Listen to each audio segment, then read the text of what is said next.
It's nice to see a little bit of footage of that. This view from the suit room that you're seeing now of the current crew, Anne McLean is the astronaut support person, the ASP, that's in the role for our office, just like I did back in that previous video for Crew-2. We are part of that team of the SpaceX ninjas, helping the crews with those last preparations, getting into their suits, doing all the pressure checks, making sure that everything is proceeding nominally towards our launch. And it's nice because all of those other ninjas down there in those black suits, those are all SpaceX personnel. But the key is that we wanted to have some member from our NASA astronaut office there as well to still be supporting the crew for anything that they need. So that's why we have one NASA astronaut integrated with the team there. And as you mentioned, we actually go all the way to the launch pad as well. So at that time point when we are up on the launch pad, getting ready for that final ingress, we're the only NASA person that is there at that moment. SpaceX, of course, we completely trust them to get everything ready for us for launch day, but it's nice to still have a representative body there for anything that is needed during that time period. So you'll see Anne McLean in a couple of these shots. I didn't see her number. Did you see her number there? She is number 21 in the space. I haven't seen her pop into camera yet. 21, there she is right there, actually just to the left behind the people in the front. Oh, there, yeah, good eye. Yeah, and another one of my 8-ball classmates. Yes. So. Yeah, Anne McLean, of course, spaceflight veteran herself, most recently as flight engineer on the International Space Station for Expedition 58 and 59. Twice a lead spacewalker herself during her 204 days in space, and as you mentioned, a fellow 8-baller. So we've got Crew-7, and those 4 crew members are currently in the 4 seats, which are, as I'm told by SpaceX, these are just like the seats inside Dragon. They are molded exactly the same, and they are doing their suit checkouts. Yeah, that's right. So right now they are in that same position. It's the same seat as you just mentioned. And the key there is that they have an interface of the umbilical line that is attached to their suit. So that is what they need to do to perform the pressure checks. So all of the gas, the air for the suit will come in through that line. They have their communications port through that line as well. So they're seated comfortably, getting ready, making sure that the integrity of their suits is all in check. You can see Jasmin Moghbeli there with her visor down. And the suit inflated, right? Exactly, yeah. So she is in the midst of her pressure check and looks to me like everything is going well. But of course, we want to make sure that those suits have good integrity in the event that we would ever have to use them on board the vehicle. There's Andy Mogensen sitting to her right. His visor's still up, so it looks like perhaps his test has not been initiated yet. And I believe they do perform these one at a time. So Andy has a few minutes there just to kind of relax. You can see the Danish flag on the left of Andy's suit because he is a European Space Agency astronaut, and he is from Denmark. Yeah, one of the, I believe the first astronaut from his country to go to space. Of course, he was on the ESA Iris mission. And we'd like to tell you more about these astronauts. But first, of course, we want to tell you that a lot of preparations have brought us to this point, including a dry dress rehearsal and a static fire of the rocket earlier this week, for those of you who are following along. You also know we stood down from yesterday's launch attempt for additional data reviews. But for now, all systems are looking good for launch. So we mentioned Andy, the Danish astronaut. He did have a flight previously. I think you just mentioned that, the Ingress mission. It was a 10-day mission on board the ISS. So this is really exciting for him because this will be his first long-duration mission. And let's roll through the astronauts right now and our one cosmonaut and introduce you to the crew. We'll start off with Lieutenant Colonel Jasmin Moghbeli. There she is. She hails from Long Island, New York, and earned a bachelor's degree in aerospace engineering from the Massachusetts Institute of Technology. She also has a master's degree in aerospace engineering from the Naval Postgraduate School. Graduated with honors from the U.S. Naval Test Pilot School, and as an AH-1W Super Cobra pilot and Marine Corps test pilot, she's flown more than 150 combat missions. In all, She accrued 2,000 hours of flight time in more than 25 different aircraft. At the time of her selection as an astronaut, Moghbeli was testing H-1 helicopters and serving as the quality assurance and avionics officer for VMX-1. She is also the proud mom of twin girls. And she goes by the call sign Jaws, right? Yes, she does. Most people in her office do refer to her as Jaws, and those girls are extremely adorable. So I'm sure that they are getting very excited to see their mother lift off to space. In fact, she's taking 2 stuffed dragons with her up into space as part of her personal flight kit. We'll talk a little bit more about that in a bit, but each dragon for each twin girl. And now you're looking at Andreas Mogensen. This is pilot Andreas Mogensen's second trip to the space station. His first was as the flight engineer for the ESA Iris mission in 2015. Mogensen has logged 9 days, 20 hours, and 9 minutes in space.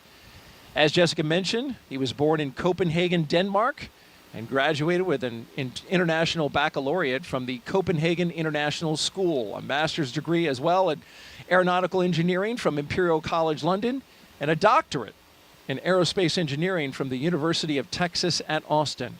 In 2015, Mogensen became the first Danish person, as we mentioned, to go to space and is currently serving as the European Astronaut Liaison Officer to NASA's Johnson Space Center in Houston.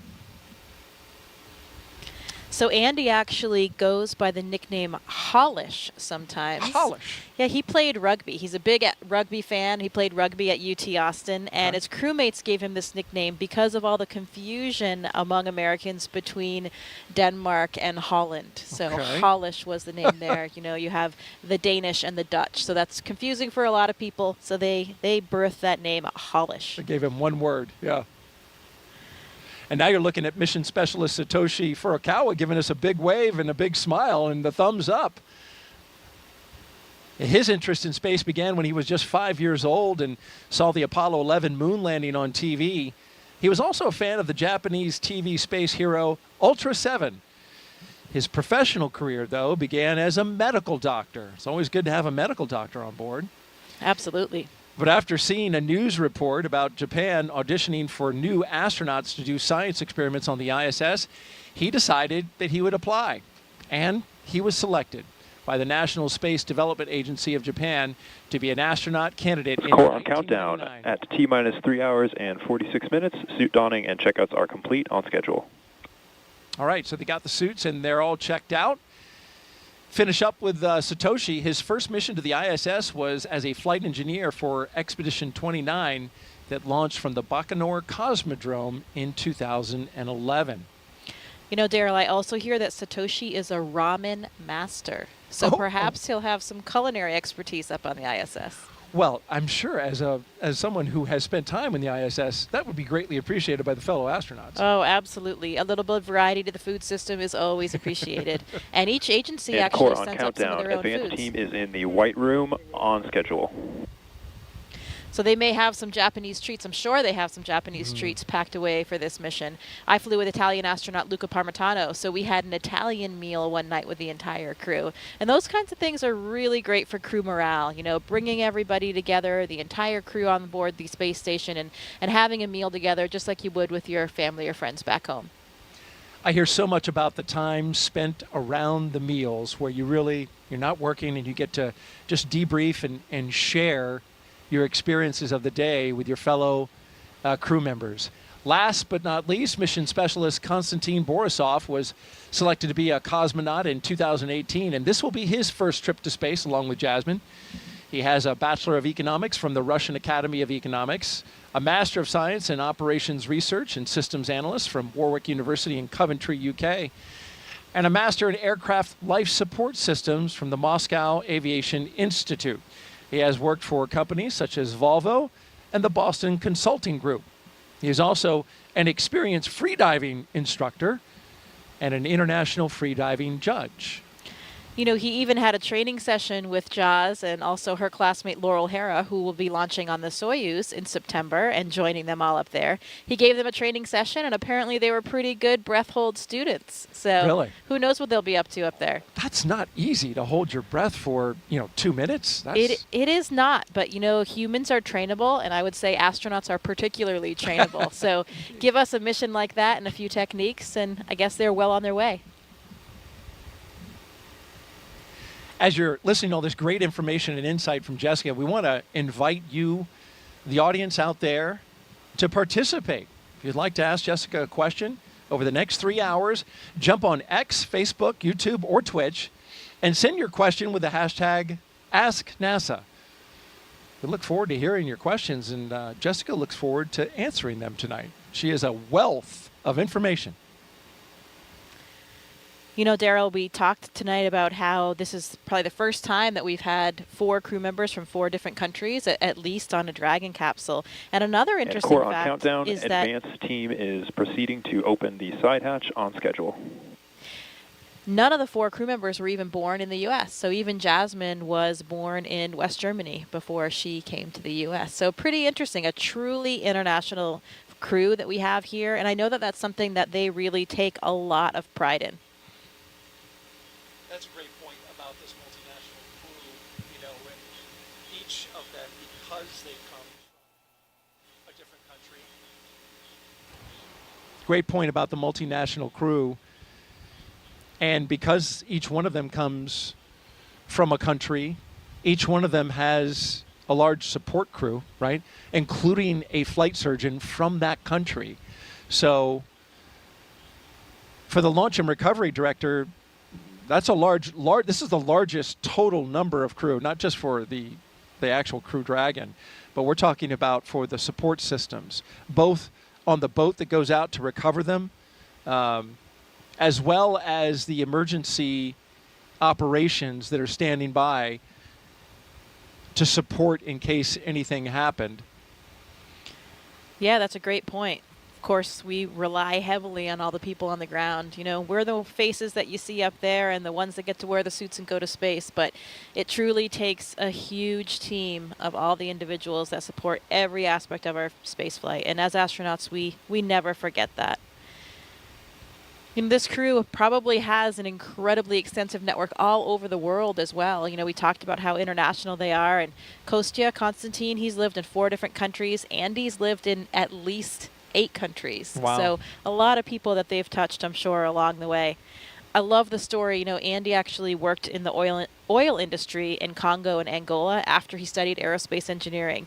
And it was about the same time that the movie Armageddon was coming out. So at least for him, he was doing this kind of obscure job. But finally, you know, he had this movie where he could help explain to people that there truly was a connection between his current job and his dream to be an astronaut one day.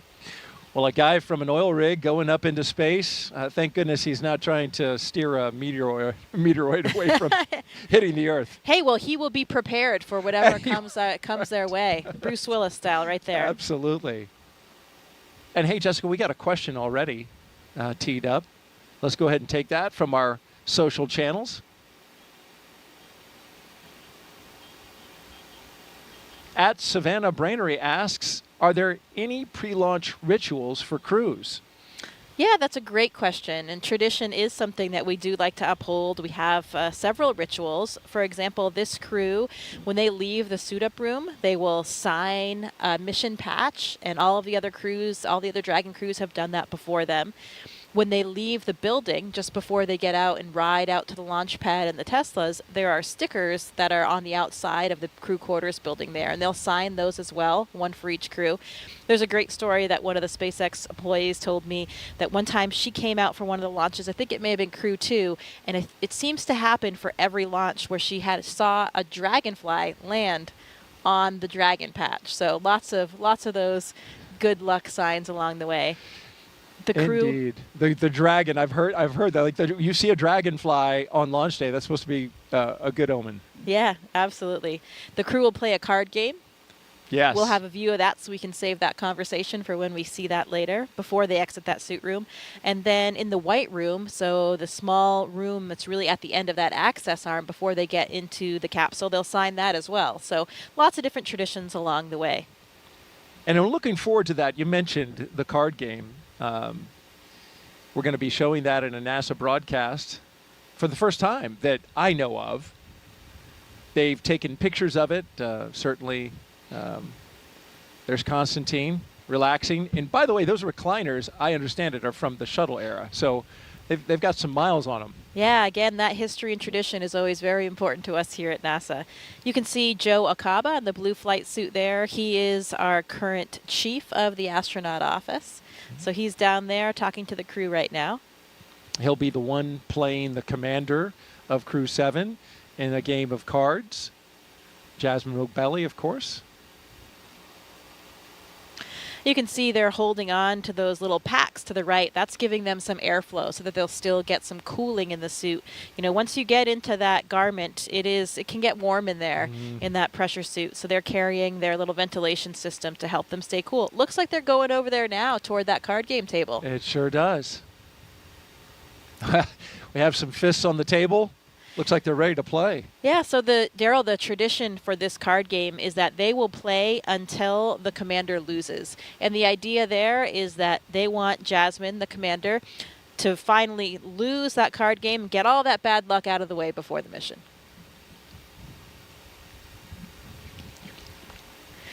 So here they are. I see Joe's shuffling the cards now. Shuffling the deck up. So Joe Akaba on the left, as she mentioned, chief of the astronaut office. On the right, Jasmin Moghbeli, the commander of the Crew-7 mission. So interestingly, some of the crews have actually changed what games they play over the last several crews. So I'm not even sure what game they're playing right now, but the key is to make sure that Jasmin loses. And by losing, they all win. Exactly. Get that bad luck out of the way now, and then, you know, this is just really gives us a nice moment of levity, a little bit of a laid-back atmosphere before they're really getting going and getting out to the launch pad. So like the social media question that came in, it's nice to have these traditions that are all part of the process that mean a little bit of something to us. Okay, well, Jasmin cut the deck, and now Joe is dealing. Very dramatically, I might add. I think this might be a game that involves one card.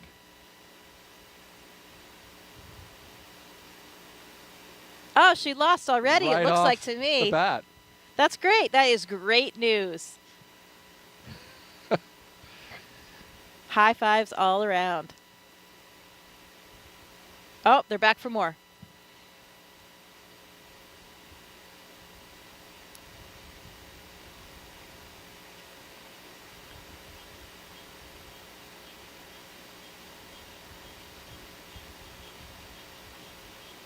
Looks like these guys are ready to launch today. I love the smiles on their faces. A lot of enthusiasm, like you said. It gives that, moment of levity.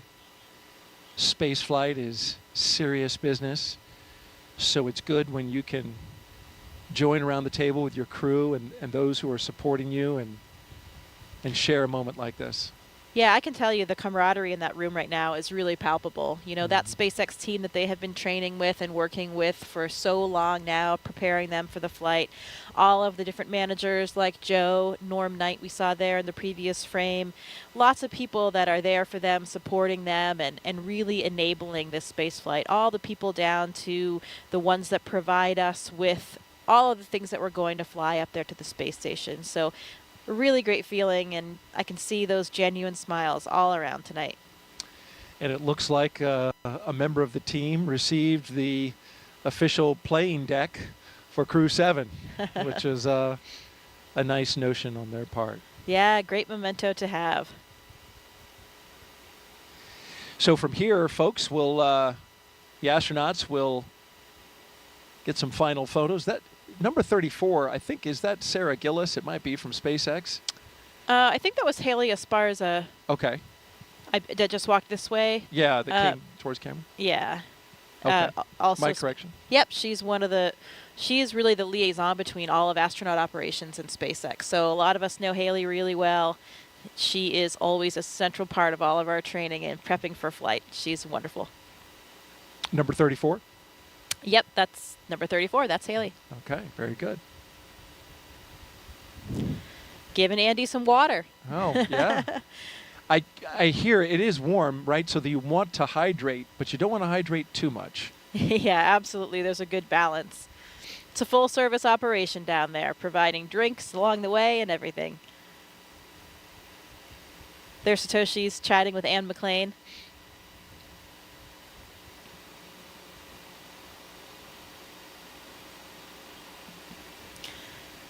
And of course, this is all very, very choreographed for the timeline. They will exit that room at exactly that prescribed second and get down, do their signing, and get into the elevator. Right, and they are not scheduled to depart the suit-up room until T-minus 3 hours and 24 minutes, so they have a fair amount of time in here.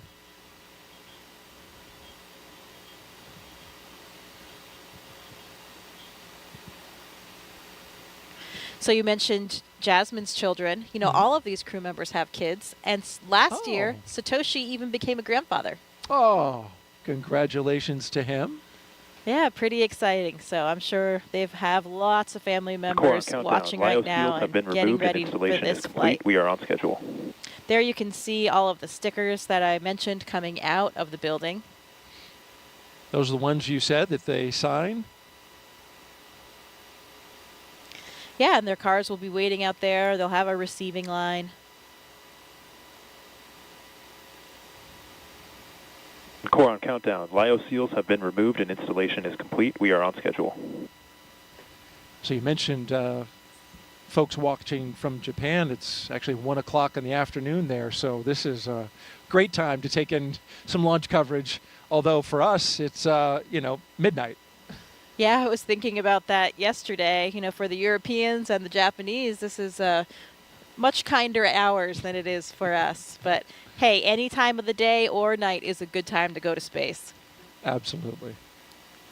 Now we're looking down the hall from crew quarters, and you'll notice there's some art along the walls there. And former Space Shuttle astronaut, NASA astronaut Nicole Stott led a campaign to get some of these wonderful paintings, space-themed paintings put up on the walls. And it's really a nice touch, I would think, as you're walking down that hall before you get in the elevator and come out to the Teslas. Yeah, absolutely. Those were new as of a few years ago. I remember seeing them being installed, and it really is nice to add a little bit of current flair and something that represents a lot of different communities to this historic building. You know, staying in crew quarters, I'll never forget the first time that I stayed there. You know, as a new astronaut, when you get to stay in that building for the first time, where so many astronauts before you have stayed on their final week of that night, those nights leading up to the space flight, it really is an incredible feeling, and you kind of feel like you've made it. You know, okay, I'm really an astronaut now. Here I am in crew quarters. Yeah, how about that?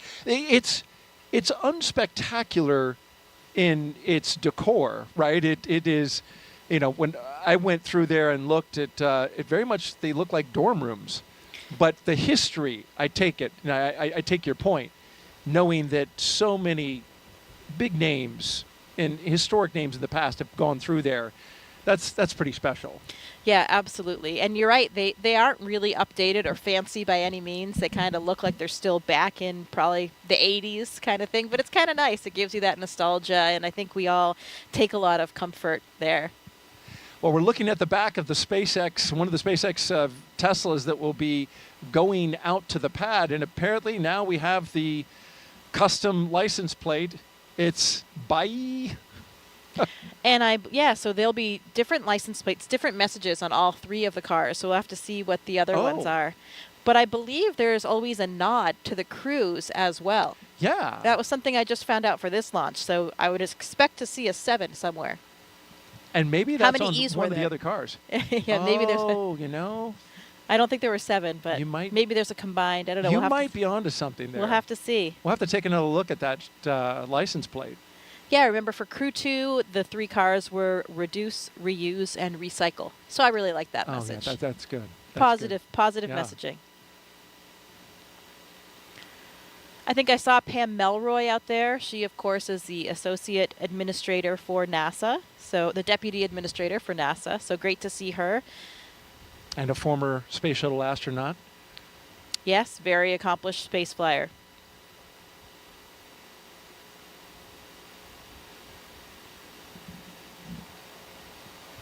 You mentioned crew quarters. It's a facility that is 26,000 square feet. So it's a big space. Yeah, we've got a full kitchen in there. They make us some delicious meals. You know, that's one of the things that happens with the crew on the lead up. I think we talked a little bit about their schedule the day of. You know, they have various meetings and a weather meeting and that kind of thing. But that day before, they also have what we call the ultimate meal. So you get to make a request of whatever it is that you want to eat for that meal the day before you launch. And I'm actually not sure. We should have found out what it was that they each requested. So each astronaut can actually request a different meal as well. Yes, and I have a little thing about their food. What we do know is that Andy and Satoshi are bringing food from their home countries along with them, which is nice. Jasmin says she's bringing some Persian food that she's going to share with the crew once she gets up there. And yeah. Yeah, like we talked about, those meal times are incredibly meaningful for us. So it's a great opportunity for everybody to come together. Like you just said, each of those countries, I'm sure there'll be a little bit of ethnic flair to each of those meals. We also share food with the Roscosmos cosmonauts. They have a different food supply as well, so we can kind of trade back and forth when you get a little bit tired or something. But we get that question all the time about the food in space, and I think people think that it's pretty terrible. But I can tell you it's actually really delicious. Speaking of which, Jessica, we have a question about food. All right. So let's pop that up. That came in on social. Perfect timing. Tina says, will the crew have dinner during their cruise to the space station? Yeah, so the number of meals or snacks that they eat kind of depends on the duration of their phasing to get to the space station. So they have various food items with them, and they have certain ones that are more accessible than others, so they can kind of reach in and grab whatever it is that they have. I'm not certain exactly what they did pack, but I think they can make some requests as well. They don't have a food warmer on the Dragon vehicle, so it's usually something that doesn't really need to be reheated that still tastes okay.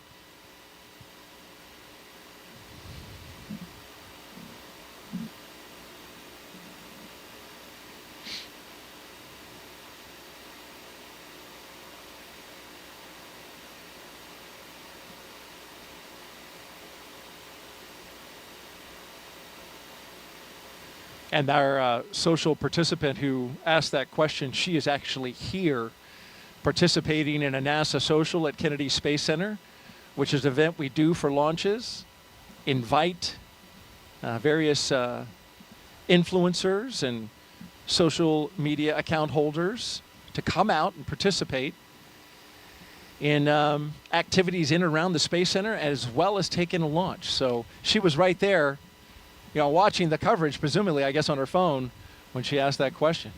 Yeah, it's nice to be able to help share the mission with everybody. And through social media, so many people are communicating that way today that it's great that we have all of these people that can help spread our NASA message and share in the excitement of this exploration.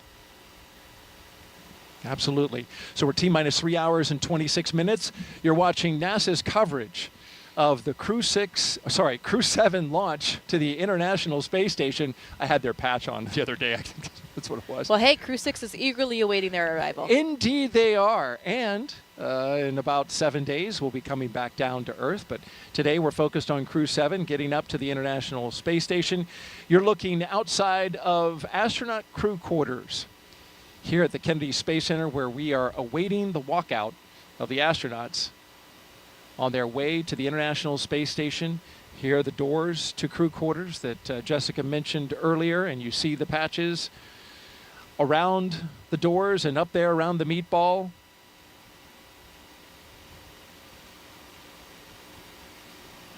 They're scheduled to walk out at exactly 3 hours and 20 minutes. So we've got about 5 minutes until they walk out of there. All right, 5 more minutes.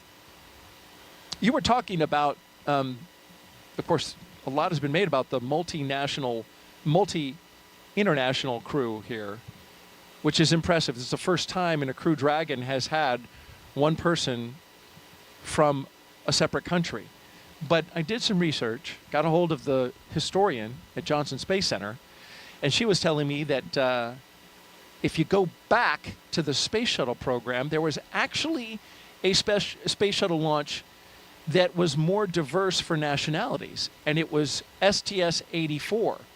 The reason is that flight included C. Michael Foale, a British American, Elena Kondakova, a Russian, Jean-Francois Clairvoy, French, and the remainder of the crew were Americans. However, Carlos Noriega was born in Peru.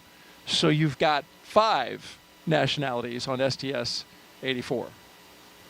Yeah, you know, that is a central element toward everything that we do. Of course, it is called the International Space Station, but it is something that is so important to all of us. You know, this great example of what can happen when people from different backgrounds, from different places, all work together. And here they come, the astronauts walking down the hallway at astronaut crew quarters. 3 astronauts, 1 cosmonaut of Crew-7 waving as they go by into the elevator, headed down to the first floor. Behind them, Joe Akaba, I believe that's Norm Knight with the Flight Operations Directorate. It is. Core on countdown. Crew walkout and suit-up room departure is in progress on schedule. It's impossible to not smile when you're watching them walk out with those smiles on their faces, isn't it? It's contagious.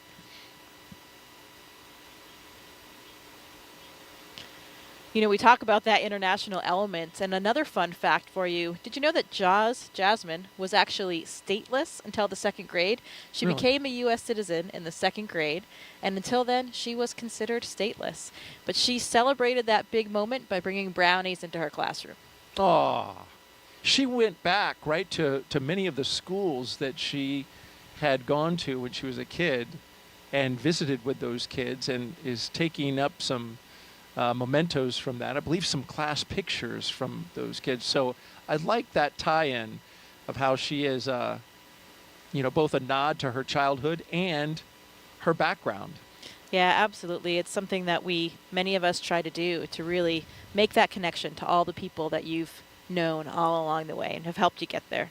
You mentioned the traditions, Jessica. Let's take a look at one of them. Here's the crew signing that mission patch inside crew quarters at the Neil Armstrong Operations and Checkout Building there, putting it on the wall, and Jasmin putting her John Hancock on there, and each crew member signing away.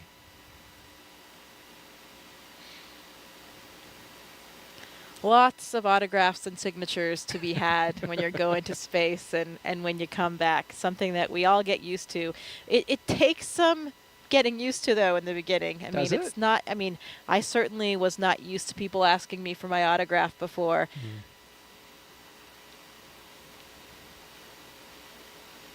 Getting closer to walkout. Now just about 90 seconds away from them walking out of astronaut crew quarters. The Teslas are queued up. The security escort is ready. Now, were they black Teslas last time? I know for Crew 2 they were white. Right, they were black for Crew 6, and then they were white for Demo 2 through Crew 5. Okay. They changed up the color. SpaceX said, just adding some vehicles to their fleet. And I bet they've got their playlists all lined up as well. They do indeed, and I'm glad you asked about that. Yeah, another one of the traditions. You got to be listening to some loud jamming beats when you're headed out, and it's such Why is that? It's such a cool feeling. It really helps get you psyched up. I know I love music and certainly thrive off it. Since I was the astronaut support person for Crew 2, I did actually ride out in the Teslas with the crew, and it is such a cool feeling. You have lights and sirens kind of blaring with your escorts. You've got the music going loud. It was night just like this, and you're going out to this impressively lit launch pad. It really gets the excitement flowing and gets you pumped up. I'm getting pumped up just listening to you because the picture you just painted, wow. I can only imagine. Yeah, again, it's hard to not feel the excitement.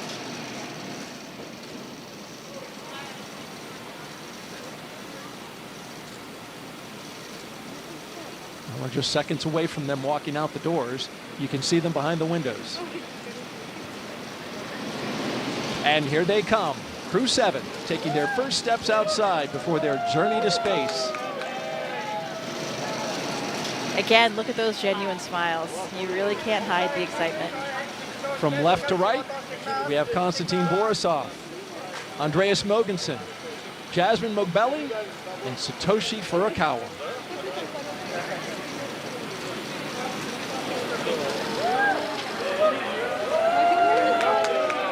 Here we go. You can see some of the NASA administrator there, Bill Nelson, Bob Cabana's there, the associate administrator. We mentioned Pam Melroy already. Everybody's there to cheer them on, send them on their way. Let's listen in a little bit. We've got a microphone down there.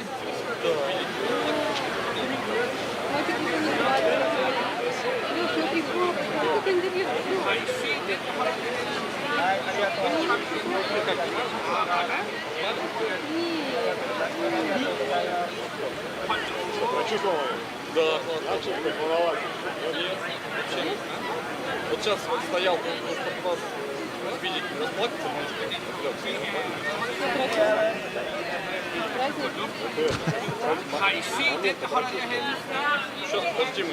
Of course, the astronauts have been in quarantine for the past 2 weeks, so that's why they're standing a set distance away from their family and loved ones. Yeah, that's right. We want to make sure that, of course, we don't carry any viruses or anything like that with us to the space station. So everybody has been in this strict kind of quarantine protocol leading up to the space flight, and they're continuing to keep their distance now.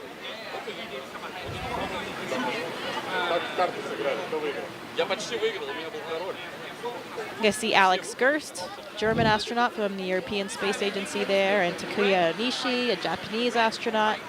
You can see those blue suits toward the front, helping out, escort the families and with the guests.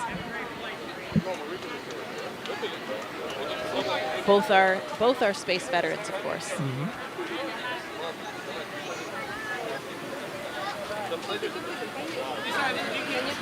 Red right here. Red right here.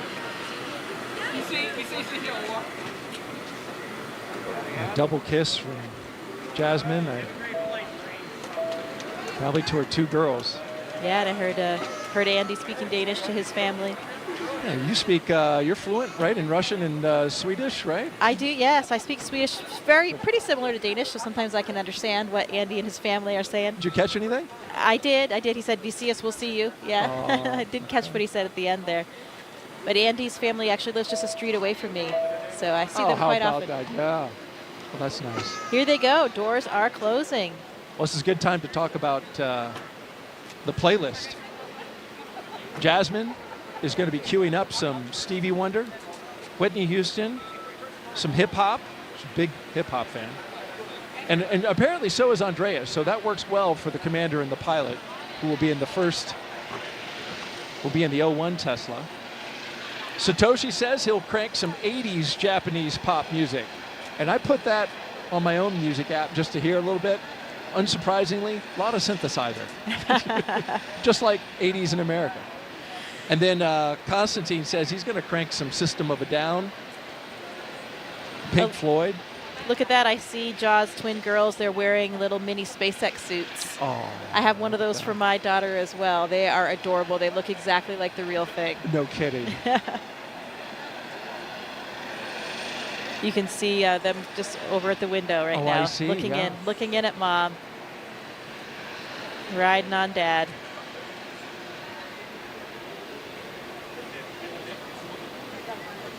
Yeah, those playlists they have for the Teslas and perhaps, we on the Soyuz, we create a playlist for inside the vehicle. And we're in the vehicle for so long before things get busy in there that we have some music, and it's so nice to hear a couple of the favorite songs from each of your different crewmates, lots of different styles of music, and those songs that are really important to you.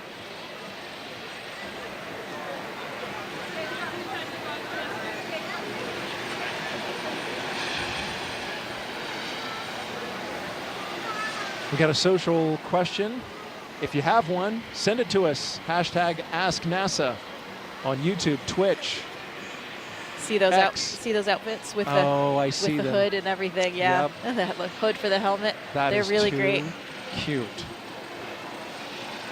Got to dress like mom. Be ready for game day. Oh, absolutely. And I imagine that helps a lot with this moment. Of course, they're quite young. But with children of a certain age, understand that there's some risk involved, and astronauts have to have that conversation with older children. Yeah, I'm sure it gives them something to identify with. They're wearing the same outfit as mom today and ready to cheer her along for her launch. So in the first Tesla, we've got the closeout lead and 2 suit technicians. In the second, the commander and pilot. And the third, the mission specialist, 1 and 2. And bye they go. Bye. I think you need a longer bye. You nailed it. Thank you. There they go. And so as the crew departs the Neil Armstrong Operations and Checkout Building, this begins the Core on 20-minute countdown. drive Crew are with a proceeding full to the security pad on escort schedule. across NASA's Kennedy Space Center to Launch Pad 39A. So let's learn more about the crew in their own words. This may be Jasmin Moghbeli's first space flight, but the Crew-7 commander's resume is more than just a little impressive. Let's take a closer look. I think the reason we explore space in this international way is because it's a human thing to explore. Humans have always wanted to push the boundaries. We're curious beings. We want to know what is out there. My name is Jasmin Moghbeli. I'm the commander of NASA's SpaceX Crew-7 mission to the International Space Station. I was born in Bad Nauheim, Germany. My parents left Iran during the revolution and then ended up in Long Island, and Baldwin, New York is where I grew up. I always loved team sports from a really young age because you rely on one another, and that's something that I think is really important to know going forward in your career. Becoming an astronaut has been a dream of mine since I was in elementary school. But you think about a lot of kids say they want to be an astronaut in elementary school, but it just never went away for me. I loved physics and learning about how the world works. I went on to the Massachusetts Institute of Technology, studied aerospace engineering there, and then joined the Marine Corps after that. I wanted to fly jets, and wondering why would anyone want to fly helicopters when you can go fly jets. I thought you had to be a jet pilot to become an astronaut, and I wanted to still keep that door open. I actually went to watch STS-116 launch while I was waiting to start flight school, and Sunny Williams happened to be on that flight, and as I was reading the bios of the different crew members, I realized she was a Navy helicopter pilot, and from that point on, I went full steam ahead. NASA announced they were going to be selecting a new class of astronauts. It seems like such a long shot, but I figured I had just as much chance as anyone else. The hardest part of going through selection is the waiting between rounds to hear back. Each time my phone would ring with a Houston number, I'd have to kind of take a second to compose myself. They asked, would you like to come join the 22nd group of astronaut candidates? And I don't think I've ever had such a strong physiological reaction to something. Of course I said yes. Ladies and gentlemen, your newest astronaut, Jasmin Moghbeli. I joke sometimes with the members of Crew-7 that we get along so well that we've never had a disagreement about anything. All 4 of us are so proud to represent what is possible when we come together. ultimately everything we do is to benefit the Earth. And this is the second launch to space for the pilot of Crew-7, Andreas Mogensen. He previously flew on the ESA Iris mission in 2015. Here's more on the Copenhagen, Denmark native.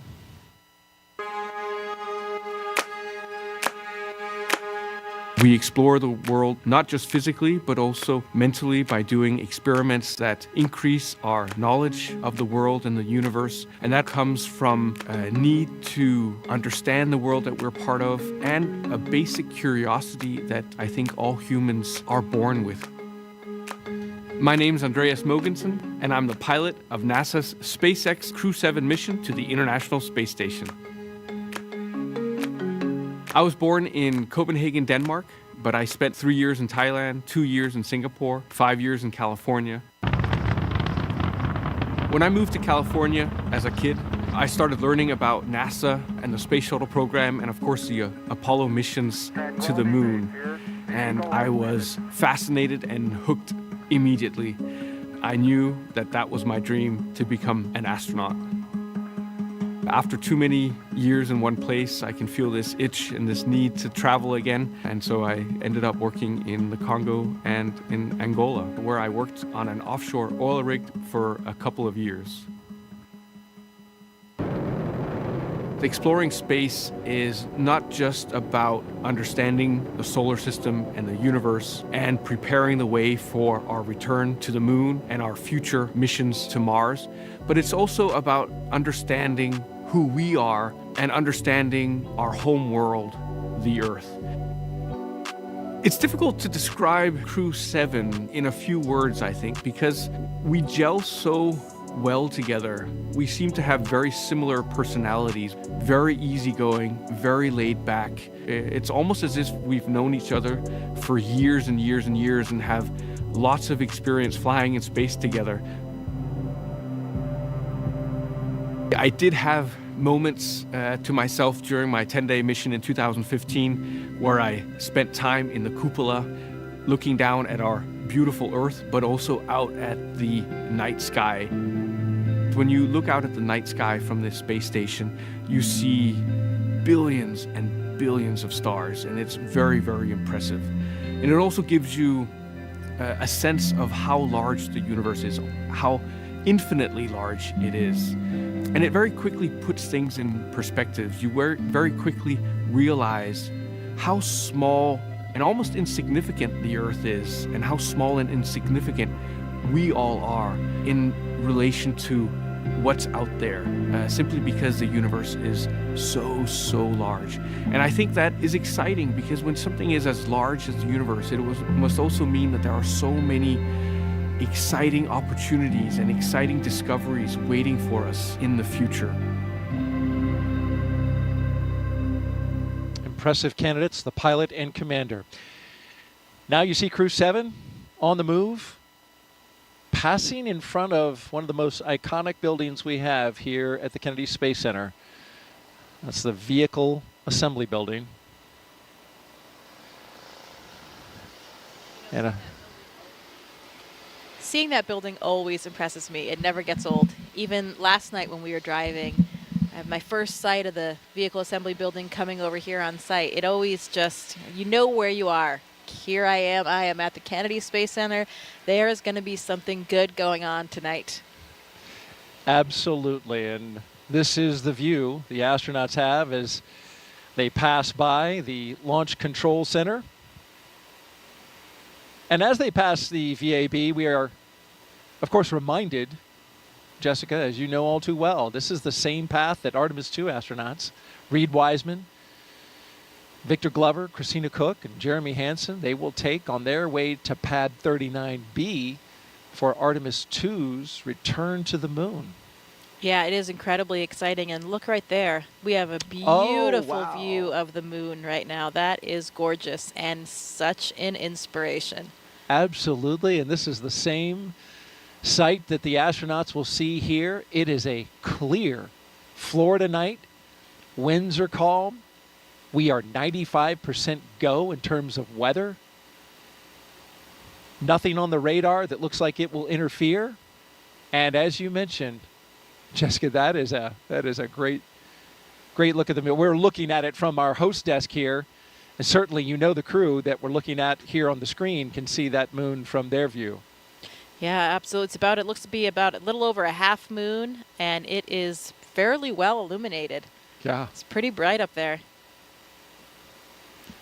In a couple of weeks, I believe we're heading towards a blue moon, which only comes around every once in a blue moon. Every once in a while. Thank you very much. The moon is even more beautiful from the space station. I can only imagine.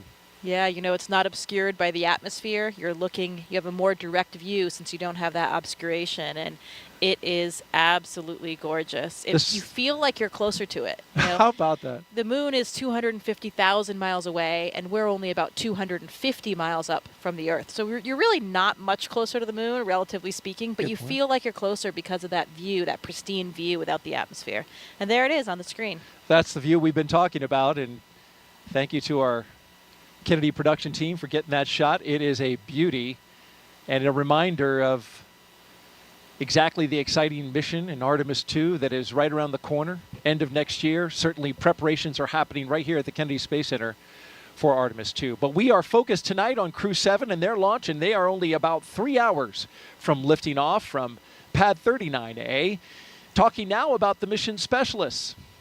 He was inspired to be an astronaut when he saw the Apollo moon landing on TV as a child, and now this is his second space flight. We're talking about Satoshi Furukawa. I think it's an instinct for human beings to broaden their boundaries and areas of activities. I think it's like the age of discovery. My name is Satoshi Furukawa. I am a mission specialist for NASA SpaceX Crew-7 mission to the International Space Station. I was born in Yokohama, Kanagawa, which is right south of Tokyo. I was a very active kid. There were many mountain areas around the area I grew up, and so I love outdoor life. I played all day in the mountains from sunrise to sunset. The first human landing on the moon when I was 5 years old. I thought it was a great moment for humankind. I had a longing for space from my childhood. I wanted to be an engineer or an astronomer until my high school life. And when I was 17 years old, I had a chance to talk with my uncle, who is a medical doctor. And what impressed me was he told me that it is my happiest moment when a patient gets better and discharges. So I changed my future path and wanted to be a medical doctor because I would be able to positively affect people's life. February 1998, when I was working in a night shift in a hospital, TV newscaster mentioned that there would be new Japanese astronaut recruitment. Those selected would stay on board the International Space Station for 6 months and conduct many scientific research. I felt strongly, I'd like to do this job. My wife said, do your best. So I applied the audition. The moment I was selected as a Japanese astronaut candidate, you are hired, you are selected. It was the happiest moment in my life. Crew-7, we are international crew members living and conducting many scientific researches on the space station to benefit people over the world and also future space explorers. We are going to use the space station as a test bed for the future human exploration to the moon, Mars, and beyond. I am very proud of being a part of this excellent team of international partners and also researchers, engineers, flight controllers, flight directors, and so on. Because working as a team and working together, we can accomplish the big mission.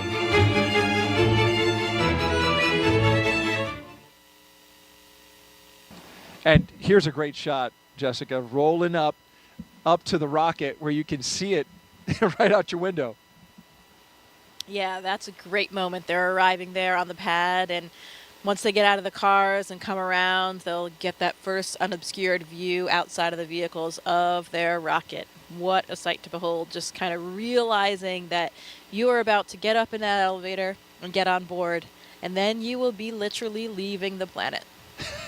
There they are side by side, the rocket on the right and the launch tower on the left. And that's just, you know, a sight that a special few get to see. But the hope is, with the continued progress of the Commercial Crew program and NASA's efforts to commercialize low Earth orbit, and hopefully more and more people will get to share that view. Core And in on fact, the countdown. Axiom Crew have missions arrived at and the pad many of these on other schedule. private space flights has made that possible for more than just NASA astronauts. Yeah, I would say we are at an incredibly exciting time. You know, there are more and more ways to get to space for more and more people, and no matter how you look at it, that is a good thing, I think, for all of human civilization. It's really exciting. Core on to have more countdown. Crew have opportunities. arrived at the pad on schedule. At T-minus roughly 3 hours and counting, we got the confirmation that the crew is on the pad. And we want to talk now about our last mission specialist, cosmonaut Constantine Borisov. He has a master's in aircraft life support systems and is a freediving instructor. It's a very natural thing for any human to explore. We want to see what's behind that hill, we want to see what's behind that sea, we want to see what's behind that planet. My name is Konstantin Borisov, and I'm a mission specialist for NASA's SpaceX Crew-7 mission to the International Space Station. I was born in Smolensk, Russia, but when I was 1 year old, the whole family moved to Zhukovsky. It's a small city not far from Moscow. I was always attracted to water. Water is my comfort place. I found out that there is such a sport called freediving, in which we are switching our mammalian dive responses and we can actually do breath hold diving and stay there for long. I did a course and something clicked. It was like the day which changed your life to before and after. I realized that there are so many things we don't know about ourselves. People think that they cannot hold their breath for longer than 30 seconds. But when I did my first freediving course, I showed myself I can do over 2 minutes. And that's crazy because you understand that your brain tells you have limits, but when those limits are off, your brain is like, wow, maybe there are more things. So it expands the way you see yourself and the way you see the world and the way you see how free you are. It was actually part of my preparation process to become a cosmonaut. But the preparation process, I enjoyed it. It's a lot of travel, it's a lot of new knowledge, and there is a big adventure waiting for you, and I'm very excited about that. For those who ask what a spaceflight is, I would say that we have 3 big jobs on the space station. First job is experiments, second job is take care of the station, doing the maintenance, repair what's broken, storing things, restoring things, cleaning up. And the third big topic is actually taking care of your body, because in weightlessness you cannot help but train. I think many people don't understand that technology advancement which we have had during the last 50 years mainly comes from space exploration. People get very comfortable with using their phone and have very fast computers, and space motivates us to create those advancements. I want to take part in it, and I want to put my small stone into this pavement which leads us to the new asteroids, to the new planets, and to the new systems.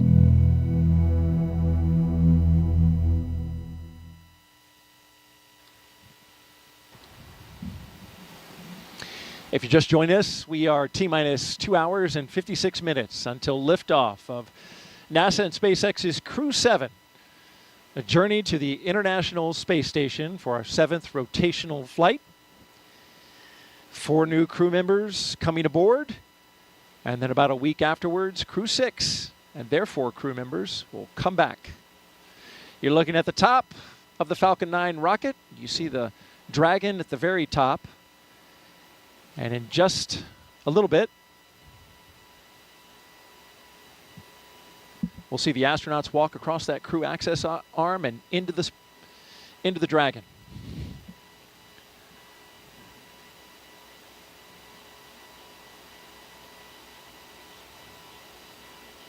You know, we complain about these night launches from our point of view and being up all night, but there is something special about them, isn't it? It's really spectacular with all the lights. It is. It is special, and especially when the rocket goes off and just lights up the sky, turns night into like dawn. I always enjoy that. Yeah, I think the night launches are more impressive. Just the contrast in the sky, you know. Absolutely. And you can see how still the winds were from that previous shot. The flags are not moving at all. Of course, we know it because the bugs are buzzing all around. Here we go with our commander and pilot, Jasmin and Andreas, making their way out for a view of the rocket. And there it is, that traditional lean back.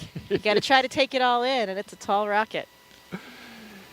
And they've got as I understand it, a very rigid back to the spacesuit, which prevents them from actually turning their heads up. So you've got to turn your entire upper torso. Right, and that with the helmet being integrated onto the suit, it adds that stiffness as well.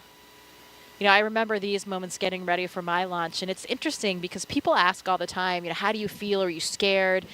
But the thing is, we are so well trained. We've gone through all of these motions so many times that even for me, when I was well into sitting in the vehicle, looking at my displays, monitoring things, hitting buttons, you know, you're going through all of these training protocols, and it just feels like another simulation. I actually had to remind myself that this one was going to be real, that it was going to end a little bit differently. And then, of course, you hear a little bit of a fuel in the system, or you feel the rocket moving a little bit. Those things bring you back to reality and remind you that this one will have a different outcome. But, you know, it's not the astronauts that have any apprehension or are scared thinking about what's going to happen, because they're going through all of those motions that they've been so trained to do. It's really more for the families and friends that are on the ground. They're less familiar with everything. They don't have a full understanding of it. And of course, their loved one is sitting on the top of the rocket there. So, you know, it's interesting. People think that it's us that are worried about something on launch day, but it's really not. We're very well trained. We have trust in our hardware, in our systems, and all of the people on the ground watching everything so closely. And, you know, I know for me, I was just nothing other than 100% excited that my childhood dream was finally going to come true. 100%. Here they come. And I believe Anne McLean was in this group. Yeah, there she is by the phone. There's a telephone there on the corner, and that's one of the roles of the astronaut support person.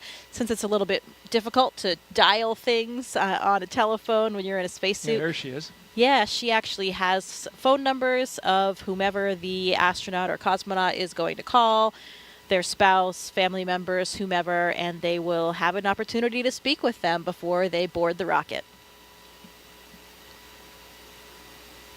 You see the chevrons, of course. Those lead to the slide wire baskets in the case of a launch pad emergency egress. If it were cloudy or smoke-filled, those white chevrons would lead the way. So they go opposite of the chevrons to go up, but they point on the way out to the slide wire baskets. And also note that you see the graded floor. In the case of emergency egress, there would be a lot of water coming down. The sprinkler systems would activate and be just a deluge of water, and that water needs to drain off. So to keep the floor from being slippery, all that water drains off through the grate.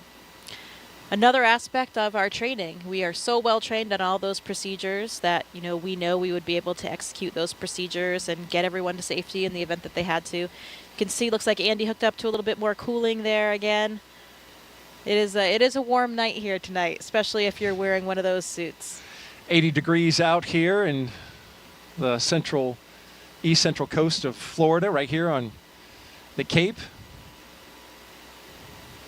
Now, you were in this role that Anne McLean is currently doing. Now, did you have to learn, like, you know, dial 8 to get out, and then 9, and then the country code? Oh, yeah. I made sure that I had exactly the right series of numbers to press, because I really didn't want to mess up that call for them. Yeah.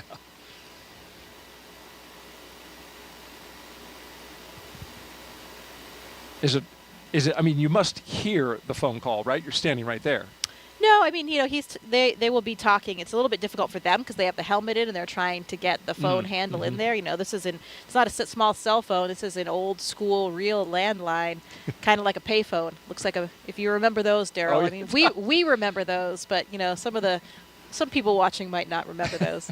I do remember. Oh, look, Just- he's waving. He's waving on the cameras as yeah. well. I'm sure he's waving to his wife and 3 children. This is first time for an ESA astronaut to be in the pilot position in a Dragon. So Andreas making a little bit of history here on tonight's flight. Jasmin taking a look over the rail. That must be a sight out there. It is. It's beautiful. So as the astronaut support person, once they finish with the phone calls and they get everybody in the vehicles, you're kind of just standing there, so you have a great view. All right, there are 2 mission specialists, Constantine Borisov and Satoshi Furukawa. Taking it in. They're getting a lot of looks. Yeah. Big wave, thumbs up. It's interesting about that elevator when they go in. If they were to ask you, which floor would you like? There's actually a button that says space. Yeah. They changed the 255-foot level to space. Which floor? Space, please. Oh, yeah, right away. Let me punch that up for you. Core on countdown. Always the Crew best have button arrived that at you the want to White Room press. and are preparing for Ingress. But only We the are 4 on of them schedule. will be making that final step to space. Everybody else has to come back down the elevator. That's right.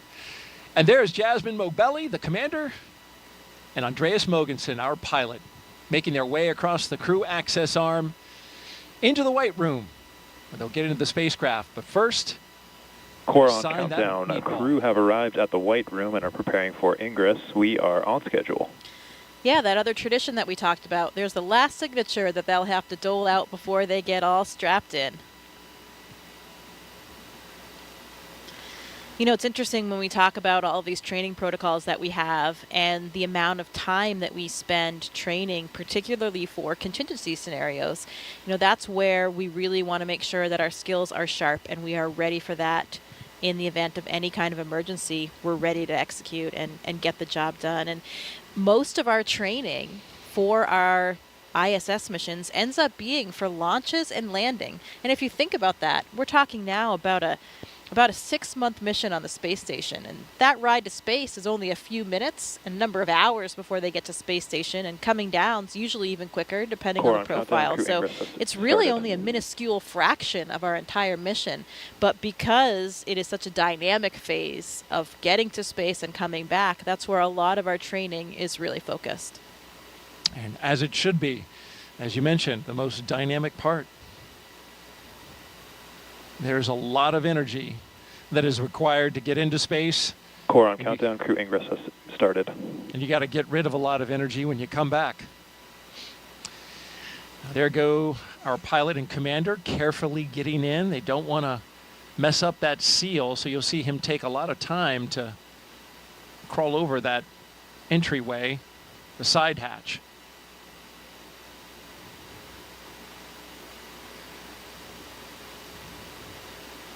It's a cool view going down that access arm, isn't it? It sure is. Again, I think that night sky helps with the dramatic scene we're creating here tonight. For sure, as we wait our 2 mission specialists to wrap up their phone calls, and then they'll be coming right down that crew access arm. We've been doing this for 3.5 years now, but that crew access arm still looks futuristic.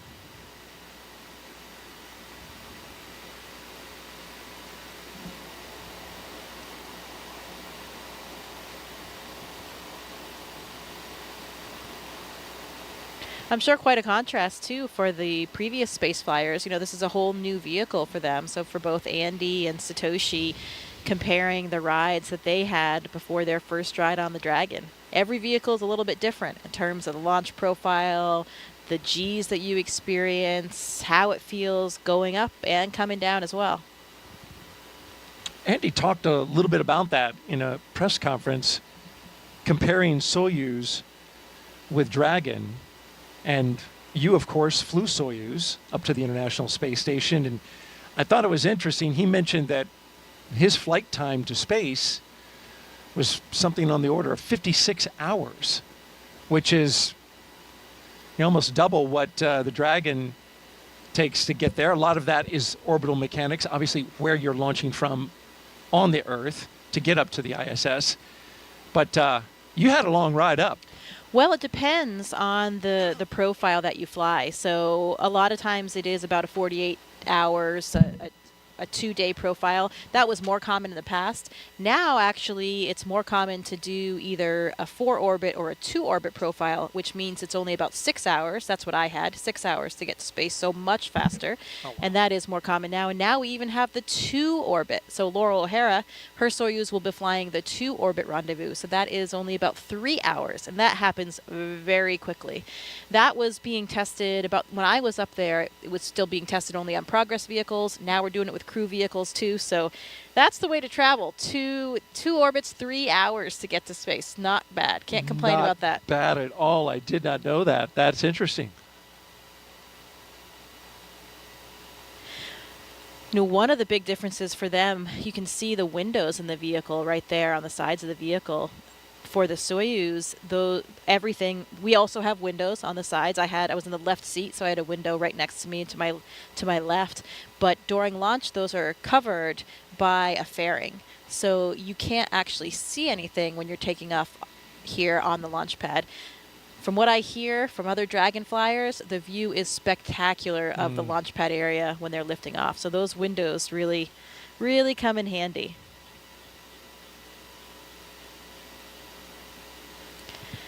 Thomas Pesquet tells me those windows are also really useful for viewing the northern and southern lights, the aurora from space station. When the Dragon is docked, the orientation that you have looking out those windows, you can spot those aurora and see them coming from hundreds of miles away and get your cameras ready. And that's opposed to when you're just looking out of the cupola, sometimes you don't see them till they're already there, and then you're frantically getting your camera ready and trying to capture it, and sometimes it's too late. So those Dragon windows can give you a little bit of a heads up to get configured for the aurora. How about that? I mean, it's on my bucket list just to see an aurora from Earth. I just imagine what it'd be like in space. Well, Daryl, people make fun of me for saying this, but it's still true. I've only seen them from space. How about that? Maybe that sounds a little bit annoying. I would love to see them from Earth as well, but it's nice to still say for now, I've only seen them from space. I was in northern Sweden last year hoping to get a view, but we didn't.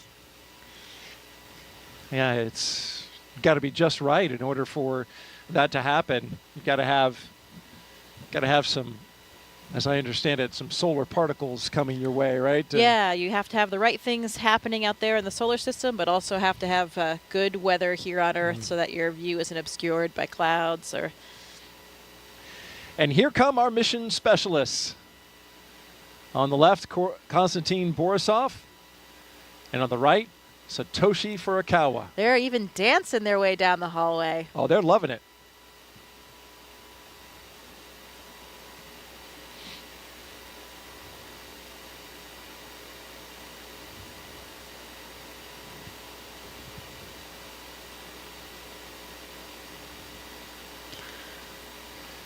Oh, another tradition.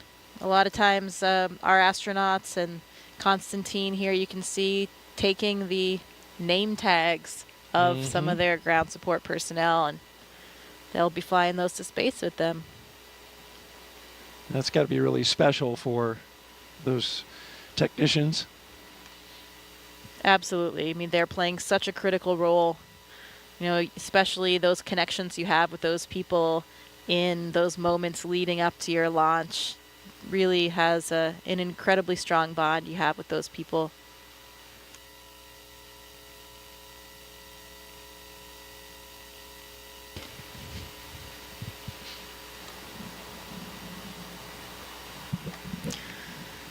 Any good astronaut or cosmonaut always has a Sharpie with them. I don't think there's a Sharpie pocket on this suit, but the technicians are handing them Sharpies to get this job done. Yes, in fact, it's on the to-do list.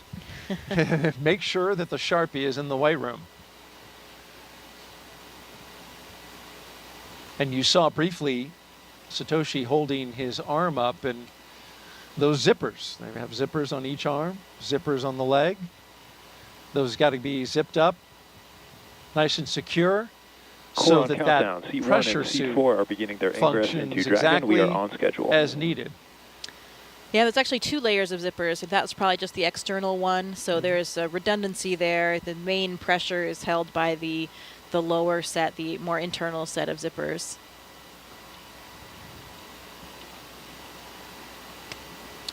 Another critical component of the way we do Core on things at NASA. countdown. Seat 1 and Seat 4 are beginning their ingress into Dragon. We are on schedule. You know, safety always comes first. We always have a lot of built-in redundancy to each system, including the spacesuits, to make sure that we can keep everyone on board safe.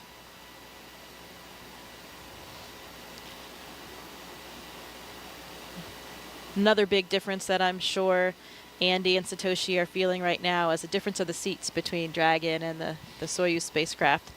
You know, you have a much more natural kind of sitting position in Dragon, a lot roomier for you to stretch your legs a little bit. You know, their heels will actually be kind of clipped in, not clipped, but there's a little runner there that you slide your heel in. It's a little notch in the boot. You slide that onto the boot plate to help secure your feet for the launch and landing process. But while they're sitting there on the launch pad, they can take a foot out if they want, stretch a little bit, and move around. Kind of like a ski boot and a ski, or a, you know, cycling shoes that have those. Yeah, kind of like that cycling shoe, but a little bit of a different mechanism. It's just kind of a front to back slide. You can see Andy looking up at the displays there. Looks like he's configuring something or checking something on the monitors. And Satoshi and Constantine getting strapped in. They have their little satchels, that's what they call them, on their knee there. They have a tablet, so they have procedures on the tablet. If they have a few small items that they might need during the ascent, they can have them in that little satchel as well.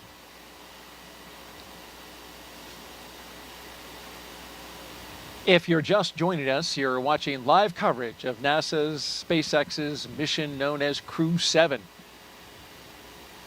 Good morning to you. It's 12:48 Eastern Time here in Florida. And we're showing you live coverage here at the Kennedy Space Center. I'm NASA's Daryl Nail, joined by NASA astronaut Jessica Meir, giving us some great insight tonight. If you'd like to ask a question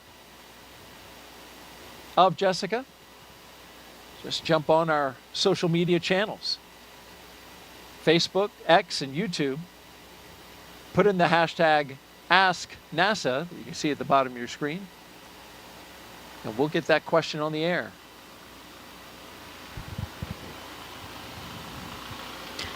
Here's some helicopters in the distance, maybe clearing the range, checking up on things, making sure that everything is good in the surrounding area.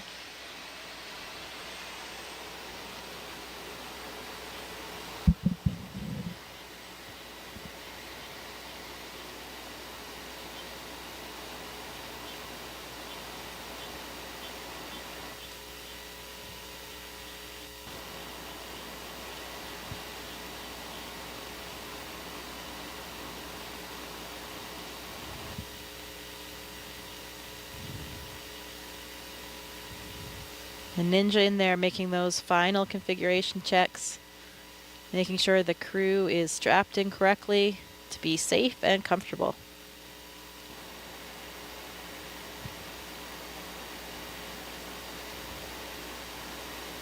Another one of the key components on making their way into the Dragon is being aware of FOD, right? Foreign object debris. That's a big deal in space flight. They wear special pads on the bottom of their boots that come off once they go in. And that, of course, those technicians want to be aware of anything that falls off the astronauts and make sure that they collect it. You certainly don't want something floating around inside the Dragon when you're launching. Yeah, and it's true. Everything floats. I remember that when we made it to space, and you never forget that moment when you first experience weightlessness, but everything experiences weightlessness. So any little particles that were down on the ground that you don't even see, you don't even notice because they're on the floor, everything kind of starts lifting up and coming up. So you really want to avoid having anything else in there that can float up. And get lodged somewhere in the hardware or get in your eyes or something like that. But stuff you never really think about, here on Earth. Those are the little things that make living and working in space more difficult, but, a lot more fun as well. Do you remember anything in particular that floated up that you weren't expecting? No, not really that I wasn't expecting, but that moment, I didn't know about the little particles or dirt pieces on the floor or stuff like that. I hadn't really thought about seeing those things lift up. But I had my tablet strapped to my leg, and I also had a little stylus that was on a lanyard strapped to that. Your pencil or stylus is floating there in front of you, and you never forget those initial moments of weightlessness.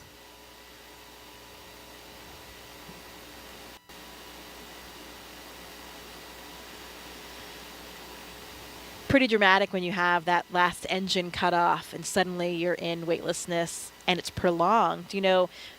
Almost everybody has been on a parabolic flight at least before their mission. So you've had some periods of weightlessness, but those are usually only about 30-35 seconds. So you don't have that prolonged feeling. It's totally different. I felt like a bat hanging upside down and because the blood is all rushing to your head. Yeah. Because, of course, gravity is not pulling it down to your feet like it's doing for us sitting down here on Earth. Like you're hanging off the monkey bars, that kind of feeling of all the blood rushing to your head, and then it just doesn't go away. You kind of get used to it, and your body adapts a bit and becomes accustomed to the feelings, and you have a little bit of a redistribution of your body fluids, so things change over time. But, yeah, I just felt like I was hanging upside down, and here you are. You notice that. I've noticed that when I'm watching interviews on the International Space Station, some astronauts will look fuller in the face, and that's got to be exactly what you're talking now. Their blood pressure and all the pressure of the fluids internally are now going to distribute differently in space, right? Yeah, you actually look different. Yeah, the pressure kind of remains the same, but you have a redistribution of where the fluids are. So Okay. Yeah, exactly. You have this upward shift because we're not pulling things down with gravity. So yeah, some people have a much fuller face. Yeah.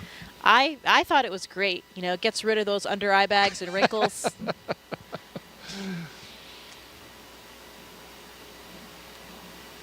Very flattering, microgravity. Okay. I remember what you did on International Women's Day. You wore a dress. I did. Pretty sure that was the first dress in space. I think it was. And that clip really stands out online. Well, I think it's important, to represent everybody. Yeah. And I think that's what's so nice about the makeup of our office and of the partner agencies now is that you do have so much diversity in the office. Astronauts don't just look like one thing anymore. They don't come from one mold. We have people in our office that are, still the traditional military test pilots like the first astronauts, but we have scientists of all types. We have medical doctors. We have engineers. We have men. We have women. We have people from all different ethnicities and backgrounds. And, that makes it just a much more interesting place to work. There are so many studies on the ground, right, that show that we have more successful, more productive teams when we have that kind of diversity and actually much more job satisfaction as well. Mm. I believe we have a social question as the astronauts are getting comfortable in their seats, got their harnesses on. Coming up in a little bit, we'll be articulating their seats up to launch position. And here's our question from Savannah again, who is here taking everything in with the NASA social group.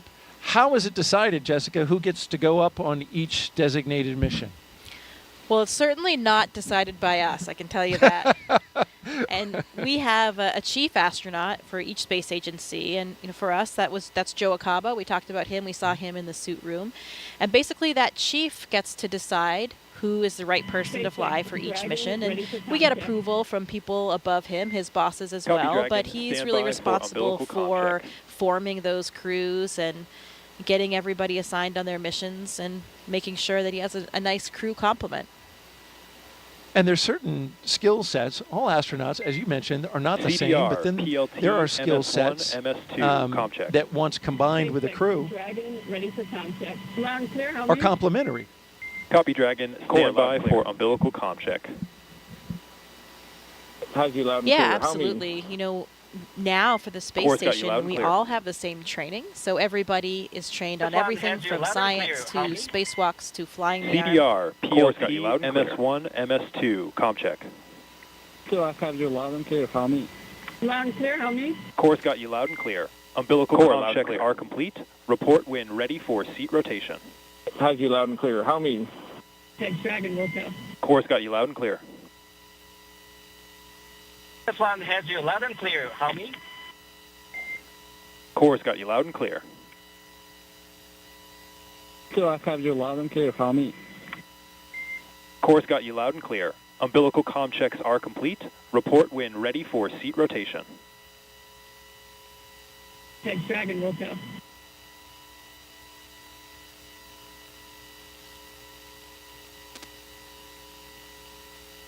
SpaceX Dragon, ready for seat rotation. Copy, Dragon. We will report when initiating. Okay. So we just got good comm checks with each of the crew members aboard Crew-7.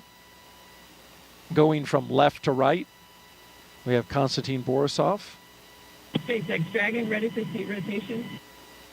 Andreas Mogensen, Copy, Dragon. We will report when initiating. Okay. Jasmin Moghbeli, and Satoshi Furukawa. And Dragon SpaceX initiating seat rotation. Copy.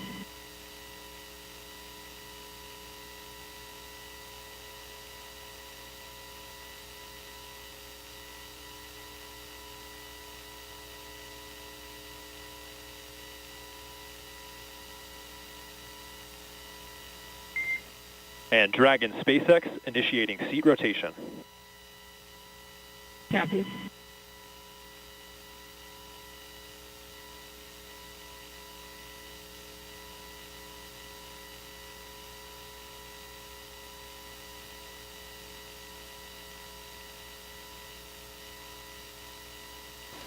So there they go.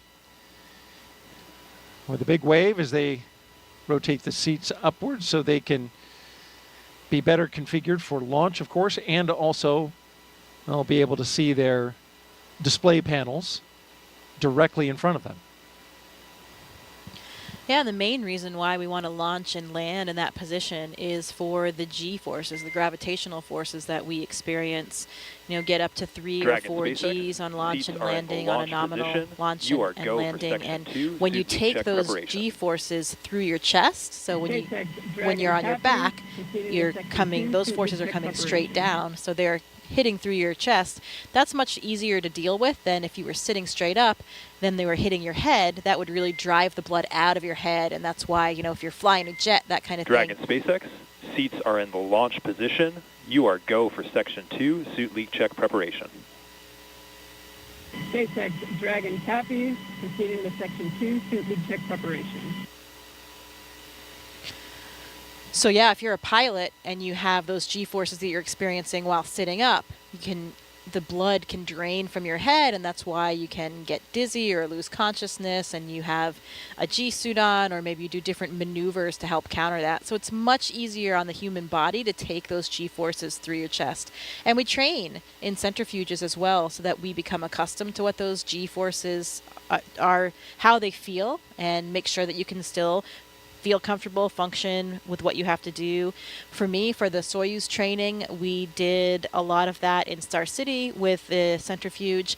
We went up to 8 Gs, and we also did some landing profiles under the G. So you're in the centrifuge and you're controlling where your descent is to make sure, you know, to see what that would really feel like for the real day. And actually, I was pretty surprised. You know, taking those Gs, as we said, through the chest is a lot easier to deal with.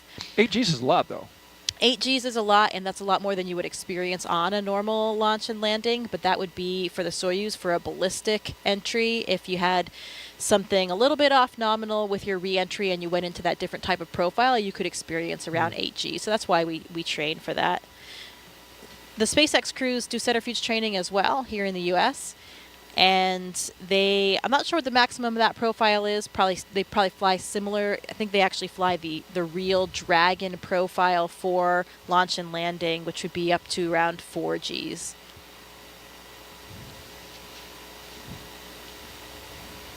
Dragon, air complete, ready for We're getting great stuff from NASA astronaut Jessica Meir as we count down to liftoff of Crew-7. Now just T-minus 2 hours and 25 minutes and counting. Go for section 3 suit But leak hey, check. you don't have to be an astronaut to share in this experience, folks. Take a look now as our Crew-5 astronauts explain how you can get your virtual guest passport and be part of the excitement. Did you know there's been over 1 million registrations in NASA's virtual guest program since May 2020? From your neighbor to the Crew-5 astronauts, you might be surprised who is a NASA virtual guest. Do you have Mars 2020? I do. Do you have James Webb? Sure do. Do you have Crew-5? Well, I've got it here, and you guys have it here, but I missed it here. We conducted over 200 science experiments and technology demonstrations on our mission. We love being part of Expedition 68. We even remembered a virtual guest passport for Einstein, our freefall indicator, but we forgot to register. I missed the stamp. Even if you're doing existing research, never miss a stamp from NASA's virtual guest program. Whether you're en route to the International Space Station or located anywhere around the globe, register at nasa.gov/virtual guests to receive updates on missions and milestones. As a virtual guest, you will receive curated resources and a stamp for your passport following a successful launch. Remember, you only get the updates and stamp if you register. I joined. I won't miss it next time.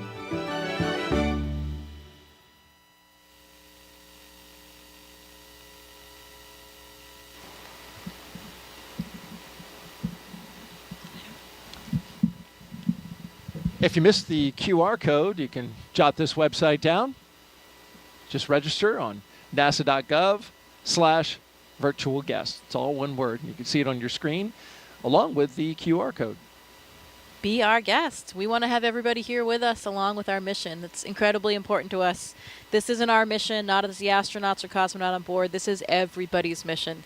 All of our agencies, all of our countries, really the entire planet and all of humankind. And we really do take that seriously. It's a lot of responsibility, but we want to be able to share it with everybody.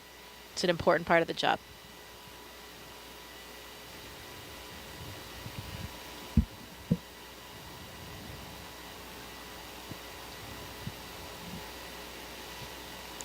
Good view of their boots there. It's the second iteration of the boots, I believe, or maybe even third. The early Demo 2 and earlier missions had a different style boot. Yes, Andreas Mogensen's knees and boots are prominent in this particular shot. And once they test again, the pressure suits, we'll see those inflate and the crew members will kind of get a little bit of a zombie look to them. Arms will come up a little bit because, yeah, when your suit's pressurized, it's going to make you look a little inflated. Yeah, and working against that pressure, it's kind of like squeezing an exercise ball. All of your motions are a little bit more difficult to accomplish in that pressurized state. But of course, that pressurized state is really only there to protect us if for some reason we had a depressurization in the capsule. At any time during the space flight, those suits would inflate and they would protect us, still provide us with the air that we need to breathe and protect all of the systems of our body. So that's why we wear them. Nominally, during the mission, you would never have it inflated at all, just during these pressure checks to make sure that it works. You would never wear this suit outside Dragon, we of copy and concur the Dragon. for good This is suit just leak in check. case Closeout team will be something performing its final breaks the closeout hull or steps. You are go to somehow proceed to you lose your section 4 atmosphere and report inside when ready to the Right, close the absolutely, side that's hatch. correct. So the spacesuit that we wear to do spacewalks on the space station, the extravehicular mobility unit, or the EMU, much different than these suits. Dragon, we copy and concur for good suit leak checks. Closeout team will be performing its final closeout steps. You are go to proceed to section 4 and report when ready to close the side hatch. SpaceX Dragon, walkout proceeding with Section 4 side hatch closure. Good news. 4 good checks. You can hear Jasmin speaking to the ground and getting ready for those next steps.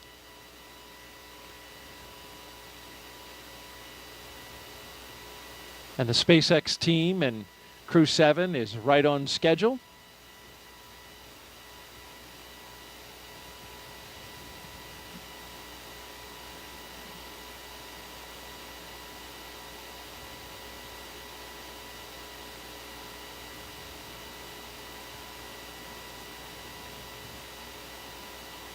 We got a split view now.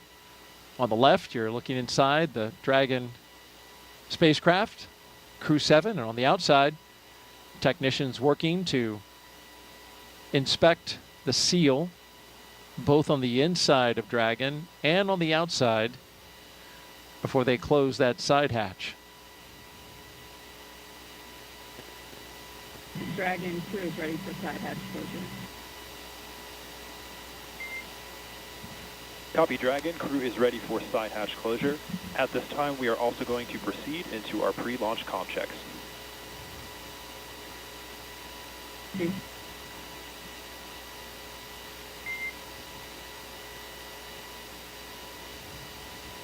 Dragon crew is ready for side hatch closure.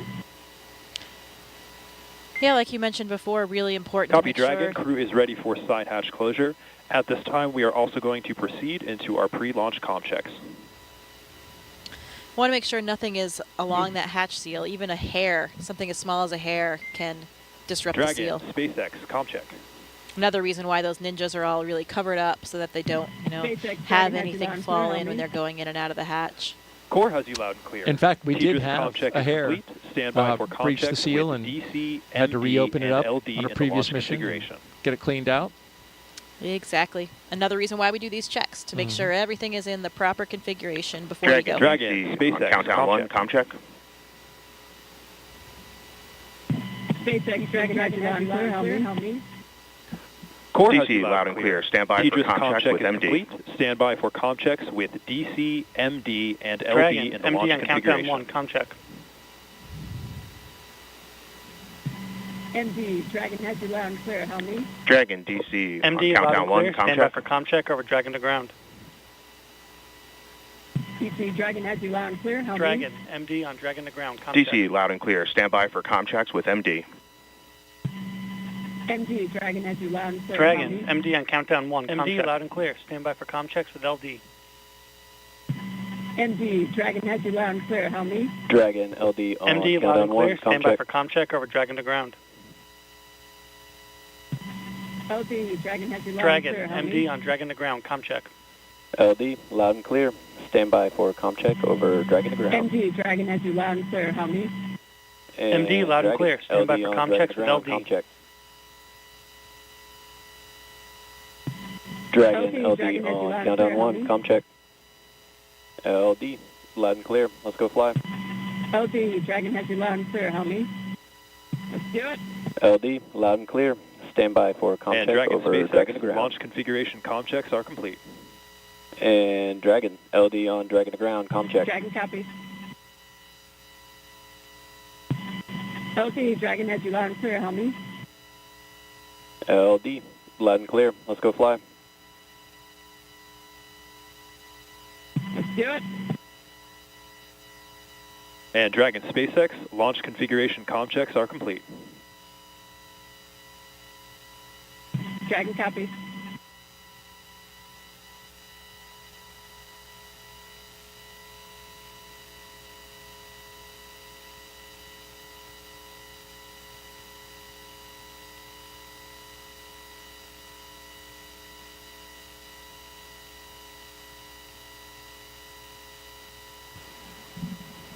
So we just had the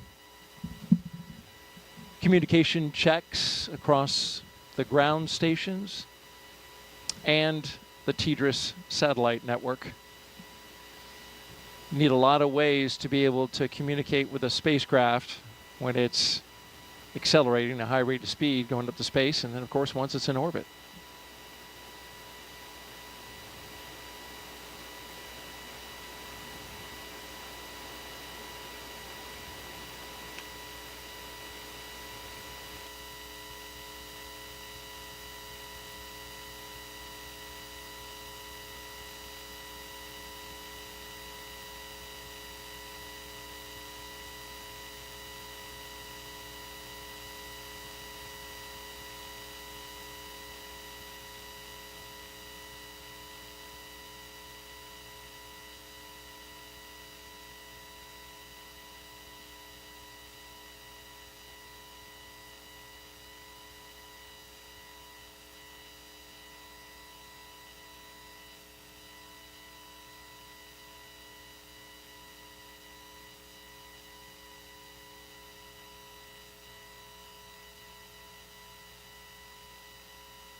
You're watching live coverage of NASA and SpaceX's Crew-7 mission to the International Space Station from Kennedy Space Center in Florida. NASA's Daryl Nail, joined by NASA astronaut Jessica Meir, as we count down to liftoff. Crew-7 got up early this morning, T-minus 7 hours. Had their medical checks, their pre-launch meal. Got suited up at roughly around T-minus 4 hours. Drove out to the pad. Arrived at the pad at right around T-minus 3 hours and change. And since then, they've gone up the launch tower and into the Dragon, where they are strapped in, secured, had their suit leak checks, individual comm checks, and spacecraft communication checks. And now we are awaiting the closure of the side hatch. And we've got a range of time in which this can happen. Yeah, we're looking pretty smooth so far. Those good leak checks, good comm checks. Crew is all situated and ready. I think those feelings of anticipation are building up now as they start thinking about what's going to happen in 2 hours and 13 minutes from now. It will be exciting, and we will have all the best views. It certainly will be exciting, and we'll have all the best views as they go into space. If you're just joining us, you're watching live coverage of SpaceX and NASA's Crew-7 mission to the International Space Station from here at the Kennedy Space Center in Florida. We have beautiful weather for launch. We are 95% go.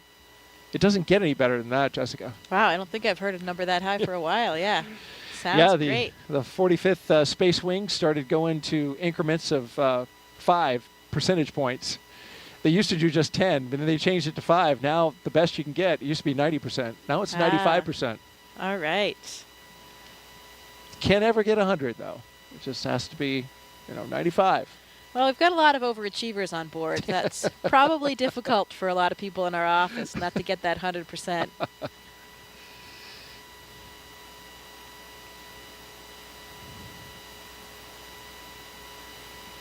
It is Florida, though. It's always unpredictable around here with winds, with thunderstorms, clouds. Luckily, we don't see any of that tonight. Or this morning, I guess I should say. This morning, indeed. 1:15 a.m. Eastern Time right now here on the East Coast of the United States. If you're watching over in Europe or Japan, well, it's closer to the afternoon, especially over in Japan. Of course, we have JAXA astronaut Satoshi Furukawa. That nation, a strong participant.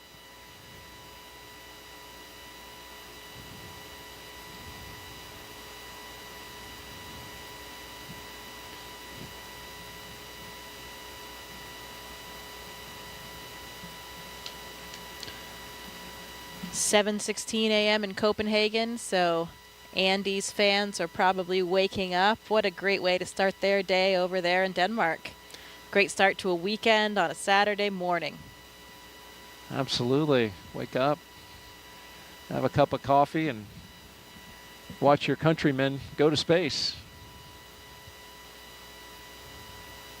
And once Andy, speaking of Andy, once he arrives at Space Station, he'll be able to take over as commander of the International Space Station. That's quite a responsibility.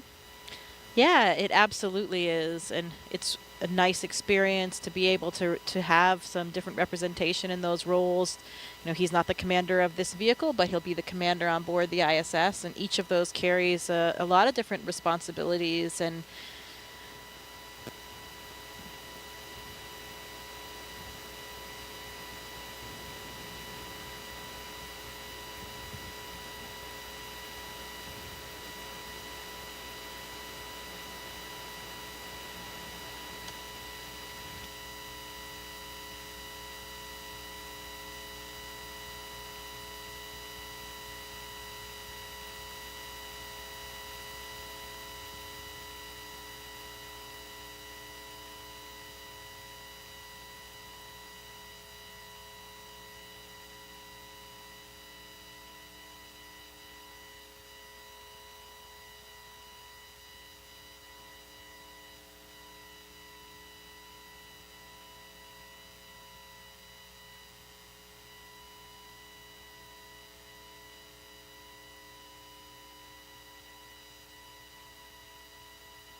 So our next step will be closing that side hatch. Is that right? Waiting for that move? Yeah, that's right. We expected that at T-minus 2 hours and 13 minutes, but they have a window of time in which they can close that side hatch. And then they'll pressure test it, do the leak check on the side hatch. There's a lot of margin built in to the timeline.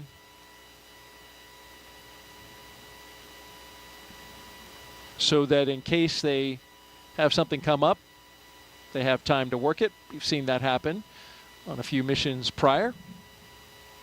And Dragon SpaceX, the closeout team is taking its final steps in preparation for side hatch closure. Stand by for transition to pad hatch closed. Ensure that all items are secure from now through launch. Getting some more thumbs up from the crew. SpaceX Dragon More copies. waves. All items are secure.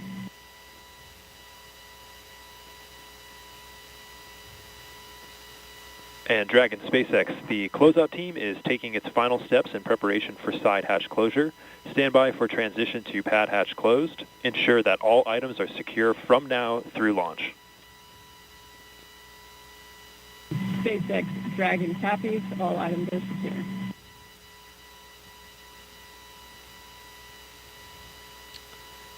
Just like we mentioned, want to make sure that things aren't going to be floating away from them in the launch environment. Straps and Velcro are your best friend when you're in space. I've always likened that call to the stow your tray table and put your seat upright, you know.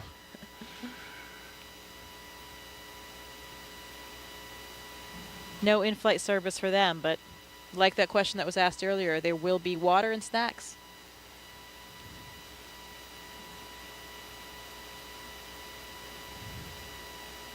And as we await side hatch closure, if you've got a question for our own Jessica Meir, NASA astronaut, just punch up hashtag #AskNASA on the social sites, Facebook, X, and YouTube.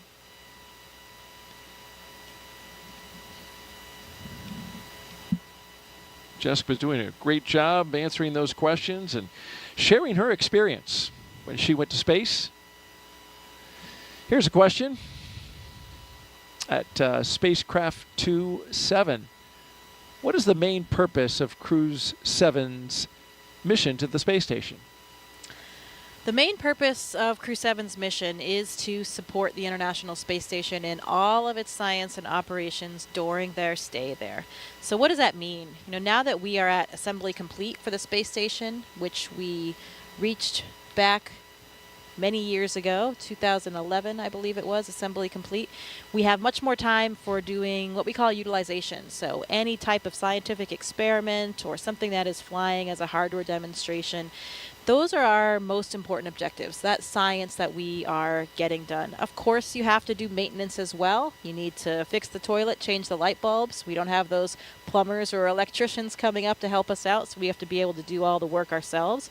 We do spacewalks. We have to do certain repairs outside the space station. All of those things are part of a nominal mission. Visiting vehicles will be coming to the space station with all of the cargo on board. We'll have to fly the robotic arm, capture those, and unload them. And we could talk a little bit about the science as well. You know, there are some interesting experiments that are on board with this crew. One of them is the crew themselves. We have a big physiology study called CIPHER. I think we're going to hear more about that later in the broadcast from some of the scientists involved, but that's a comprehensive physiological suite. It's about 14 different studies that are really targeted at comparing and contrasting and Dragon different SpaceX, we are commencing a different health mission check for the durations. launch So, escape you know, we system. have Expect had a short shuttle momentary missions flight in the computer past. state We have change, typically followed by 6-month a missions on the transition back to space pad hatch station, closed. and we have a few that were more around the year mark. We want to see if there are SpaceX differences in Dragon different lengths so that we can try to forecast ahead toward our really long duration mission, which will be to Mars. You know, that mission right now with current methods And of Dragon technology will be SpaceX, about 3 years. we are commencing a health check for the launch escape system. Expect a momentary flight computer state change, followed by a transition back to pad hatch closed. SpaceX Dragon copies. So when you go to Mars, it takes about 6 to 9 months to get there, 6 to 9 months to get back. You want to spend a good amount of time there on the surface as well to make it worthwhile. So that's why we call it about a 3-year mission. And we want to understand the physiology involved in that kind of length of a mission. So that's really what this CIPHER study is designed to get at. Try to understand the differences between these short and longer. You know, what happens between 6 months and a year? Is there just a plateau that is reached? Do things stop changing? Or do we have a linear increase in certain parameters or that kind of thing? We want to understand more about those experiments. There's a sleep in orbit experiment that sounds pretty interesting. I think Andy will be a subject for that one. I'm not sure, maybe someone else as well. That uses an earbud EEG, an electroencephalogram, to measure brain waves, look at brain activity during sleep. So pretty cool EEG on board. You know, I speculated that it would be so cool to have an EEG on board crew members to see what's happening to the brain when you first go up in microgravity for the first time, because you are navigating in this 3-dimensional environment for the first time. You know, sitting here, of course we're in 3D, but we're not really using things above our head, in the ceiling, on a ceiling, and that kind of thing. On the space station, we use all of the planes. We use the floor, the ceiling, all of the walls, all equally. And so you're navigating in this different way, and these different pathways are really forming in your brain in order to accommodate for that. It was a really interesting feeling I felt during the first few weeks I was in space, where I felt like my brain would actually do these flip-flops. If I went from the floor up to the ceiling and I was working there, you know, here on Earth, when we think about how we navigate and move around, it's all in relation to down, because we have this gravitational vector pointing down toward the Earth. When you don't have that in space, you know, suddenly there's no right or left. And if I'm up on the ceiling working, my brain would kind of reinterpret that as being the floor or the deck, as we call it on the space station.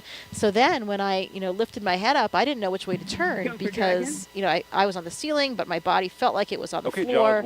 And that takes a couple of weeks for your body to get used to. And I think these new neural pathways are forming. And it's such an interesting thing for me as a physiologist, because I felt like I could really feel that happening. And Dragon SpaceX for post-ingress briefing.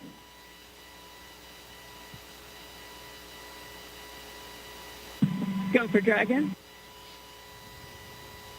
Okay, Jaws, we'll keep this one short. At this time, the Dragon team and F9 teams are not tracking any issues, and you couldn't ask for better weather. How copy? Dragon copies. Good to hear.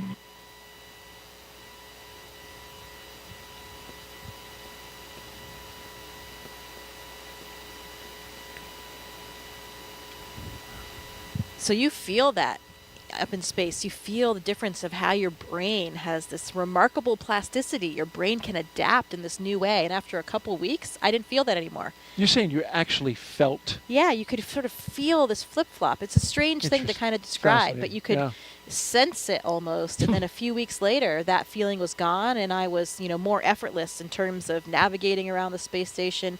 You become really graceful in your movements. You know, just the tip of a finger can push you off toward one direction. So it's really interesting to see how the brain and the body are so moldable and adaptable and ready to just, you know, take on whatever new environment it comes across. Wow.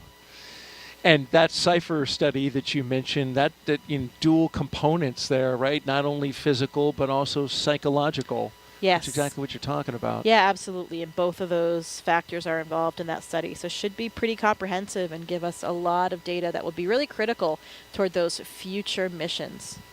We'll learn more about that study coming up in our show inside of T-1 hour. So stay tuned for that. In the meantime, we are 2 hours out. You're watching coverage of NASA and SpaceX's Crew-7 mission to the International Space Station from the Kennedy Space Center in Florida. We're looking down at the Dragon and the Falcon 9 rocket out at pad 39A.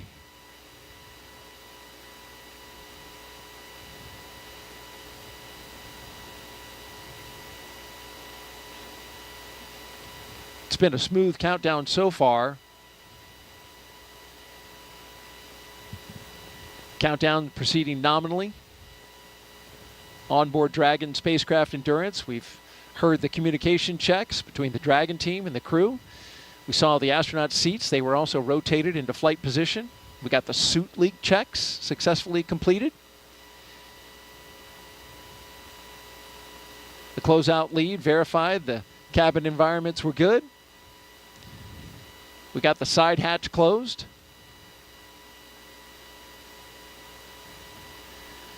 And then after all that, the SpaceX closeout team will perform the final leak check on the hatch. Closeout team will actually depart the pad at T-minus 1 hour. And you are the ASP, the astronaut support person for Crew 2.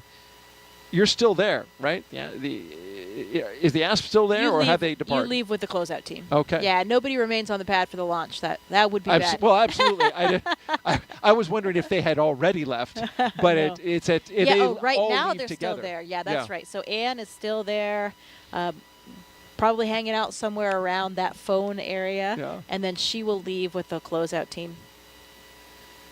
Anne McLean, she's talking about, spaceflight veteran, NASA astronaut. And there she is. There she is, yeah.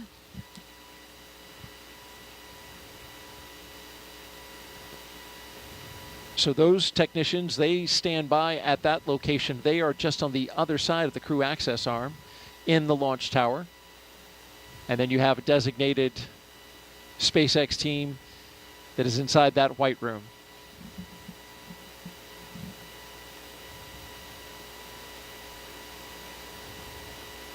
And as they continue to check that side hatch, been getting some great stuff from Jessica. Just fascinating to listen to you talk about all the aspects of space flight and the experiments that are going on and what it was like for you. We certainly know that space flight is not child's play, but did you know that every Dragon astronaut crew brings a stuffed toy with them? Its purpose? Well, when the toy starts floating, the crew then knows that they have reached 0G. That's the confirmation. And there's been a few of these over the years. Of course, as we've done our missions, that toy is called a 0G indicator, and there's been 8 on Dragon so far. Starting with this little guy, Plush Earth, floating around by himself in the first uncrewed flight test in 2019 called And Demo 1. That was Anne McLean again. And it was, once she was on space station. This is a sequin bedazzled dinosaur named Tremor, picked out by Bob and Doug's sons. Then we go to Crew 1, Baby Yoda. The first stuffed animal, there's a penguin, Gwyn, the penguin, with Crew 2. And then Crew 3, the turtle, classmates Raja Chari and Kayla Barron, of course. And then you see the first humanoid. That was the Einstein doll floating around. There he is. We spot shadowed him. And then Dragon here, SpaceX, inside the nominal International side Space Station, there's Suhail, the mascot for the United Arab Emirates. So the question is, Jessica, what did Crew-7 bring? You know, I do know what they have, but I'm not sure if we're supposed to reveal it quite yet. We're going to wait for the view. Let's wait for the view. Let's wait. When we get it Dragon in the view. SpaceX, nominal side hatch leak check. I can't tell you about mine. On Soyuz, we have this tradition as well. Dragon copies, nominal side hatch leak check. Good call there, though, on the side hatch leak check. That's good. My commander brought, it was a small stuffed unicorn. I think it was from his daughter. So that was what we had to demonstrate microgravity for us. And really for everybody watching, because that's, you're still strapped in during all those moments. So it's difficult to tell if there's any weightlessness yet or any relative motion. But that's why you have the microgravity, the zero gravity indicator. Not truly zero gravity, so it's a microgravity indicator, I'd say. Or even sometimes called a 1G indicator, because you can see when you're back in 1G when you're landing as well. So you use it on the way down?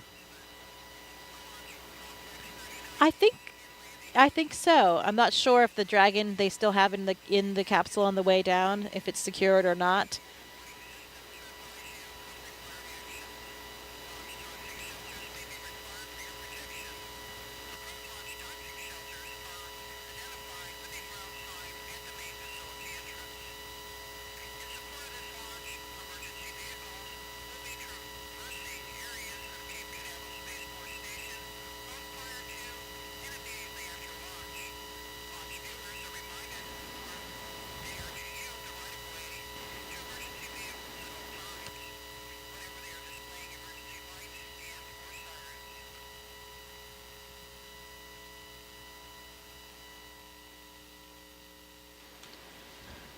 Yeah, it's a fun tradition, though, and it's, a group activity, or at least usually up to the discretion of the commander. Who's going to choose it? Maybe it's your first space flight.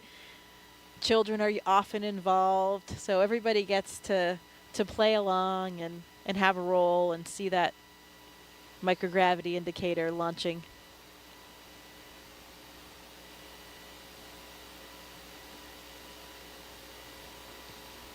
And while we've got a moment here, Jessica, we want to catch everyone up on our preparations for our first launch of a crew around the moon. First in more than 50 years. Let's take a look at our Artemis Moon Minute.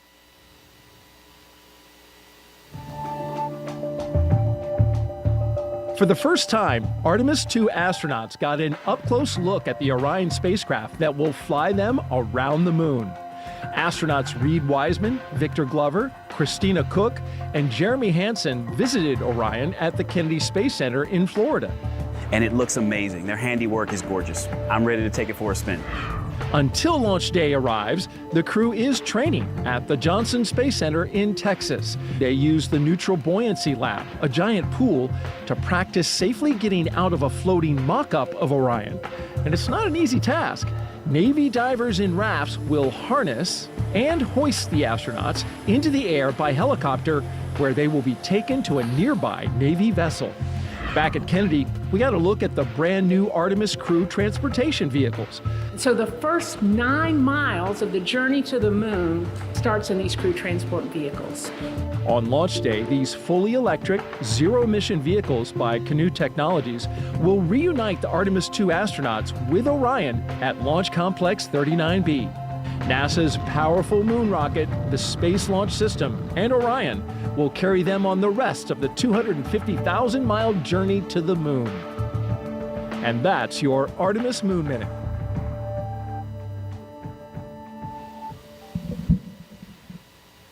For Artemis updates, please see the QR code on your screen right now. Or you can visit the website at nasa.gov/Artemis 2. Certainly, you know all the crew members for Artemis 2, but also friends with the A2 crew, and 2 of them, Christina Cook and Victor Glover, were even part of your astronaut class, the 8 Balls, right? 2013?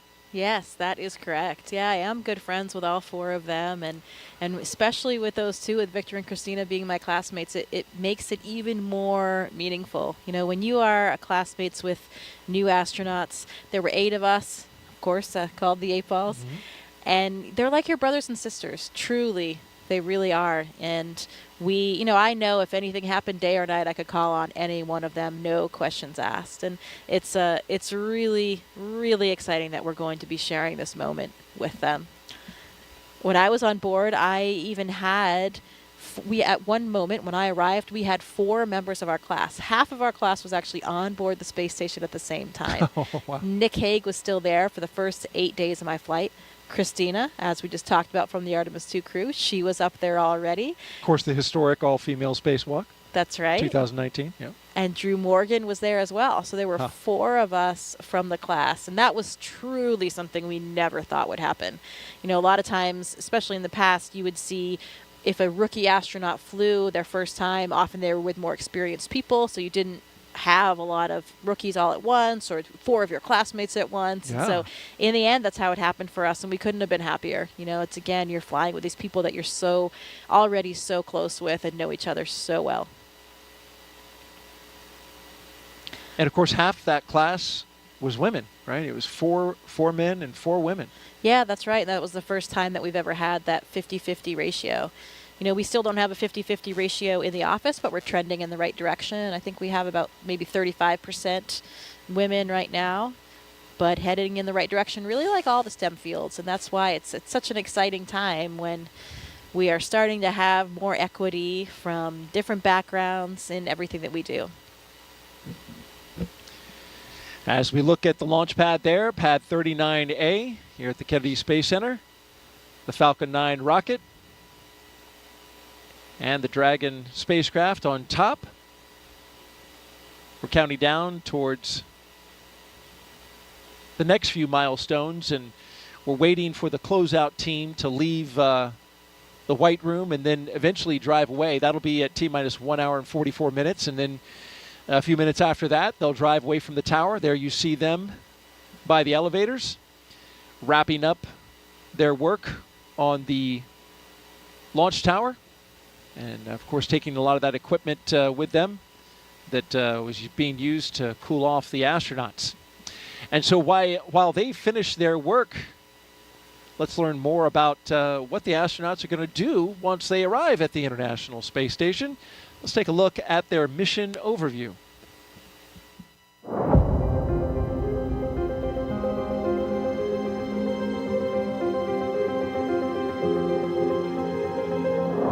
Our Crew-7 mission will take our 4 crew members to the International Space Station, which is, think of it as an orbiting laboratory around the Earth. In the broadest sense, Crew-7 and Expedition 70 is about the exploration of space, because a lot of the science and technology development that we do on board the space station not only benefits future missions to the Moon and Mars, but it also benefits humanity and it benefits the Earth. The main topic of our work is always science, so we have numerous scientific projects and scientific experiments which we are part of. We're doing science and research on ourselves, our human bodies, and how we react in space so that we can eventually go further in the solar system. Using the long-lasting microgravity environment on board the International Space Station, which we cannot obtain on the ground, we can perform many scientific research that makes our life on Earth better. Well, with my international upbringing, I'm especially proud of the fact that our Crew-7 mission has 4 different astronauts from 4 different countries. And it's just something really special when you think about we've all come from very different backgrounds. We have different cultures and different traditions, but we share those with each other. Working as a team, we can back up each other and accomplish the mission easily. And I hope that this is something which can show the world how we can achieve big things when we cooperate and we work together.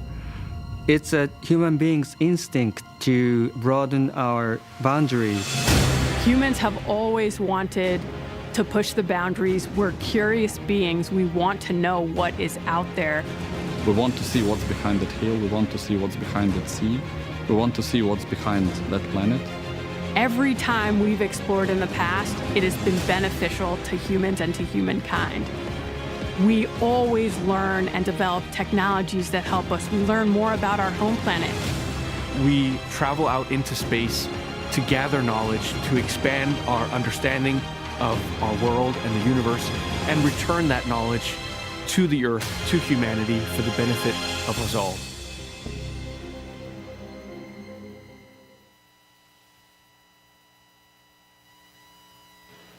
Welcome to the International Space Station Flight Control Room at NASA's Johnson Space Center in Houston, Texas, where teams work around the clock to monitor work and life aboard the orbital laboratory.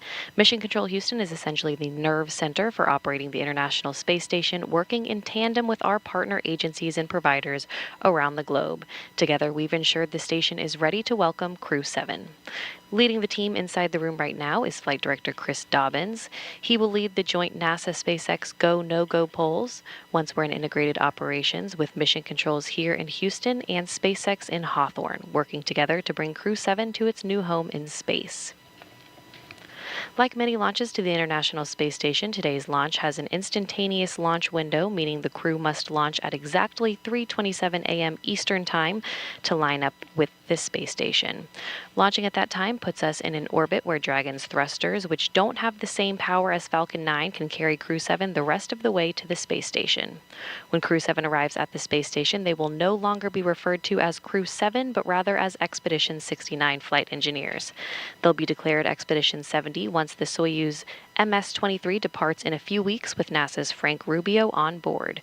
He will land September 27th with the longest single spaceflight by a U.S. astronaut astronaut with 371 days in space. Once on board, Crew-7 will conduct a direct handover with Crew-6, and Crew-6 will remain on board the station until their scheduled undocking day.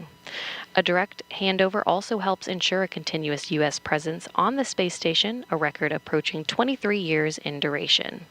After docking and hatch opening on Saturday, Crew-6 will give Crew-7 a safety briefing and orientation, which might be particularly helpful for the first-time space flyers on this flight, NASA's Jasmin Moghbeli and Roscosmos cosmonaut Constantine Borisov. As the station is first and foremost a laboratory, the crew will jump right into conducting experiments with new research still to be delivered on upcoming cargo flights. For now, we'll send it back to you, Daryl. All right, thank you very much, Courtney. Back here at the Kennedy Space Center in Florida, looking at pad 39A, the rocket and the spacecraft that will go to that destination that Courtney just gave us an update on, the International Space Station, which of course is flown from Mission Control in Houston. Dragon SpaceX.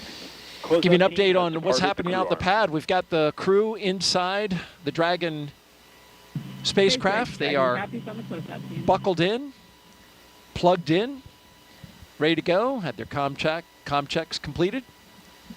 And right now, the closeout crew is making their way, finishing up their work and making their way out of the launch tower. Dragon SpaceX. Closeout team has departed the crew arm. So that means they're out of the crew arm. You can see them going down the steps to the elevators and then back down to their vehicles to clear out of the blast danger area. There you see their vehicles awaiting them, the 3 Teslas that took the astronauts to the launch pad. They will take the closeout crew out of the perimeter of the launch area, and they will stand by at an area a good distance away from the launch pad. We're 1 hour and 41 minutes and counting until liftoff, and as we look at the pad and think about traveling to the International Space Station, we talked about the crew and how they'll be performing many groundbreaking science experiments. Let's take a closer look now at some of that science they'll be doing. The International Space Station is a state-of-the-art microgravity laboratory that is unlocking discoveries not possible on Earth and helping us push farther into deep space. Every single day, we are answering big questions about Earth and about space, about where we came from and about where we're going. But the other thing that we're doing is we're learning more questions to ask. Microgravity turns almost everything we know upside down. Liquids behave completely differently.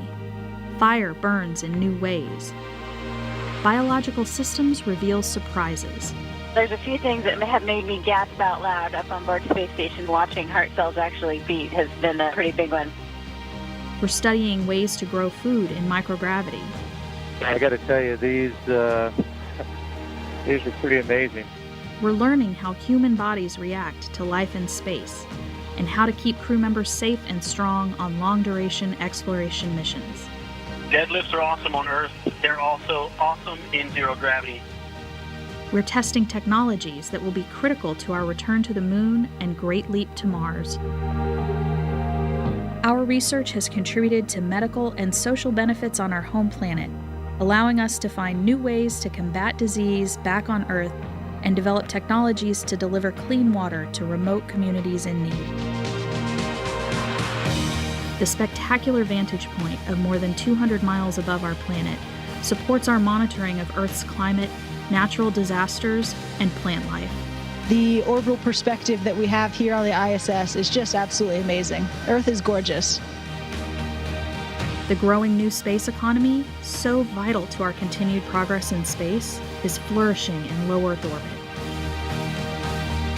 We're inspiring future generations from a platform that is one of the largest international collaborations of our time.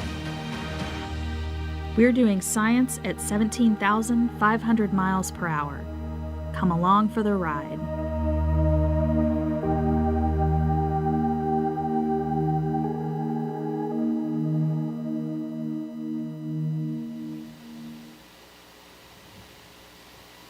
A great overview of some of the science being done on board. And Jessica, you've looked into this mission, of course, as an astronaut with the Astronaut Corps and a scientist yourself. You're pretty curious about some of the science that's going up on this mission. Yeah, we talked about some of the experiments already, the CIPHER, physiology and psychological experiment, the sleep in orbit experiment. There's another one that I find particularly interesting. It's called ISS external microorganisms. So this is a really cool one because for the first time we're going to be taking samples during the spacewalk to determine whether or not the space station releases microorganisms through things like life support vents. So we'll be swabbing and collecting these samples to try to understand how far they go, how many of them are there, how far they travel, and get a good idea for what it would be like. In particular, if we think about going forward and being good stewards. Now, I like to think about when we travel, we need to be good stewards of our planet. So if we're going to the surface of Mars one day, we need to understand what kind of contamination we might be having and what kind of effect we might have on that planet. So this microorganisms experiment will help understand a little bit more of the impact that we have. And to me, that is the ultimate experiment because it is science and a spacewalk at the same time. Oh, yeah. My two favorite things. So if I could knock both out at once, I mean, that would be incredible. A double winner right there. And so they're going to actually swab the outside of the space station? Yeah, they're going to collect those samples during that spacewalk. How about that? Now, what are these vents that you're talking about? What are they venting?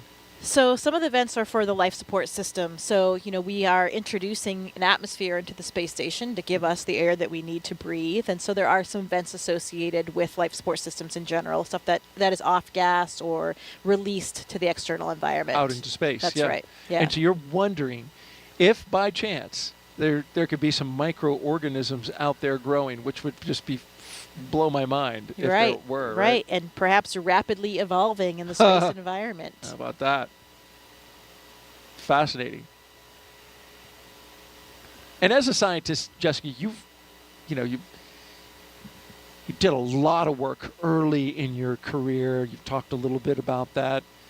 And it calls back to an experiment that is worth mentioning now that had some amazing results. And when you were working on this experiment, it even got a catchy name called Mighty Mouse. And I was wondering if you could share a little bit of that with our audiences.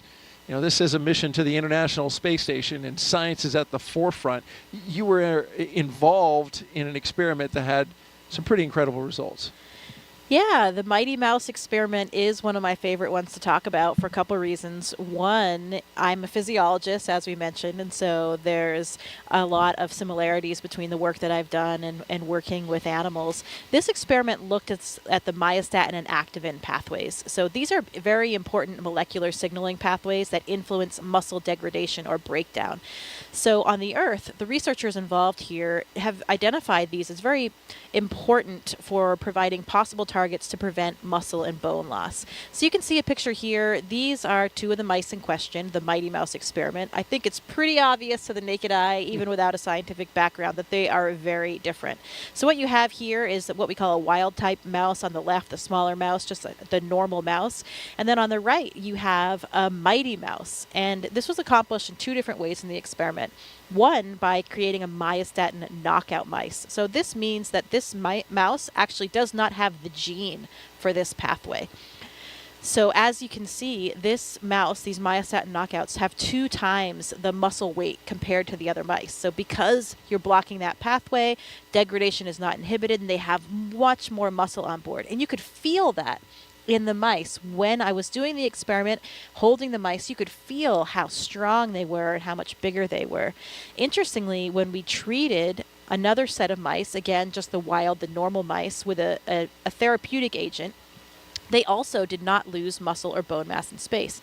What I'm pointing to right there in this picture, this is a bone densitometer. So we were actually putting the mice into this bone densitometer and imaging their bone density while they were on board the International Space Station to get these images, because we're looking at not only muscle, but also bone. These pathways are important for both muscle and bone. And why is this important? this is important for a lot of different reasons. First of all, here on the ground, we have a lot of different disease states that have different types of bone loss or muscle wasting, muscular dystrophy, osteoporosis, heart disease, any kind of disuse wasting of the muscle for like elderly people or bedridden people. And if we can understand more about the mechanisms involved in these pathways, we can help those patients.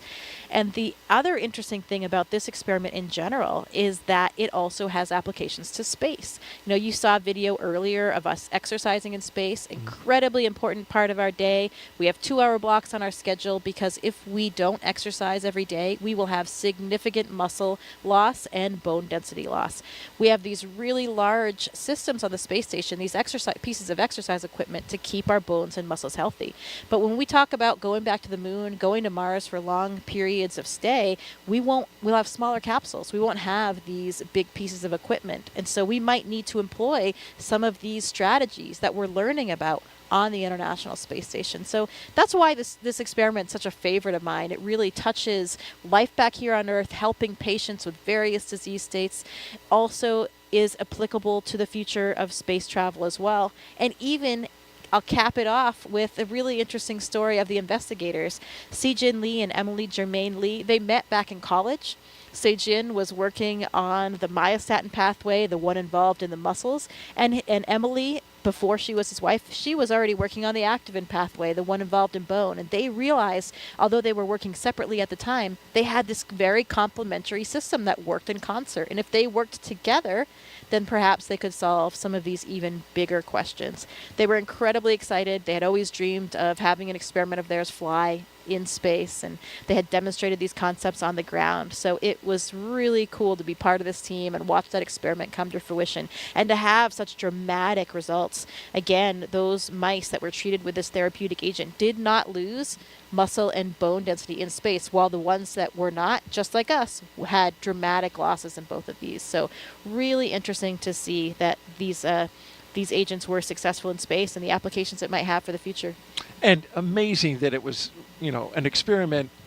You know, the results, of course, incredible, and they obviously, you can see them in the photo of the mice and how it turned out. But I mean, this experiment was right in your wheelhouse, right? All of that came together. You know, both the scientists, you up on board the International Space Station as well. I remember reading, you know, I looked into the study a little bit in preparation for the show, and space was said as, you know, the ultimate bed rest, right? Yeah. Like, which is not good if you're trying to maintain that bone and muscle mass. Right. We need to make sure that we can bring astronauts back to be healthy. And when we think about going and walking around on the moon and Mars, we need to make sure that astronauts are healthy when they get there as well. My colleague Drew Morgan and I were super excited to be performing this experiment in space. He's a medical doctor by background, and me as a physiologist. We were utilizing our own backgrounds, and that was another one of the big contributions that we felt we made. And we even ended up on their scientific publication as well. How about that? Well, thank you very much, Jessica, for sharing that outstanding science.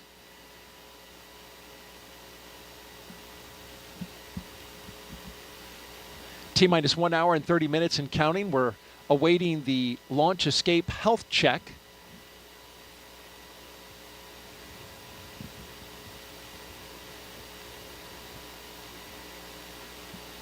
And then in a few more minutes, we'll get to our chief engineer technical poll.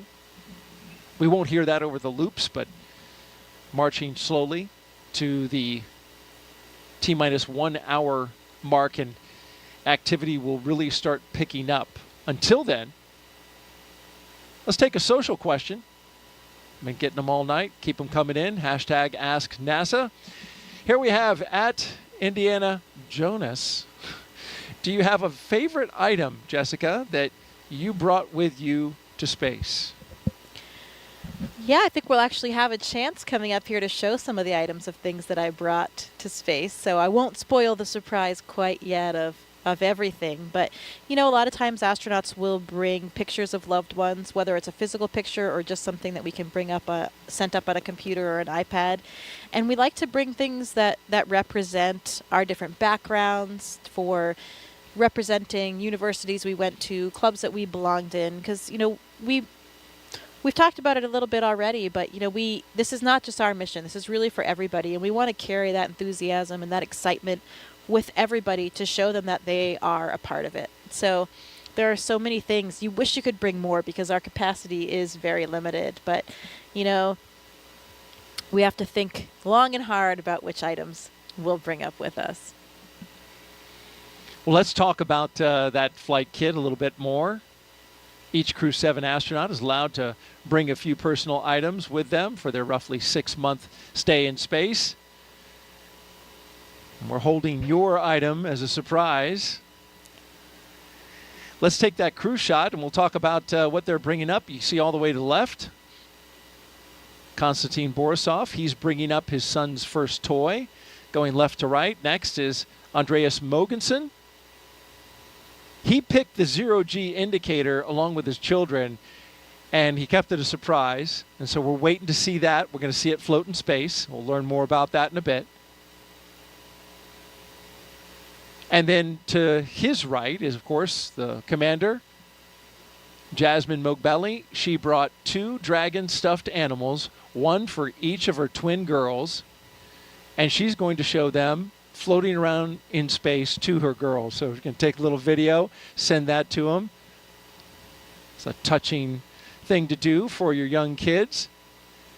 And then all the way on the right, Satoshi. He's bringing photos of his family and friends and photos of current students at the school he graduated from.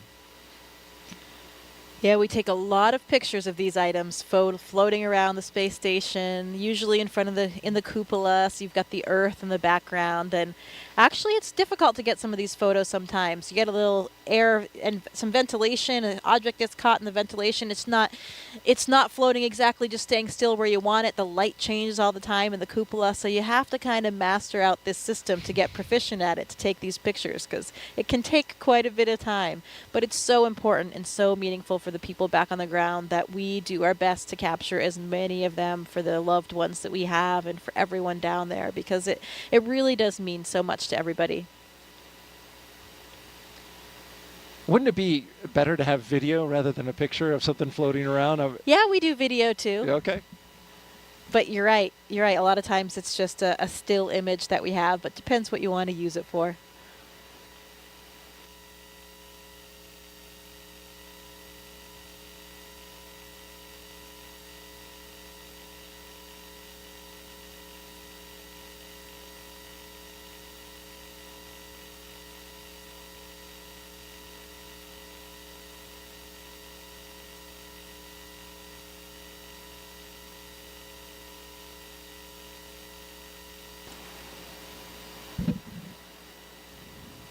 Great stuff there by Jessica Meir, NASA astronaut, with us on the broadcast. Thank you very much, Jessica. And continuing to count down, 1 hour and 25 minutes and counting until liftoff of Crew-7. You're watching NASA's coverage.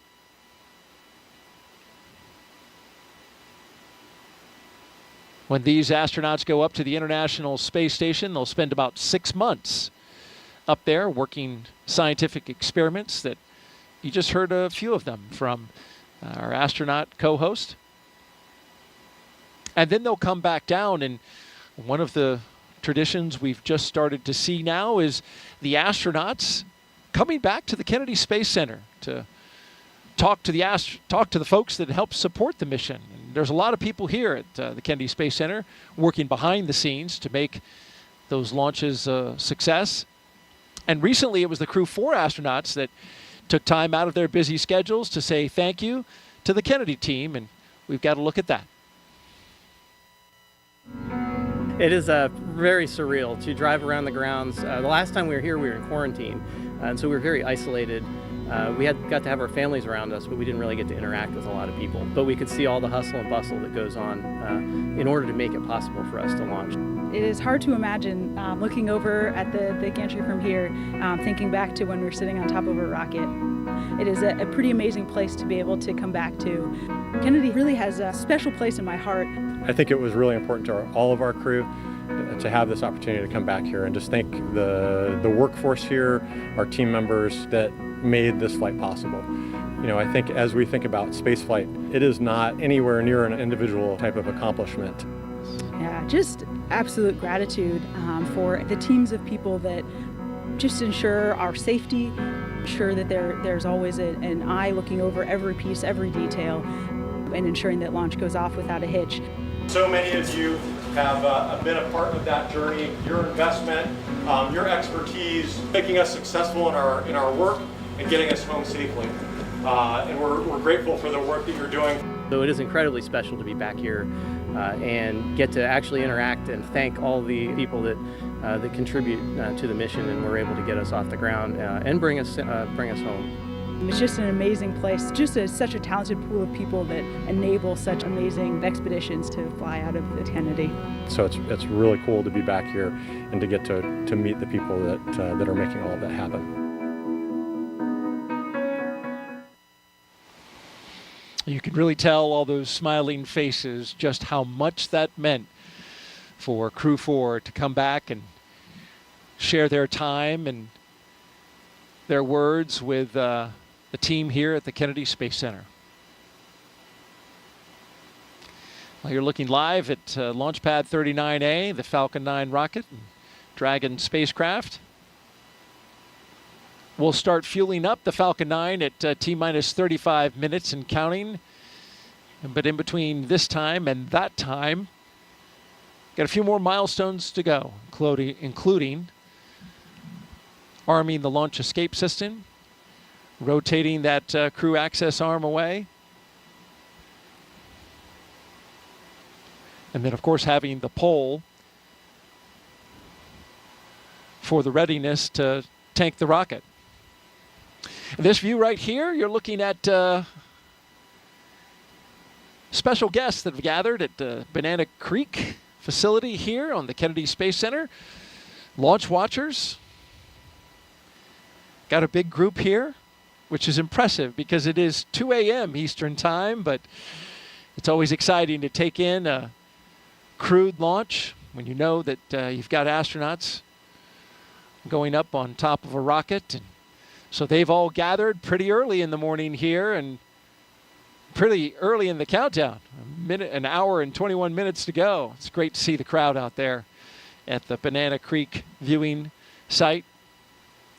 Got about 6,000 people who are at various viewing areas around the Kennedy Space Center. Banana Creek is one of them. Also got folks along a causeway that's just across the water, watching from those locations. Of course, we've got special guests up at a building we call the Operations and Support Building. We've got our own Jasmin Hopkins up there who will be interviewing some special guests here in the final hour. And they're joined by several hundred VIPs who are taking in the site from the 5th floor up there on the balcony. It's a great view up there as well.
We've talked a lot about the different astronaut classes this evening.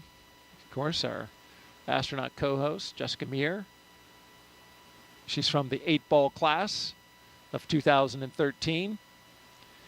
Our crew tonight, the commander, Lieutenant Colonel Jasmin Moghbeli, is the only NASA astronaut going up on this flight. It's a multinational flight. but she is one in many and a highly accomplished group of astronauts selected in 2017 and nicknamed the Turtles. But I think for me what's really special is that we all just come from such a diverse set of backgrounds and experiences. We have scientists, engineers, people from all different walks of life. We're just really, really fortunate. The team that selected our class, I think, just did an amazing job at really looking at how personalities meld together. That's what I appreciate the most, is just the way that we're able to enable each other's strengths and lean on each other in ways that bring us together and bring us closer as a group. We all care so deeply about each other. We have such an amazing relationship across the entire class, and you know, just what an amazing group of people. We've been able to really lean on each other and our expertise in different moments where it's most applicable. Jasmin is an amazing person. Our class is incredibly close, and she is just an amazing leader, an incredible pilot, and a great choice to be the commander of Crew-7. And that's one of the biggest blessings of being up here for so long for me, is I'll have flown with pretty much half of my class. We now have a continuous turtle presence in space, which started with Crew-3 when Kayla and Raja launched, which we look forward to Jasmin carrying forward.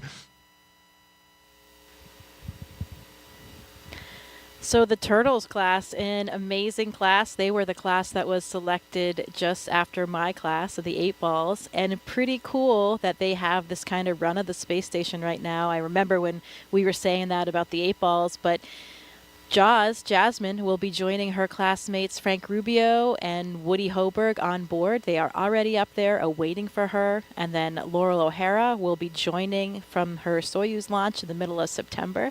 So pretty exciting to have all of those turtles up there at once. And I know that's how it felt for me. Daryl and I were talking earlier about when I arrived on the space station and we had 4 members of our class all up there at the same time. And in thinking about it, I think I've talked about all 7 of my classmates during this broadcast. You've seen photos of most of them in the previous coverage. And it just shows how we really do become like a family here at NASA in the astronaut office, especially with those classmates. We talked about my classmate Anne McLean. You saw her as the astronaut support person on the pad, helping the crew with all of those final preparations. We saw Christina from the spacewalk footage from the spacewalks. Actually, we did 3 spacewalks together, Christina and myself, during our mission. And you saw Victor and Christina in those Artemis images as well, as they are now in training for the incredibly exciting Artemis 2 mission.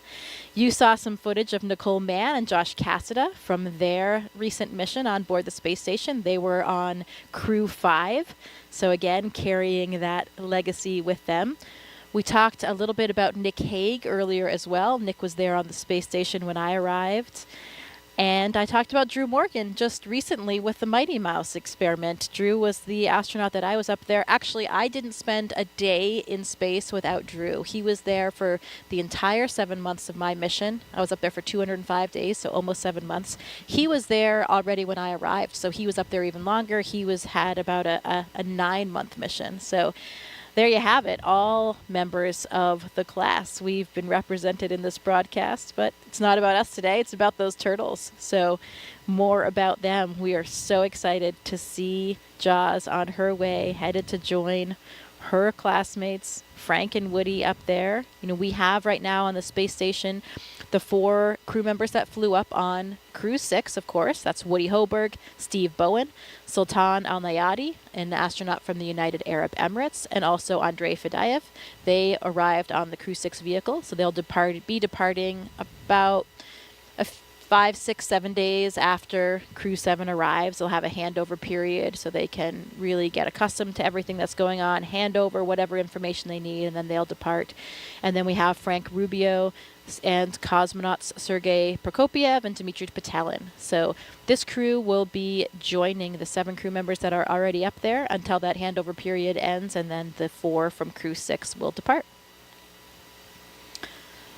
The Soyuz crew is scheduled to land, I think, September 27th. So Frank will finally be returning home from space back here to the U.S. And his mission was extended, so he will have been up there for over a year when he lands. finally, and he's going to break the record, right? Longest That's continuous stay in space. That's right. It has been an incredible mission for him, but of course everyone is very excited to have him back on the ground as well. And I'm sure he will be just as excited to be back on Earth and be able to visit his friends and family and take a hot shower. Showers are always very welcome when you come back. You know, you do get surprisingly, you feel very clean on board. I was surprised by it, but it's kind of like a sponge bath that we get up there, but you really do feel clean. And part of the reason why is you just don't feel as dirty as in space. You know, not even your clothes are really resting against you when you're in microgravity. Everything's kind of floating. You don't go outside and get sweaty in the hot Florida humidity like us sitting here in these chairs getting a bit hot. You just don't experience that because you're never sitting down. You know, you don't. But you are perspiring, right? That you're losing water through the skin. Sure. But it's not sitting there, right? Absolutely. You still have all the same physiological mechanisms going on, but it's a temperature control environment, so you're not really sweating throughout the day aside from when you exercise, and then you do sweat quite a bit. Okay. And it's really cool to see because the water, it doesn't just fall down, doesn't fall off of you like it does here on Earth. It'll kind of accumulate until a force acts upon it. So you might have a ball of sweat kind of growing on your head, for example, if you're Victor Glover, you don't have any hair up there, or Luca Parmitano on my mission. And yeah, it behaves differently until it'll come off in a with a Just once dispersing. you have motion imparted onto it. How about that?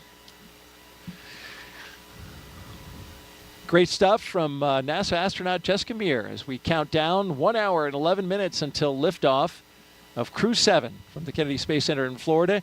If you're here with us in the area and you want to hear the call-outs live as they happen, you can hook that up on amateur radio. The VHF frequency you can see on your screen, 146.940 megahertz, and on the UHF radio frequency, 444.925 megahertz FM mode. And you can hear that throughout the county here on the Space Coast. So we're a little over 1 hour until liftoff. And this is a continuation of regular crew flights to the International Space Station from U.S. soil.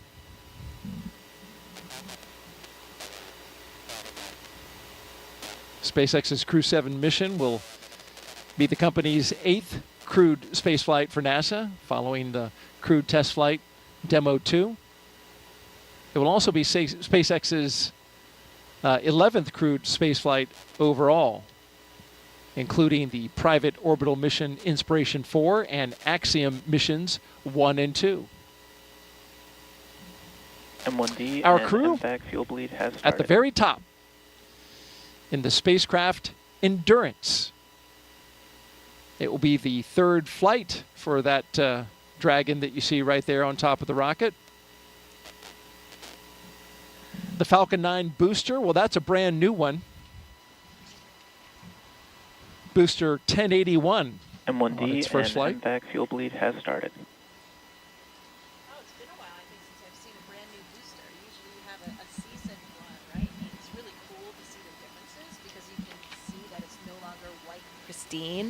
As they are reused more and more. Pretty cool to see. Yeah, you were talking about the booster, how, in the reuse booster, you've got that sooty exterior on it, and this is a brand new one. Of course, commercial crew program, they limit the number of boosters in terms of their reflight for use on crew to 5. The Endurance, its previous missions were Crew-3, Crew-5, and of course today, Crew-7. If you're just joining us now, we've had a great countdown so far. Weather is nearly perfect, 95% go. We've got a crowd of launch viewers on hand at our various locations around the Space Center. More than 6,000 people here in the local area. And of course, beyond that, outside the gate, even more.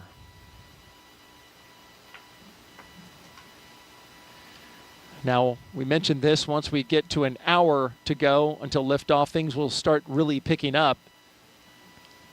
We get close to that go, no-go pole that will arm the launch escape system. And then once that's armed and we rotate the crew access arm away, we'll get the propellant loaded into the rocket at T-minus 35 minutes. That crew pole for readiness happens at T-minus 1 hour. And of course, the pole to load the prop is at T-minus 55 minutes. At T-minus 45 minutes, there'll be an internal mission control Hawthorne pole, and then the launch director's pole for propellant load.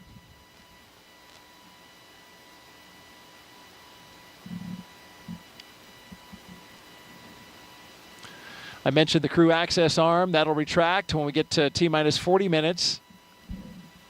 And the crew will get the call to close their visors and arm the launch escape system.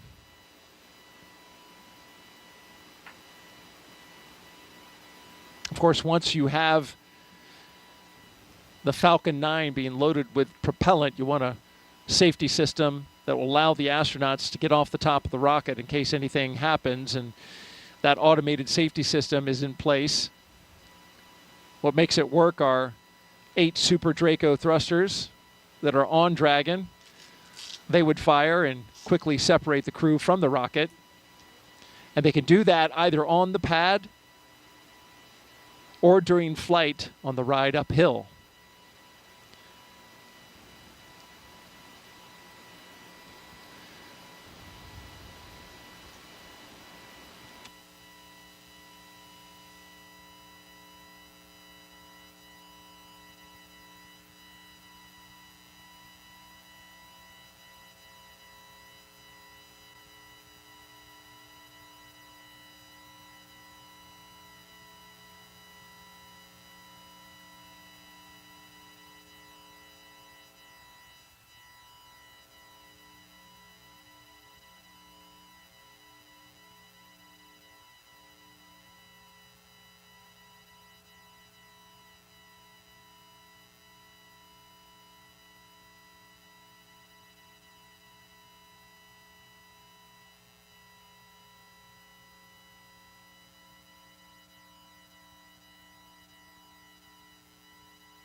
And thanks for tuning in. You're watching live launch coverage of NASA and SpaceX's 7th rotational flight of astronauts and one cosmonaut to the International Space Station from the Kennedy Space Center in Florida. NASA astronaut Jessica Meir has been with us over the past 3 hours, talking about Crew-7 as they have prepared for launch. Also talked a lot about science and a phenomenal number of other fascinating topics. We really appreciate you being here. We're now closing in on T-minus 1 hour until liftoff, and your thoughts on how we've done so far? Things have been proceeding nominally, as we say in the space business. Things are looking good. The leak checks were good. Comm checks were good. The hatches closed. I think we're in good shape. And the weather, what did we say? A 95% favorable odds for weather. So looking good, and I'm feeling good about it tonight. What about you, Daryl? Oh, I am feeling fantastic, and it's good. We both got the positive vibes going. You mentioned the weather. It's nearly perfect. Liftoff time still holding for 3:27 a.m. Eastern time and 27 seconds if you're right down to the second. We're tracking no issues with the Falcon 9 or Dragon, as Jessica mentioned. The range is green. Weather, good to go. Over the past 3 hours, we want to review now what our crew's been doing, and there you see them. Jasmin Moghbeli, Andreas Mogensen, Satoshi Furukawa, and Constantine Borisov. They have been getting ready to launch into space. Let's take a moment now to recap the overnight launch preparations. After waking up and having a meal, SpaceX helped the astronauts into their suits, as you can see right here at the historic quarters suit-up room. Then the crew, well, once they got their suits pressure tested, they walked right out of the same path that every NASA astronaut has done since Apollo 7, waving to family and loved ones after getting inside their Teslas with the gull-wing doors coming down. They joined a caravan led by Center Security on a 20-minute ride to Launch Complex 39A. Big smiles all around. All the way around. And then following their arrival to the pad, they got a look at their rocket, and in they went, walking across the crew access arm and right into their spacecraft. And those big smiles you mentioned, Jessica, we just saw them right there.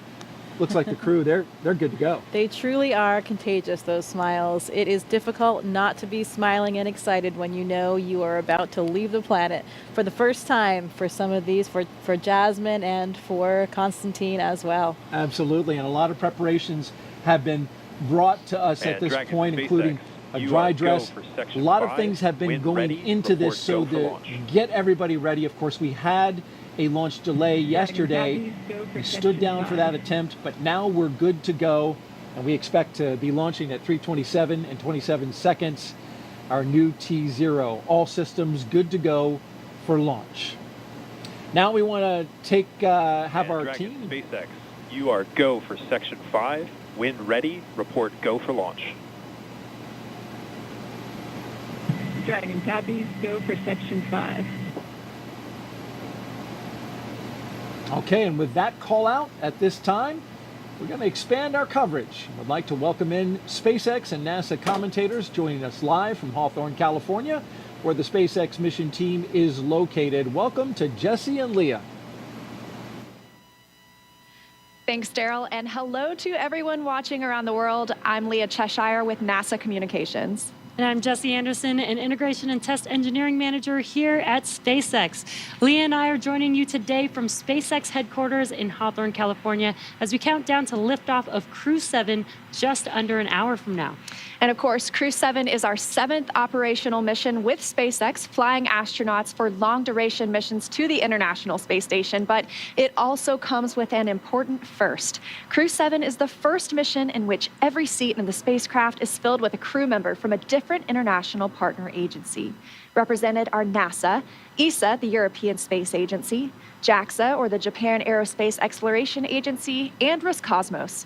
It's also the first time an ESA astronaut has served as pilot of Dragon, so Andreas Mogensen is adding that to his list of accomplishments.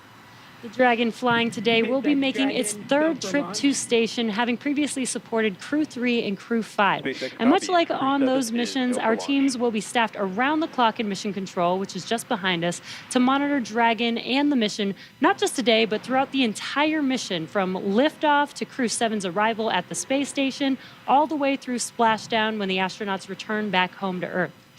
On console or headset and mission control are 6 key SpaceX Our copies. 6 key Crew-7 is positions. go for launch.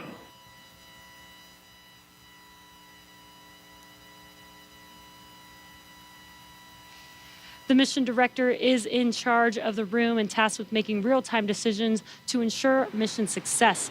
The person that you may hear talking to the astronauts, which we just heard a few seconds ago, is the Crew Operations and Resources Engineer, who you'll hear us refer to as the core throughout the broadcast. And the 4 additional team members are focused on vehicle systems, including avionics, navigation and control, software, propulsion, life support, and communication with ground support teams. Apart from Mission Control, our Falcon 9 team is currently located in the Launch and Landing Control Center at Hangar X. With less than an hour until launch, they are settling in for final checkouts, propellant loading, and for launch. And of course, NASA has its own team members at NASA's Mission Control Center in Houston, Texas, who have been preparing the International Space Station for Dragon's arrival. They recently gave their go for launch and confirmed the station is ready to receive Dragon and the new crew. Now, upon liftoff, today's flight to the space station will take almost 30 hours, with Dragon flying autonomously the entire way. And just like autopilot on a commercial aircraft, the crew always has the ability to take manual control of the spacecraft if needed. It continues to be a smooth countdown, and we're looking good for an on-time liftoff. Coming up at T-minus 45 minutes, the team will report their readiness for propellant load with a final go-no-go poll. In the meantime, NASA's Courtney Beasley is going to help us take a closer look at propellant load and launch go no poll. Go no go poll is open at 55.80, procedure 1.160. Thanks, Jesse. I'm here in the International Space Station Flight Control Room in Mission Control, Houston. What we have our sights set on today is low Earth orbit, which you'll sometimes hear us refer to as LEO.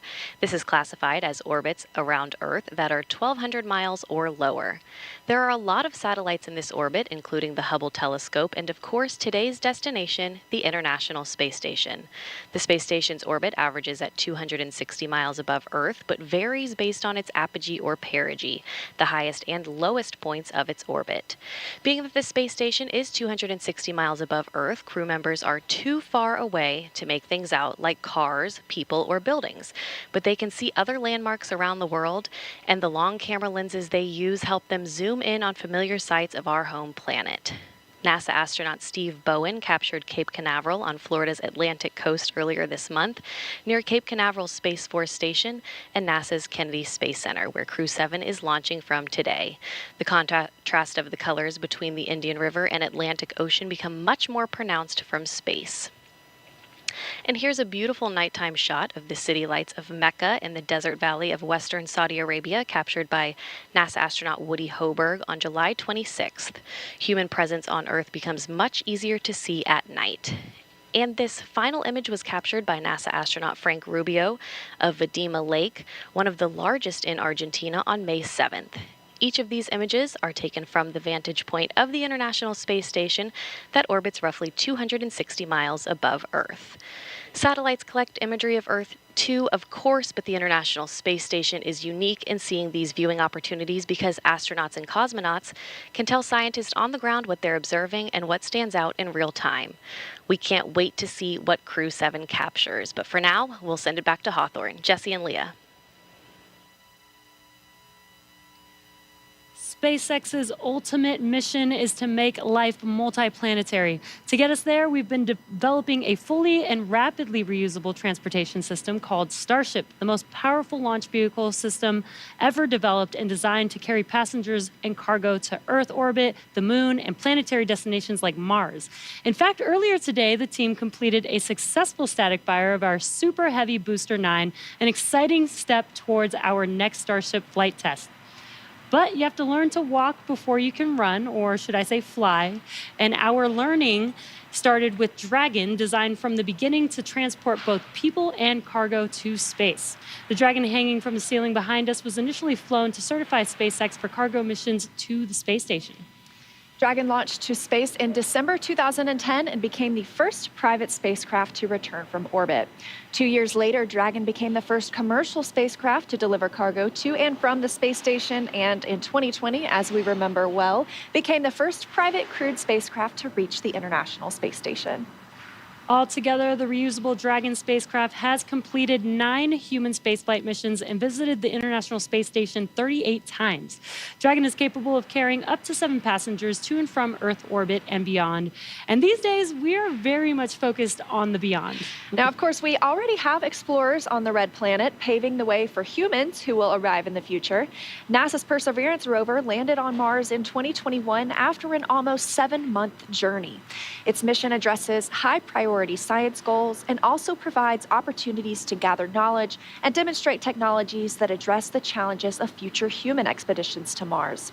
These include testing a method for producing oxygen from the Martian atmosphere, identifying other resources such as subsurface water, improving landing techniques, and characterizing weather, dust, and other potential environmental conditions that could affect future astronauts living and working on Mars. Now, of course, Perseverance also brought along another passenger named Ingenuity. This is the first helicopter ever flown on Mars. There's Ingenuity being deployed from Perseverance and those historic flights that we've seen so far. When the time comes for human explorers, they'll have to take everything with them for a surface mission. Building bases or even cities on Mars will require huge amounts of cargo and eventually crew. So we're designing Starship from the beginning to carry hundreds of tons of cargo into space and be able to be refueled in orbit. Before Mars, Starship will play a key role in the exploration of the moon. SpaceX is providing the lunar lander, which will return astronauts to the lunar surface for the first time in 50 years under NASA's Artemis missions. With the ability to deliver cargo and people to the lunar surface, we'll be ready to help humanity build a sustainable presence on the moon and learn how to live off-world before the next step to Mars. Today, however, we are going a little closer to home, and the work we're doing on the space station also paves the way to Mars, but it takes place in low Earth orbit. As Courtney mentioned, the area includes any spacecraft that orbits at or less than 1,200 miles from our home planet. That's pretty close in comparison to our moon, which is almost 240,000 miles away and is referred to as deep space. Deep space missions like future missions to Mars will challenge us like no spaceflight journey has before when we start looking to send humans millions of miles away from home. Long-duration missions on the space station, just like Crew-7, directly inform how we'll plan to support the first humans bound for the Red Planet on missions that could last months or even years. So we really look forward to those human missions to Mars. And right now we're paving the way with today's exciting mission, plus through Artemis launches to the moon. For now, I'll send it back to Daryl and Jessica at KSC. Thank you very much, Leah and Jesse. And to keep our astronauts safe while on missions to the moon and Mars, NASA is working to understand the long-term effects of living in space. Earlier, NASA's Jasmin Moghbeli caught up with NASA's Chief Deputy Science Officer for our Human Research Program. One of the investigations launching on Crew-7 is nicknamed CIPHER, and it will study the physiological and psychological changes in up to 30 astronauts. Joining us now to talk more about it is Kristen Faub from Johnson Space Center. So Kristen, tell me about your title and the 14 different investigations that make up CIPHER. Yes, I am the Deputy Chief Scientist at the Human Research Program, and 14 research studies, all wrapped into one research complement called CIPHER. What we want to do is study the impact of microgravity on bone, exercise, vision, behavioral health, and not only as individual elements, but how they all interconnect together. And not only do we want to study that, but we also want to understand the impact duration has on the human body and microgravity. This is going to be really important information for us for the Artemis missions and for Mars. Right, Kristen. And on that note, we have been studying in low Earth orbit for over 20 years now. So how is CIPHER adding into that? Yes, 20 years. And we've learned a lot about the changes that happens in the human body in space. Plus, we also have learned a lot about the twin study that happened a few years back. So CIPHER is just a build on top of all of that knowledge that we've gained so far, plus all of the technology that we have today, and data analysis. It's a great time to start CIPHER. It really is. And after the launch of Crew-7, how soon can we expect to get the data back from CIPHER? Well, once we start getting data, we'll start processing it, and then when we start to understand some of these observations and findings over hopefully these 30 crew, it's going to take time because 30 crew is going to be a lot of information. But once we start to find some interesting observations, we'll let you know. Absolutely. It will be well worth the wait. Thank you so much for being here tonight, Kristen. It's my pleasure. Back to you. All right, thank you, Jasmine and Kristen. We're going to turn it over now to Hawthorne, California, and check in with our team at SpaceX headquarters for an update on the launch progression. How are we doing? Thanks, Daryl. I'm Ronnie Foreman, a commercial sales manager here at SpaceX. We are coming up on just about 46 minutes until launch, and our teams are carefully moving through the process to lift off. A lot of preparations have brought us to this point today, including a dry dress rehearsal and static fire earlier this week. For those of you following along, you'll also know that we stood down from yesterday's launch attempt for additional data reviews. But for now, all systems are looking good for launch. So next up, our launch director will check in with the team for readiness, both for prop load and for launch. The 7 SpaceX responsible engineers, often called REs, indicate that they are go by voting electronically. The launch director will also check in with the Dragon mission director, or MD, on the nets, and NASA launch manager to make sure that they are ready to move forward as well. And as Jesse mentioned earlier, the Falcon and Dragon launch teams, as well as key NASA launch members, are in the Launch and Landing Control Center at Hangar X in Florida. On screen, you have that incredible view of the Dragon spacecraft with the crew access arm still in the service position. The crew right now is on board Dragon, waiting to get the green light to stow the crew arm for launch and arm the launch escape system. Great shot of our astronauts there. Once the launch director gives the go-ahead, we should get a good view of the access arm as it swings away from the capsule. The range continues to be go for launch, monitoring the clearance area surrounding our launch pad, as well as the air and sea space along the flight corridor. And at Kennedy Space Center, weather is looking good for launch. If you're joining us on the ground in Florida, you know it's just about 82 degrees outside with light ground winds. Overall, we are looking good for launch in just about 45 minutes with a 5% chance of weather violation.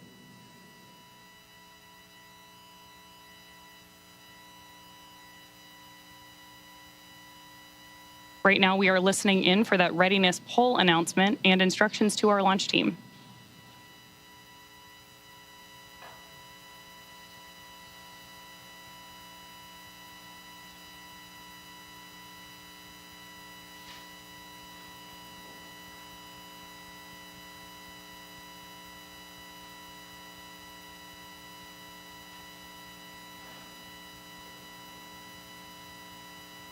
Again, this poll is going to be the go or no-go to move forward with propellant loading for today.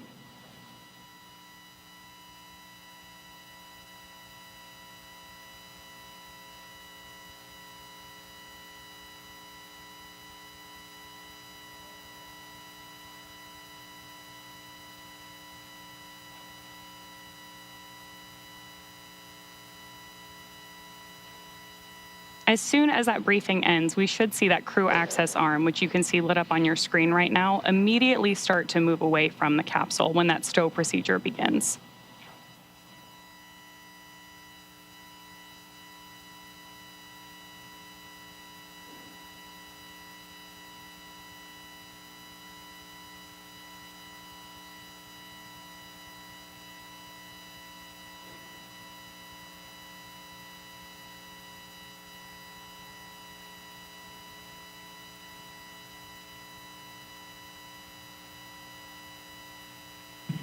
SpaceX Dragon.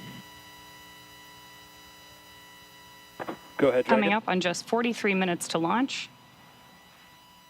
We didn't hear the poll for prop load and launch readiness, so just giving a call. Great nighttime views of our Falcon 9 and Crew-7 capsule there on the screen. Station operators on countdown. Polling is complete. Go ahead, Dragon. And SpaceX teams have pulled go for LES arm and propellant load and launch. We didn't hear the poll for prop load and launch readiness. For all operators in MCCX and Hangar X, both control rooms go into lockdown at T-minus 45 minutes and will remain in that state until the launch and system sorry, Dragon, I just disarmed. All operators are to remain at their console, maintain the sterile cockpit until MD confirms successful disarming the launch escape system following orbit insertion. From Dragon, the polling is complete. The joint NASA and non-Earth teams have pulled go for LES or LD and load and launch. For urgent issues affecting the safety of the operation, for all operators call hold, and Ingress, both controls go into lockdown at T-minus 45 minutes immediately remain and proceed until the launch system is disarmed. T-minus 10 seconds, launch control console, maintain the control cockpit until criteria confirmed. Successful disarm the launch system for orbit insertion, fires, imminent offload, Dragon manual escape flight rules. Launch control at this time for non-urgent with arming conditions, boot the CE or LD, and they will approve aborting the countdown. For urgent issues affecting the safety of the operation, operators shall call hold on the countdown net. Launch control will abort the launch audio sequence immediately and proceed into launch abort. At T-minus 10 seconds, launch control will be hands-off and relying on automated abort criteria for the remainder of the count. Operators advise the launch director whether structural breakup or fires imminent or occurring per Dragon manual escape Crew flight access rules. arm retraction Launch started. control at this time, you may proceed with arming the crew arm for movement. Copy, proceeding to arm crew arm for movement. And with that, we are moving forward toward launch. Propellant loading will begin in just over 5 minutes, but in the meantime, let's check back in with Daryl and Jessica. All right, thank you very much, Ronnie. Crew access arm retraction started. We now have crew access arm retraction. So if you look in your screen, you can see there the crew access arm moving away from the Dragon.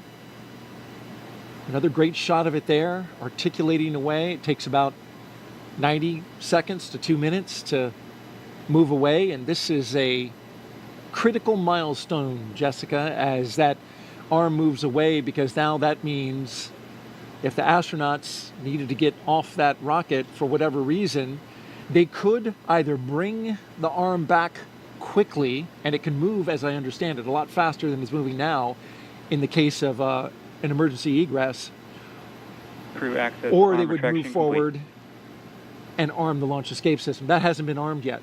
So this is the moving and stowing of the crew access arm, And Dragon SpaceX, so that we can you are clear go that for away from the Section rocket 6, and get ready to closed lift visors off. and armed launch escape system.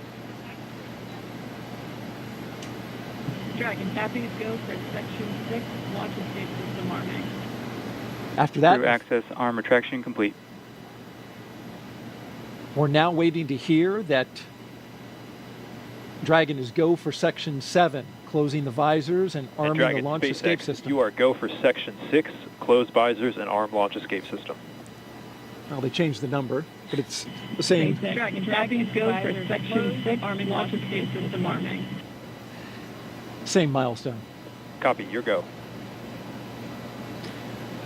I hear from previous crews that this system arms the very loud thump, so they can actually hear that on board. Which makes sense. You've got those engines, those Super Dracos, which are Dragon visors closed, arming launch escape system. right there next to their heads, right? You know, because Copy, your go. Right, and sounds like that was Jasmin saying she was ready to arm, and that command can be sent from either the ground or the crew, and the crew is sending that command now to arm that system. And that launch escape system is, of course, the system that will propel us away from the rocket, the crew capsule itself with the crew inside, in the event of any type of emergency with the rocket. And that is, of course, a system that we hope to never use, but it consists of 8 Super Draco thrusters on this Dragon vehicle that are used only for this abort. And we say we hope to never use it. We hope to not be in the situation, but we have had situations where we've had incredible in-flight tests. Unintentional, for example, there was the launch abort for the Soyuz for Nick Hague's first launch in 2018. Pretty exciting event, dynamic time, but something that showed us how robust these systems are. It performed nominally and carried Nick Hague and Alexei Ovchinin back to safety. Verified armed.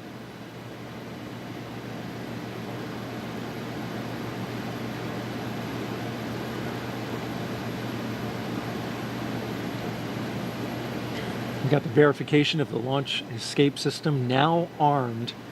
You mentioned Nick Hague. As I understand it, he counts himself having gone to space twice. That's right, or at least 1.5. But this system is now active. They do that 2 minutes before loading of the prop, since that, of course, then does present a more risky situation with that prop on board, and it will stay armed all the way through orbital insertion.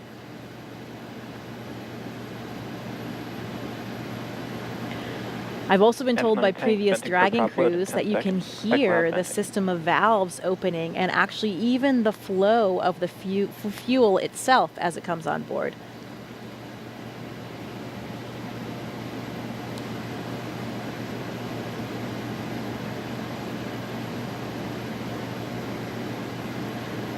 The scenarios in which the launch escape system would be used. F9 tanks venting for prop load in 10 seconds. Expect loud venting.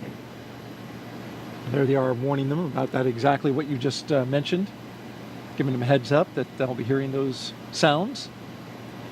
Yeah, Victor Glover was telling me it's a very noticeable process. You can hear the opening and closing of the valves, and there are these low hums and kind of a fluttering sound as that super cold liquid oxygen and kerosene fill those large propellant tanks, first on the first stage and then on the second stage. Must be pretty exciting to be hearing those noises, knowing what that means and how much closer you're getting to liftoff. This is pretty unique in the launch industry, right? Where the astronauts are inside the Dragon, inside their spacecraft, as it's being loaded with propellants. That's correct.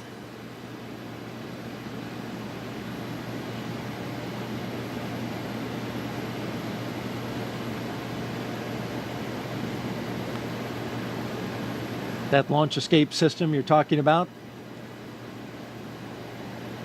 if it were needed, it can get the crew several miles offshore out into the Atlantic Ocean. It's those Super Draco engines capable of moving Dragon half a mile in just 7.5 seconds. So that's equivalent to a peak velocity of 436 miles per hour. So it really moves. It can also get it off the top of a moving rocket as well. So Right. it's got to have that kind of power. Right, at all those different phases, all the way until they're in orbit. And that's one of the things that we protect for here as well when we look at the weather forecast. It's not just for the actual launch itself, but to protect for any of those contingency landing scenarios in the various areas where they would splash down in that event.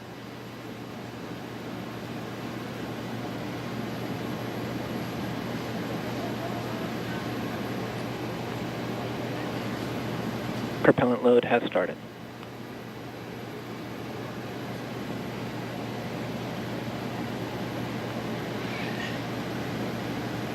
And so now the propellants are flowing into the Falcon 9 rocket, RP-1, refined kerosene, and liquid oxygen, the oxidizer. That part we can see externally because as the liquid oxygen levels rise inside the Falcon 9, it is of course super chilled liquid oxygen, highly densified, and it will super chill the skin as well of the rocket, and it'll condense the air around it. And there's been well over 200 Falcon 9 launches, so if you've seen one before, you're familiar with the sight. The rocket condensing that air, that warm, humid Florida air, which we have been enjoying this evening, at least with a light breeze. That's right. I think it's cooler than Houston anyway, so I'm enjoying my time here. Good, good. All right, for another update, let's send it out to Hawthorne, California, an update from SpaceX. Thanks, Daryl and Jessica. Now, before we send them to space, let's get to know our Crew-7 astronauts a little better. We'll start off with none other than the commander herself, NASA astronaut Jasmin Moghbeli, making her debut spaceflight. My name is Jasmin Moghbeli. I'm the commander of NASA's SpaceX Crew-7 mission to the International Space Station. Baldwin, New York is where I grew up. I always loved team sports from a really young age because you rely on one another, and that's something that I think is really important to know going forward in your career.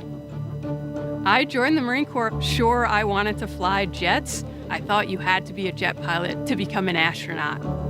I actually went to watch STS-116 launch while I was waiting to start flight school, and Sunny Williams happened to be on that flight. I realized she was a Navy helicopter pilot, and from that point on, I went full steam ahead. All four of us are so proud to represent what is possible when we come together. Ultimately, everything we do is to benefit the Earth.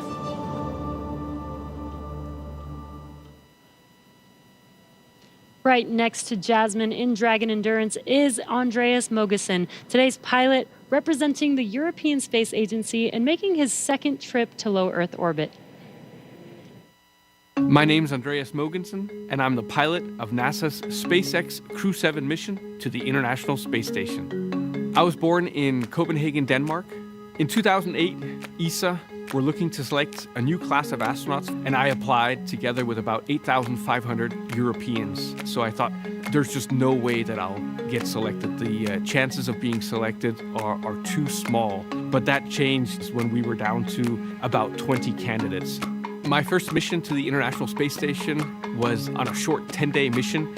I had to hit the ground running as soon as I arrived on board, and as soon as I landed back on the Earth, I knew that I wanted to go back to the space station.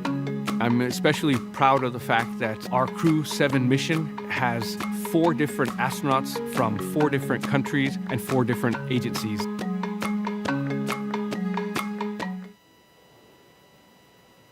Next up, mission specialist Satoshi Furukawa. This JAXA astronaut is no stranger to the space station after spending 165 days in orbit as part of expeditions 28 and 29 in 2011. My name is Satoshi Furukawa. I am a mission specialist for NASA SpaceX Crew-7 mission to the International Space Station. I was born in Yokohama, Kanagawa, which is right south of Tokyo. The first human landing on the moon when I was 5 years old. I thought it was a great moment for humankind. I had a longing for space from my childhood. The moment I was selected as a Japanese astronaut candidate, you are hired, you are selected. It was the happiest moment in my life. Crew-7, we are conducting many scientific researches on the space station to benefit future space explorers. I am very proud of being a part of this excellent team of international partners and also researchers, engineers, flight controllers, flight directors, and so on. Because working as a team and working together, we can accomplish the big mission.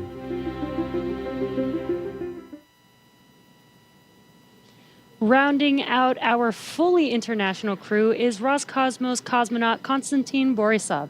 He was selected to the Cosmonaut Corps in 2018 and today marks his first flight to the orbiting laboratory. My name is Constantin Borisov, and I'm a mission specialist for NASA's SpaceX Crew-7 mission to the International Space Station. For those who ask what spaceflight is, I would say that we have 3 big jobs on the space station. First job is experiments. Second job is take care of the station, doing the maintenance, repair what's broken, storing things, restoring things, cleaning up. And the third big topic is actually taking care of your body, because in weightlessness you cannot help but train. I think many people don't understand that technology advancement which we have had during the last 50 years mainly comes from space exploration. People get very comfortable with using their phone, and we have very fast computers in space motivates us to create those advancements. I want to take part in it, and I want to put my small stone into this pavement which leads us to the new asteroids, to the new planets, and to the new systems.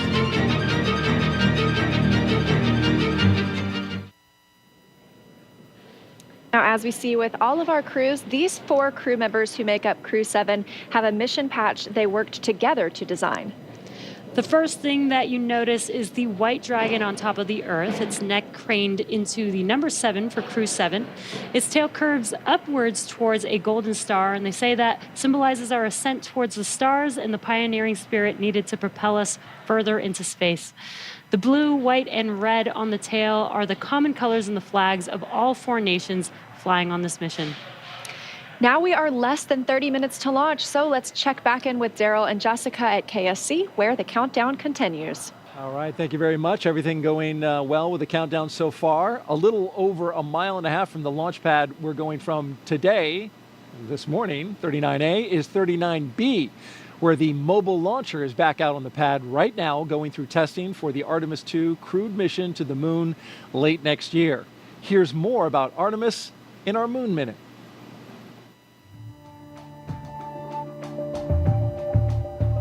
For the first time, Artemis 2 astronauts got an up-close look at the Orion spacecraft that will fly them around the moon. Astronauts Reed Wiseman, Victor Glover, Dragon, Christina SpaceX Cook, 4 update. and Jeremy Hansen visited Orion at the Kennedy Space Center in Florida. And it looks amazing. Their handiwork is gorgeous. I'm ready to take it for a spin. Okay, Dragon, Until launch day arrives, the crew is training at the Johnson Space Center in Texas. They use the Neutral Buoyancy Lab, a giant pool, to practice safely getting out of a floating mock-up of Orion. And it's not an easy task. Navy divers in rafts will harness and hoist the astronauts into the air by helicopter, where they will be taken to a nearby Navy vessel. Back at Kennedy, we got a look at the brand new Artemis crew transportation vehicles. So the first 9 miles of the journey to the moon starts in these crew transport vehicles.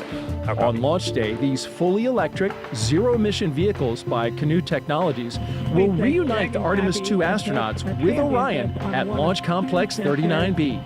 NASA's powerful moon rocket, the Space Launch System, and Orion will carry them on the rest of the 250,000-mile journey to the moon. And that's your Artemis Moon Minute. And for Artemis updates, there's a QR code on the bottom left of your screen, right there. Actually, bottom right. You can visit, you can use your cell phone to scan it, or you can visit the website at nasa.gov/Artemis 2. And Dragon, Earlier this evening, our own NASA's Jasmin Hopkins caught up with NASA Administrator Bill Nelson, who is here watching the launch from SpaceX's firing room. Stage 2 cryo-helium load. Administrator Nelson, today marks a first for NASA, the first time in a single launch that each astronaut represents a different space agency. So we have NASA, ESA, JAXA, and Roscosmos. What do you make of this diverse crew? Well, it's a sign of our times. We are an international program. For example, we're going back to the moon in order to go to Mars. It's going to be an international mission that will launch with an international crew. So too, tonight's launch is entirely an international crew, save for the commander, Jasmin, an American astronaut. And so here we go. Now, isn't it interesting that what space does in our NASA program, it unifies us. It brings people together. And this is so true with what we're seeing tonight. Right, and Administrator, you recently visited South America, and later on this year you're planning to visit India as well. Why is it so important for NASA to foster these international partnerships? They are delighted, indeed, eager to learn more about NASA and to partner with NASA. And so that's what we find when we go to another country. It's usually the president that wants to see us. And for example, in this South American trip, we talked to the president of Brazil and Colombia about what NASA can provide in the way of information from our satellites to help them protect the Amazon rainforest from being destroyed, which is a high agenda item for those countries. Indeed, it's a high agenda item for the entire world. I'm going to India. India is one that we want to have a close relationship with. We've already been doing things such as science experiments with India. We've got a major science program going that will be Earth observing with India next January. But now we're going to train and fly an Indian astronaut. So it is happening as we speak, and the United States has been the beneficiary of it. Absolutely. Administrator Nelson, thank you so much. Back to you. As we continue to count down, let's take a closer look at the vehicles that will be taking Crew-7 to the International Space Station today. Starting from the very top of the vehicle is the Dragon spacecraft. In total, there are 16 Draco thrusters Dragon can use in space to help navigate the spacecraft to its destination, each providing 90 pounds of force. That doesn't include the 8 Super Draco thrusters used for an abort, which are no longer active once the crew is in orbit. And just wanted to note one thing that we did miss just a moment ago was a call to the crew. There was a sensor issue that they are tracking. However, they are just continuing with the count, continuing to monitor it. And so we are continuing to discuss what we have in front of us, which is Dragon. Together, the Dragon spacecraft and its trunk stand over 26 feet tall. There are 2 windows on the spacecraft, plus 1 under the nose cone. The nose cone opens shortly after launch to expose the forward bulkhead thrusters and docking mechanism that will connect with the space station. Dragon's trunk holds solar cells, which power Dragon while it's in free flight. The trunk can also carry unpressurized cargo, and on some cargo resupply missions, we use Dragon's trunk to deliver the new solar arrays that are being installed on the space station. As always, Dragon will be delivered to orbit today by SpaceX's Falcon 9 rocket, which provides 1.7 million pounds of thrust on its first stage, thanks to its 9 Merlin M1D engines. Once the first and second stages separate, these engines are also used to help land the first stage. The first stage will perform 3 burns today as it makes its way back down to Earth. First is the boost back burn, where 3 of the M1D engines will reignite to help flip the first stage around to head back to the launch site. The second burn is the entry burn. That's where a single engine will reignite and shut down to help slow Falcon 9 down as it prepares to re-enter the Earth's atmosphere. And then finally, the landing burn. That'll be where 3 engines will slow down the rocket enough to perform a precision landing back down on landing zone 1. Meanwhile, the second stage continues to orbit, powered by 1 single Merlin vacuum engine with over 220,000 pounds of thrust. The second stage will secure Dragon's entry into low Earth orbit before separating, leaving Dragon to continue its journey to the space station on its own thrusters. About 40 seconds after separation, Dragon's nose cone deploy sequence will begin, exposing its guidance navigation controls that help Dragon autonomously fly to the space station. With T0 coming up in just about 20 minutes, our teams at the Cape in Hangar X are doing a series of system checks to ensure Dragon and Falcon 9 are ready. Let's check in with Ronnie for a quick status update. How's it going, Ronnie? Thanks, Jesse. We are still looking good for an on-time launch just over 20 minutes from now, and we'll keep monitoring all the vehicle systems. There we heard the call out for RP1 load complete on stage 2. So that means we are, of course, getting closer to liftoff. Both Dragon and Falcon 9 continue to be healthy, and we're not tracking any major issues at this time. Right now, we're continuing to prep the vehicle for flight, and propellant loading began at T-minus 35 minutes. We also heard the call out a few minutes ago that the launch escape system is now armed. The range, which is monitoring keep-out zones and among other key flight requirements, also continues to report no issues, and they are go to support launch tonight. Weather also looks good, and we are still tracking just a 5% chance of violation at our T0 time. But as a reminder, today we have an instantaneous launch window, driven by the orbital mechanics constraints of 2 spacecraft meeting in orbit. Fun fact, the technical term for that meeting is called a rendezvous. So at this point, if we hear a hold for any reason, we will have to stand down tonight because of that instantaneous launch window, and instead target our backup opportunity, which is tomorrow at 3:04 a.m. Eastern Time. But for now, with all systems go, let's turn it back over to Courtney for a status update from Houston. Thanks, Ronnie. The flight controllers here in Mission Control Houston are ensuring that the space station is ready to receive Dragon. They're also checking all communication links between the station, Dragon, and the ground are working properly, and right now everything is proceeding as planned. Teams here in Mission Control Houston, the team in Hawthorne, and the astronauts aboard the station will monitor the autonomous docking of Dragon tomorrow when they enter joint operations, which happens when the spacecraft enters the approach ellipsoid, which is an invisible boundary that helps us monitor spacecraft arriving and departing. After docking, the crews will perform a series of leak checks, then work to open the hatches both on the Dragon side and inside the station's pressurized mating adapter. We expect hatch opening to happen about an hour and a half after docking. Once on board, the astronauts will be greeted by the space station crew and will then join in for opening remarks for the new crew members. Here in Mission Control, Flight Director Chris Dobbins is on console overseeing the team for launch, and Flight Director Judd Freeling will be on console tomorrow for docking. That's it from here in Mission Control Houston. I'll toss it back to the team in Florida. Daryl, how's it looking? All right, thank you very much, Courtney. And if you just joined us, T-minus 17 minutes and counting. from the 7th astronaut rotation mission to the International Space Station under NASA's And Commercial Dragon Crew Program. Stand by Commander for Jasmin an update on Moghbeli, the pilot sensor. Andreas Teams are still Mogensen, discussing Andy and looking Mogensen, for our path and mission forward. specialist Satoshi Furukawa and Constantine Borisov are strapped into their seats inside the Dragon Endurance. They're at the top of the rocket. Falcon 9 rocket fueling. That operation is well underway. Launch escape system is armed. Of course, that means Dragon is prepared And to launch Dragon itself. SpaceX, stand by for an update on the sensor.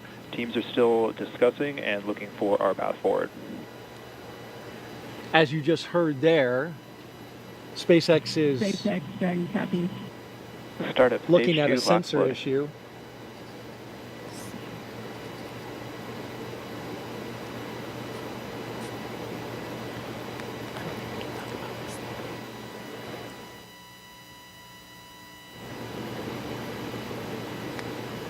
And so trying to determine if the sensor is giving good data, good reading, or if Start at stage 2, lock floating. if they're looking at something else. Of course, we'll keep close tabs on that. In the meantime, propellant load continues. I think sometimes you have hits on sensors for other reasons. We want to make sure that we are getting an accurate reading of what's happening with the system they're looking at. Probably trying to decide if it's a real signal or if it's a hit from some other reason. There's a lot of redundancy in the systems, as you mentioned, and those sensors have to make sure that the engineers understand exactly what they're looking at. So we'll, again, keep tabs. In the meantime, here's a little bit about Crew-7. Lieutenant Colonel Jasmin Moghbeli, a military helicopter test pilot. There she is. She hails from Long Island, New York. She's a mother to 2 twin girls, and she is the mission commander. This is pilot Andy Mogensen's second trip to space station. His first was as the flight engineer for the ESA Iris mission in 2015. Mission specialist Satoshi Furukawa's interest in space began when he was 5 years old and he saw the Apollo 11 moon landing on TV. And mission specialist Constantine Borisov was selected to be a cosmonaut in 2018, and this will be his first trip to space.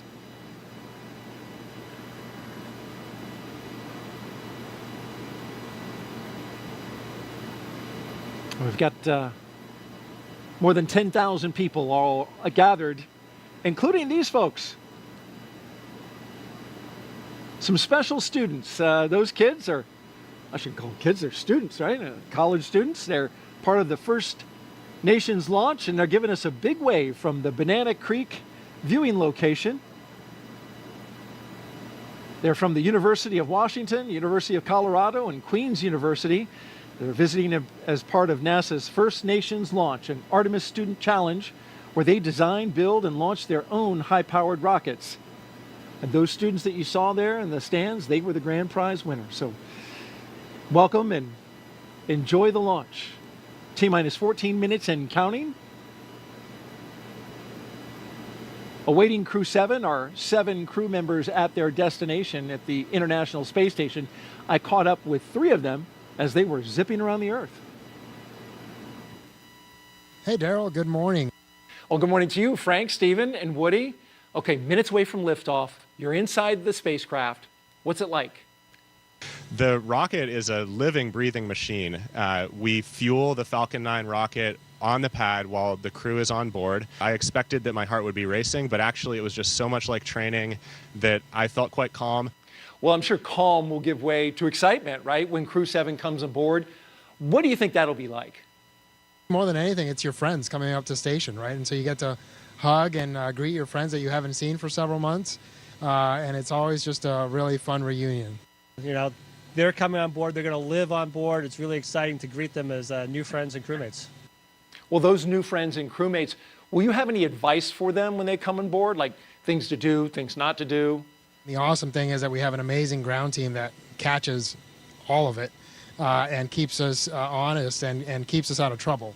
And so you can just kind of relax and enjoy it and just allow yourself to take it in, because it really is a pretty special experience. Really enjoy your time up here. with the people, with the environment, and with the opportunity to work up here and look at the Earth. It's really amazing. Just really enjoy it. All right, speaking of enjoyment, do you have a fun way to confirm that you're in space, something you can do?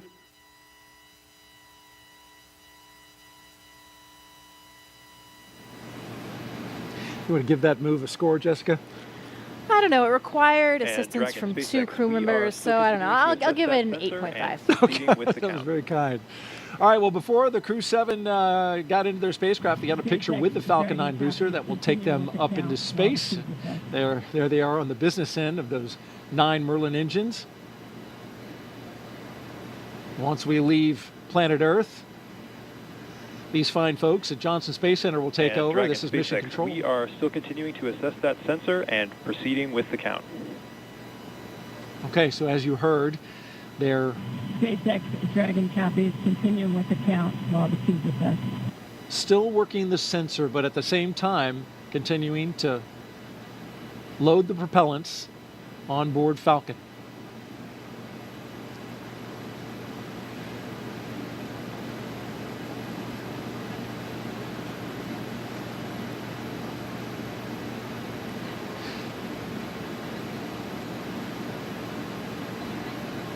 So Jessica, as we count down these last few minutes, you've got the launch team.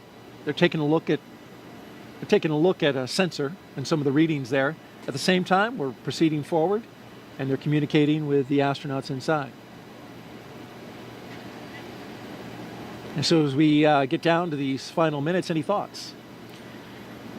This is an exciting time for the crew. You know, they're probably running through some checklists of their own right now. They may be pretty busy in there, going through those same things that they've done in their simulations so many times before. But I bet it's getting pretty real right now, and hearing those calls about the sensor probably raises a few questions as well, but I know the ground will keep them informed as we And go. Dragon SpaceX, 10 minutes. stand by It's for display configuration. getting very close.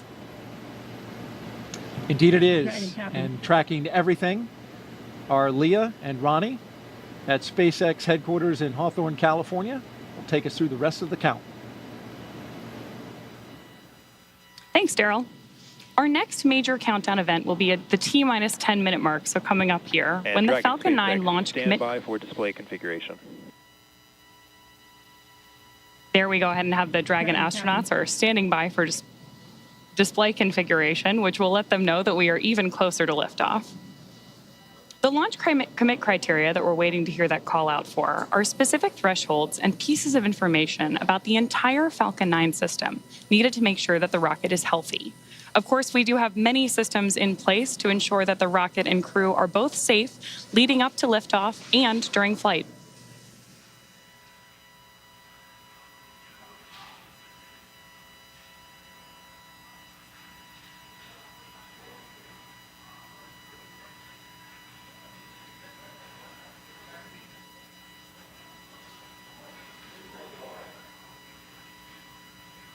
Coming up on 9 minutes until liftoff today, which is also about the same amount of time it takes to get to orbit, a 9-minute ride. That's about the time we'll see second stage cutoff. A few minutes after that is when we'll see Crew Dragon separate from the second stage.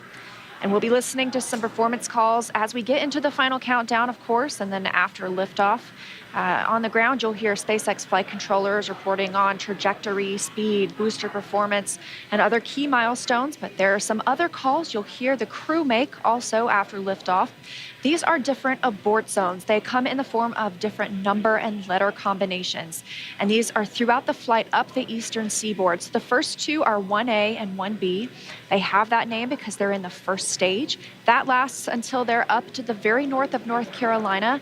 And the next are 2A through 2E. Those come into play when the second stage is powering Dragon. That takes us from the top of North Carolina all the way to the tip of Newfoundland in the northern Atlantic.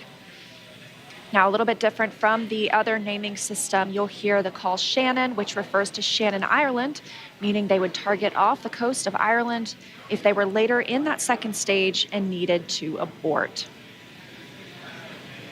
You'll hear those different calls throughout the flight uphill, along with key performance callouts from the guidance, navigation, and control officer, as well as the propulsion lead.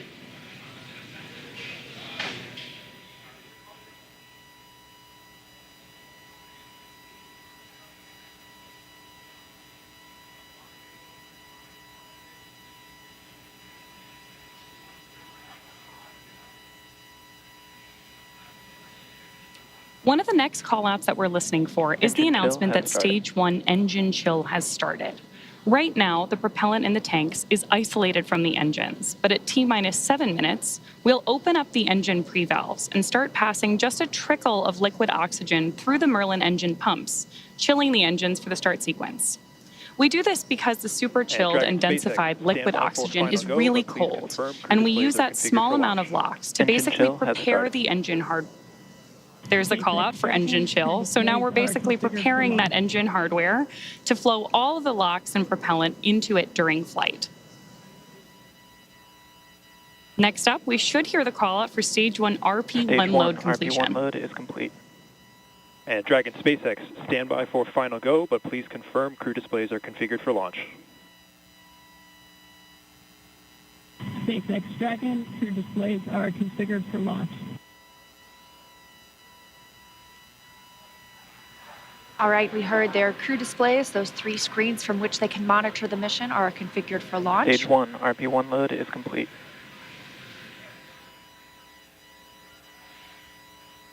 In confirmation that RP1, the densified kerosene or the rocket fuel that propels the crew into orbit, loading is complete on the first stage. We did hear the second stage was completed a short time ago as well. Now T-minus 6 minutes until launch. We are still loading liquid oxygen on the first and second stages. This is the oxidizer we need to combine with the densified kerosene that just finished loading. Coming up, we will hear the call for Dragon to configure for terminal count and then transition to internal power at about 5 minutes until launch. Then we'll hear the propellant tanks on Falcon 9 are getting ready to pressurize, adding some additional rigidity and structural support as we get ready for the strong back to retract. It'll move just a couple of degrees at first, and then we'll see it swing open completely at the moment of liftoff. Dragon's on internal power. That strong back provides access to Falcon 9's fueling lines and umbilicals for the prop load and the different gases being loaded on board. So we're continuing to check through a couple of more fueling milestones, including one around the 2-minute mark, where we will hear that the liquid oxygen is finished on board the second stage.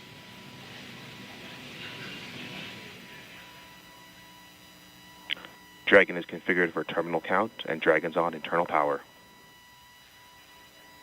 Falcon tank pressurizing for strong back recheck.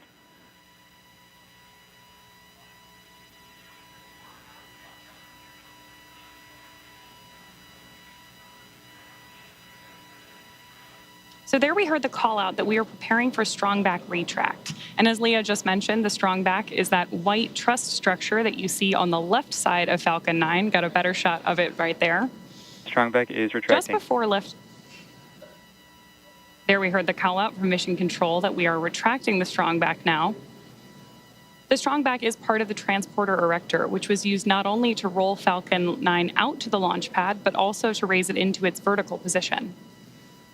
It will retract just about 2 degrees first after those clamp arms open up around the base of Dragon's trunk, and then just before liftoff, we'll actually go all the way back to 45 degrees retracted to give Falcon 9 and Crew-7 room for liftoff.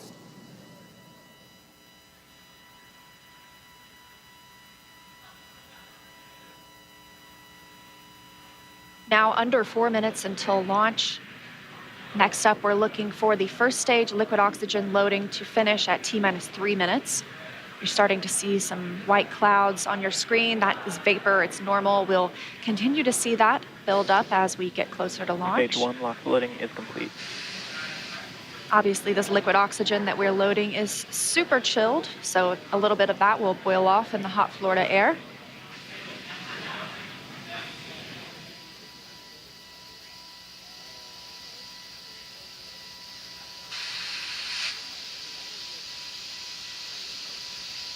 Dragon is in terminal count. Stage 1 lock loading is complete. Great view of Crew-7 there inside of the Dragon spacecraft, awaiting liftoff just under 3 minutes from now.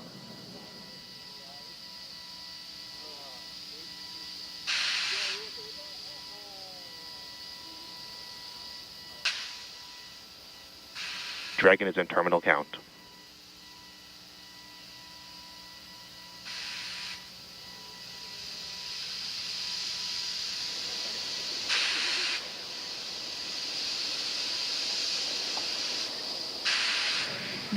Now about 2 minutes and 30 seconds until launch. Next milestone, we're looking up for stage 2 LOX load to complete. Additionally, shortly after that, we'll hear gas closeout begin, isolating the feed lines from the different gas systems for the Falcon 9 rocket. Those will get vented overboard through the umbilicals and the strong back itself.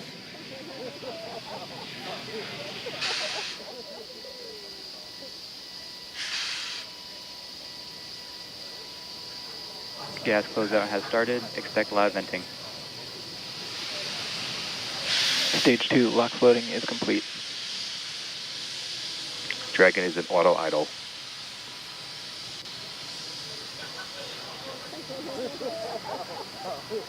Confirmation that stage 2 LOX load is complete. Dragon and Falcon 9 fully fueled. Gas closeout has started. Expect loud venting. There's the gas closeout call that we expected. Additionally, we will be in auto idle. This puts the rocket in a state the flight computers understand before it takes over, making sure the transition to final countdown is smooth. Coming up at T-minus 1 minute, we'll hear that Dragon is in countdown. Its computer will switch to countdown mode. We'll also hear that the flight termination system on Falcon 9 is armed. Falcon 9 is in startup. Dragon's in terminal count. T-minus 30 seconds. Dragon's flight computer in countdown and configured for launch, and the flight termination system now armed. Less than a minute until liftoff today. Dragon, SpaceX. This flight termination Go system. for launch. T-minus 15. Dragon copies, go for launch. T-minus 10, 9, You heard it, 8, Crew-7 getting the 7, go for launch. 6, Just T-minus 30 seconds 35, away for an on-time 4, launch. 3, 2, At the time of liftoff today, the space station will be flying 260 miles go over Falcon, southeastern go Iraq. Dragon, go Crew-7. T-minus 15. Copy, 1 Alpha, switching downrange. T-minus 10. Stage 9, 1 propulsion 8, is nominal. 7, 6, 5, 4, 3, 2, 1. Full power. And liftoff. Go Falcon, go Dragon, go Crew-7. Endurance Ascent, an international crew destined for the International Space Station.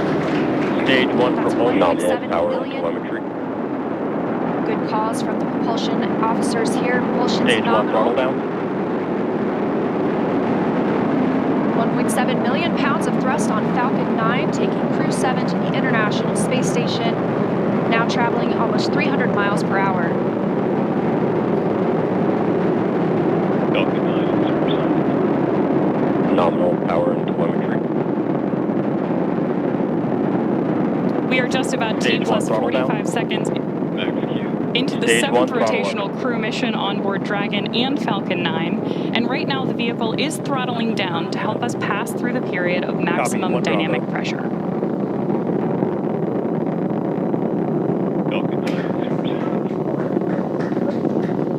There's the call out that Crew-7 is now moving faster than the speed of sound. Max Q. Stage 1 throttle up.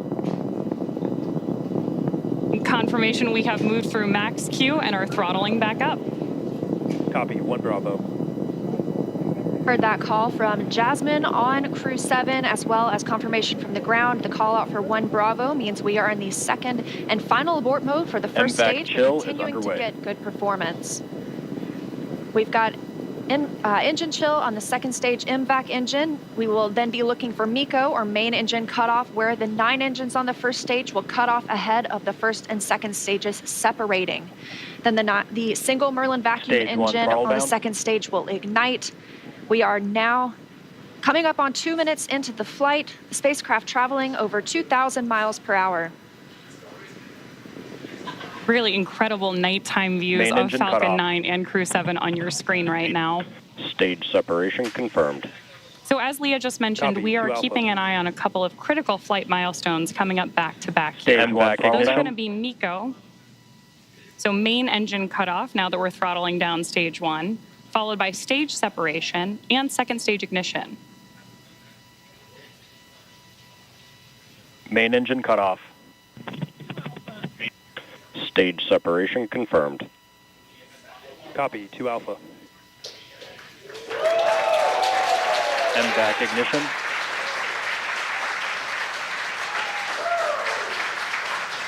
So there you heard and saw Miko stage SEP, and hopefully you heard Jasmin call out for the 2 Alpha abort mode just before second stage ignition.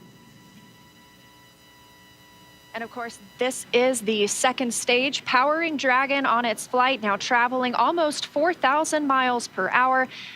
Over 3 minutes since launch, the second stage will continue to power the spacecraft, and our first look at the crew inside.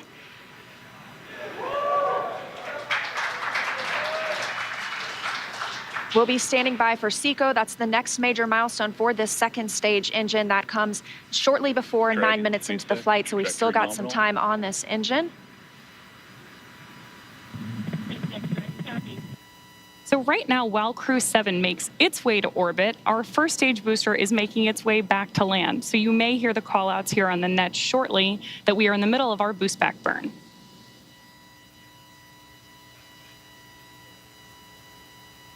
Right now, stage 1 is coasting. Dragon, SpaceX, trajectory nominal. Good call-outs there that Dragon is on the right track. And confirmation from Commander Jasmin Moghbeli. Continuing to see good performance on this lone Merlin vacuum engine on the stage. Also, as we've heard, nominal trajectory. That's the guidance, navigation, and control officer here at SpaceX stating that we are on the correct path. Dragon's pointed in the right direction.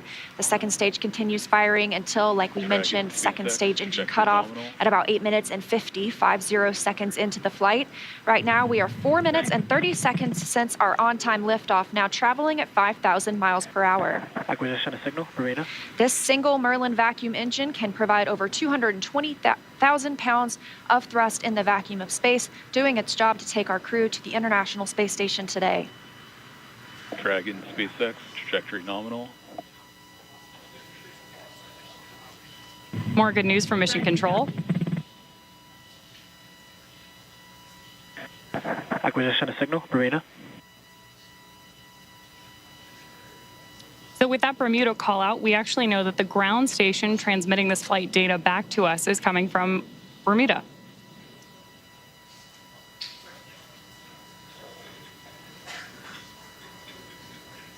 The crew is currently pulling a little more than 1 G as the second stage engine continues to propel their flight. Continuing to hear good calls to the crew, now 5 minutes and 30 seconds into the flight, traveling at 6,400 miles per hour. Again, we will continue to see the second stage fire for about 3 more minutes. Shortly after second stage engine cutoff, we will see it separate from Dragon, which will continue its journey.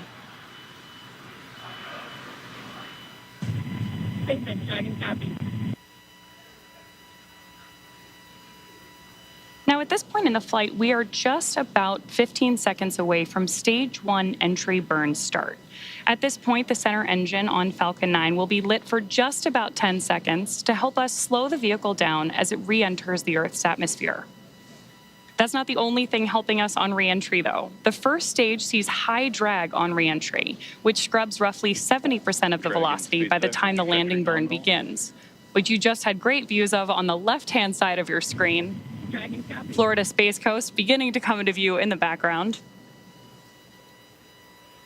All while Crew-7, of course, on the right-hand side of your screen, lit up by that MVAC engine, continues on its way to orbit.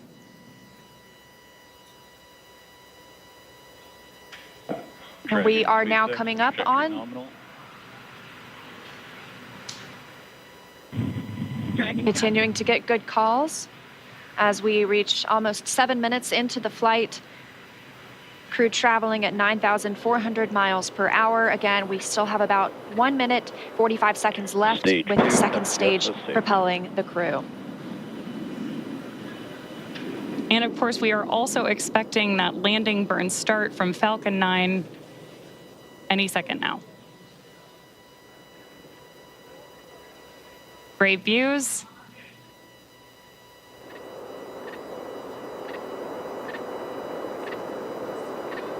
Stage 2, F2. GPS has saved.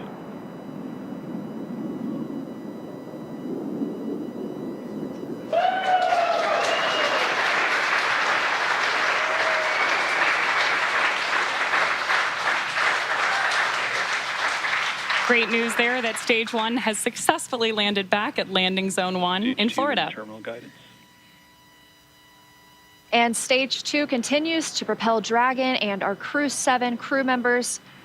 We now are coming up on SECO, second stage engine cutoff. Again, looking at that about 8 minutes and 50 seconds into the flight. Everything continues as planned today, now traveling over 13,000 miles per hour. Again, we're looking for eventually a good orbital insertion at which we'll be traveling.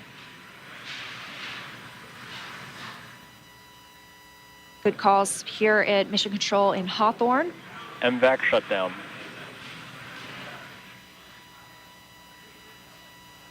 And we are standing by for second stage engine cutoff. Copy, Shannon. Heard that Dragon, call for SpaceX, Shannon. That nominal is orbit the insertion. call out for Shannon, Ireland, the final abort zone. Dragon. SpaceX Dragon copies. Nominal orbital insertion. Dragon SpaceX. MVAC shutdown. System disarmed. There's audio confirmation, and you can see on your screen that we have had successful second engine cutoff 1 of our MVAC engine. Dragon SpaceX, nominal orbit insertion. Dragon. And good news there that Crew-7. Copies. Nominal orbital insertion. Dragon SpaceX. Launch Awesome to system hear. Disarmed. Dragon copies.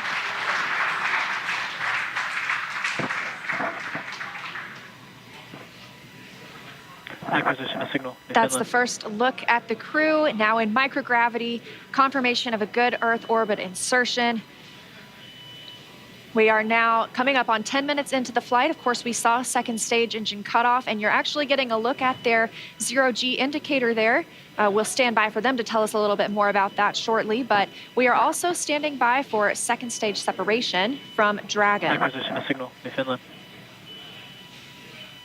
So as Leah mentioned, right now, Dragon and Stage 2 are still attached. Great views of that zero-G indicator there. And what we're doing right now is basically letting any residual dynamics of the vehicle settle out prior to separation.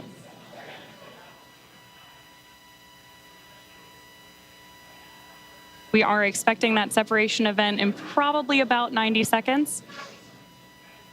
Crew looks like they're having a great time up in space, too. And as we stand by for that separation, shortly thereafter, we'll be looking for the nose cone to begin deploying. That command will be sent, and we'll see it open shortly after. We'll need the nose cone to open to expose those forward bulkhead thrusters, as well as the docking mechanism with which they will use to link up with the International Space Station. After their ride, it's almost 30 hours long. Expected loss of signal came stage 2.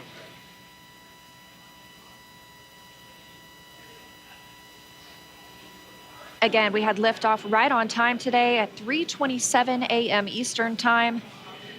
The crew making a smooth journey into orbit. It's now been 11 minutes, 20 seconds since that liftoff. We had confirmation of good orbital insertion, and we are standing by for second stage separation from Dragon.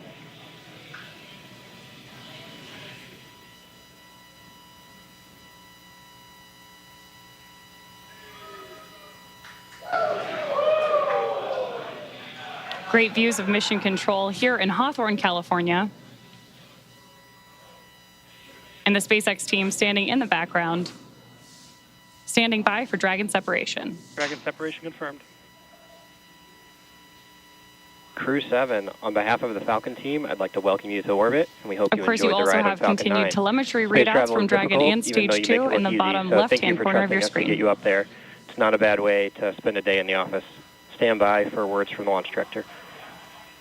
Hello, Crew-7. This is Launch Director here on Countdown. On behalf of the entire SpaceX Launch and Recovery team, I'm honored to welcome Dragon's first Crew-7, on behalf of the crew Falcon team, I'd to like to orbit. welcome you to orbit, and we hope you enjoyed the ride on Falcon 9. Space travel is difficult, even though you make it look easy, so thank you for trusting us to get you up there. It's not a bad way to spend a day in the office. Stand by for words from the launch director. Thanks for the ride. Hello, Crew-7. This is Launch Director here on Countdown. On behalf of the entire SpaceX Launch and Recovery team, I'm honored to welcome Dragon's first ever all-international crew to orbit. Счастливо вас пути, Гостор и Терашай. Godspeed, Crew-7. Cheers. Do serves to benefit our beautiful home planet and those on it. As you said, human spaceflight requires an unparalleled level on behalf of Andy, Satoshi, Koshi, and I, we'd like to thank the multitude of people who've led us to this unique moment. We may have finally 4 crew members on board from 4 different nations, Denmark, Japan, Russia, and the USA, but we're a united team with a common mission. We hope the do serves to benefit our beautiful home planet and those on it. As you said, human spaceflight requires an unparalleled level of vigilance and rigor, and we thank all those who prepared not only us, but also this truly impressive spacecraft for flight. Finally, to our families, carry the greater burden of our choice to explore. Thank you. Go Crew-7. Awesome ride. Really incredibly moving words from Commander Jasmin Moghbeli now that she and her international team are up in space. That is going to end our coverage from Hawthorne until we pick back up with our docking coverage, like Leah mentioned, just about 30 hours from now. But for now, I'm going to hand it back over to Daryl and Jessica at Kennedy Space Center to wrap up our launch coverage tonight. All right, thank you very much and great job. And Jessica, what a launch. It was spectacular. Like we said, those night launches are something to see. You see all those bright lights. You see those little nitrogen pulses when that first stage is coming back down. Spectacular. Phenomenal roar, the thunder. You could feel it in your chest. And then, of course, the booster came back and landed, and that was some extra pop. Pretty impressive all around. Sights, sounds, and even those feelings. That's new, of course, to Crew, to NASA Crew, is bringing the booster back. NASA decided they have a lot of prop margin, propellant that is, and so they burn the first stage a little less and the second stage a little more. It allows them to bring the first stage back and back to land, which is good to see. And so you saw the zero-G indicator floating around. Tell us what it was. I did. Well, that, Daryl, was a 3-toed sloth. Important distinction, not a 2-toed sloth. Oh, really? Yeah, so apparently this is one of Andy's kids' favorite animals. And as a family, they were even fortunate enough to see one in the wild in Costa Rica last Christmas when they were on vacation. So it was all kind of fate leading up to this, I think. How about that? This is Andy Mogensen. Andy Mogensen, the pilot. That's correct. That's right. And I guess his family calls him the slowest person in the world. So another reason why this 3-toed sloth had such meaning for all of them. Well, that actual sloth in the capsule looked like it was moving slow as well, but he's got an excuse. You know, we have a saying in space, and it's often true. Yeah. Slow is smooth, smooth is fast. And when you rush too much, especially in space, doing a spacewalk or anything that you're doing, you get in trouble. So slow is smooth, and smooth is fast. Wise words from our veteran space flyer, Jessica Meir, sorry. It's early. Hey, we got some social questions. Let's take a few. You do mind? Absolutely. All right. Well, let's look on our screen here, and here we've got one that says, come Sunday morning. Beautiful shot right there, though, of the spacecraft looking out the back. Boy, that is high-resolution image. Come Sunday morning, Earth Eastern Time, what are the first few tasks the crew will do, and how will they best acclimate and get dialed into their mission? Well, when we wake up in the morning on board the space station, we open up our computer and we have a plan that lays out our entire schedule for the day, whether it's scientific experiments, hardware, maintenance, whatever it is that you need to get done. I know what this crew will be doing. One of the first things they do, of course, is a safety briefing. So we want to make sure that they have all of the information they need in case they had any kind of situation on the space station where maybe they needed an emergency breathing mask or a fire extinguisher, anything like that. Safety first at NASA, and that's the first thing that we do when you arrive on board the space station as well. The veteran crew that is up there will take them through that, show them where everything is, talk through some of the main messages, and then they'll have a longer session, usually the next day or later that week. They'll get into their crew quarters. Usually your crewmates will do a favor for you and unpack some of your things, so you don't have to do all that when you get there. You arrive to your crew quarters and already have some of the things that you need out, maybe even some pictures from home. When I arrived, my crewmates had really taken great care of me. They had decorated my crew quarters. I had pictures of my friends and family. Everything was all laid out, and that really made it a nice, smooth transition, because those first few moments in space, especially when you've never been there before as a rookie, you're not quite that graceful yet. You know, you don't have your space wings quite yet, and you're getting used to just moving around and being in that three-dimensional microgravity environment. And so you're talking about, you know, getting used to the environment up there, and having a little something from home is important too. You took up a flight kit. These astronauts all have a flight kit. You, in fact, brought a few things that you took up into space. What were a couple of the more meaningful ones that you took? I did. You know, we often pictures of family and friends, like we've talked about before, or things that represent places we've been and worked. I brought up a picture of my wedding photo of my parents. Unfortunately, my father had passed away before I went to space, so I wanted to have a piece of him up there with me. I brought up some things to represent other things along the way. My home state of Maine. I had a university flag with me from my undergraduate university. Yeah. Sometimes we bring up presents for each other because we're up there for birthdays or holidays. Drew Morgan, my crewmate, brought us these harmonicas. Nice harmonica. And briefly, let's look at the screen here. We can see that the nose cone is deploying, and we have confirmation of it deploying.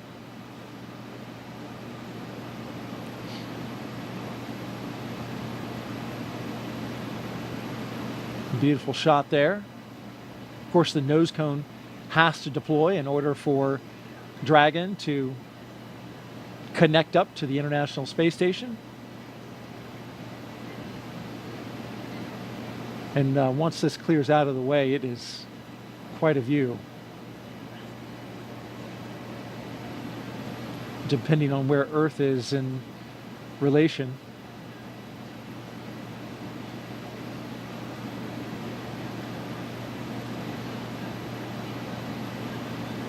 Okay, looks like we're pointed mostly in space, which makes sense. Sometimes you get an Earth view. There's a lot of space in space. There is. There certainly is indeed. And then what else? Oh, you got something special. Well, my one item that I brought that was my personal kind of selfish item that wasn't for anybody else was my panda. This is Pandemonium. Oh, I've had him since I was 5 years old. Pandemonium. So he made his way to space with me as well, and we saw a lot of stuffed animals floating with these zero-G indicators. We saw that three-toed sloth, but Pandemonium was up there floating in all of his glory as well. And, you know, these are all just things that remind us of home and really help us share the mission with everybody back home. All of these places and things that have meant something to us along the way, because we did not get there alone.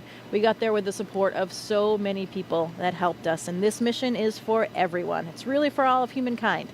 So hopefully they can all share in.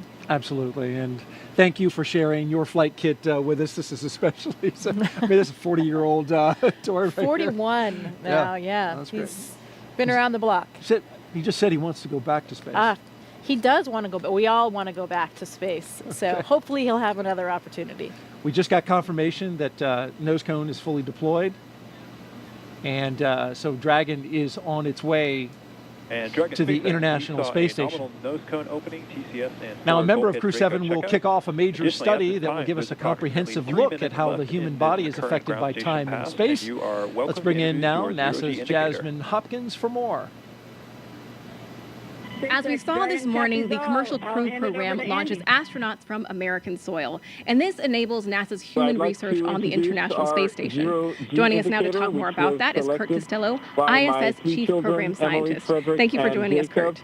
Thanks, Jasmine. It's great to be here this morning. We are glad to have you here. So how does the Commercial Crew program better enable NASA's human research? So the Commercial Crew program has enabled us to launch again from U.S. soil. And what that means is a lot of our sensitive science that needs to be loaded within the last few hours before we launch can now be quickly transported from our labs here at KSC to the vehicle on the launch pad. So this enables us a late load capability that allows us to get our samples, critical samples, onto the vehicles. And the Commercial Crew program has also enabled us to launch more frequently and regularly. So a lot of our sensitive investigations that need specific timing for when we get those samples to the space station and then back down are enabled by that program. That is great, Curtin. Can you tell us a little bit more about the new human research investigation going to be part of Crew-7? Sure. I think you're referring to CIPHER, and CIPHER is not just one investigation, but 14 in one. And what it's really setting out to do is to help us understand whether we have risks to humans being in space I'm always for longer than 6 the last to leave the house whenever we're going anywhere. Personally, I think it's with good reason. But they say I'm the slowest person alive, which is also why it's a 3-code slot. And Dragon, we appreciate the introduction to the VOR zero-G indicator, and noting that is probably officially now the fastest sloth ever.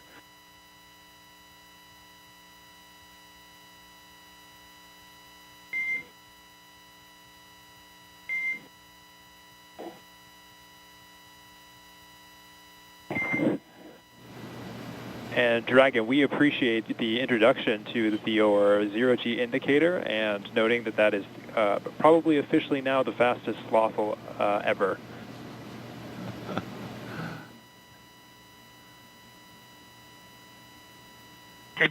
This is Satoshi. It's nice to be in space, and I'm very glad to see happy faces. 日本の皆さん、国際宇宙ステーションへ、再びして着実に仕事をしてきます。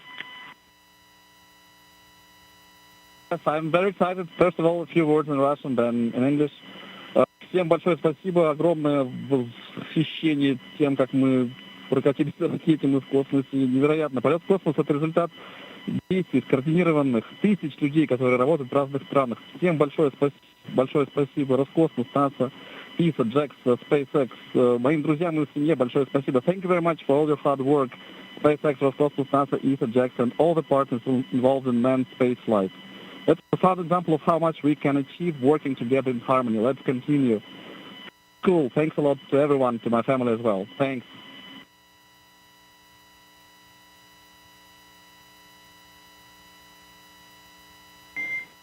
SpaceX copies all. Thank you for the kind words. And Jaws, if you are ready to copy, I do have some upcoming words on the phase burn.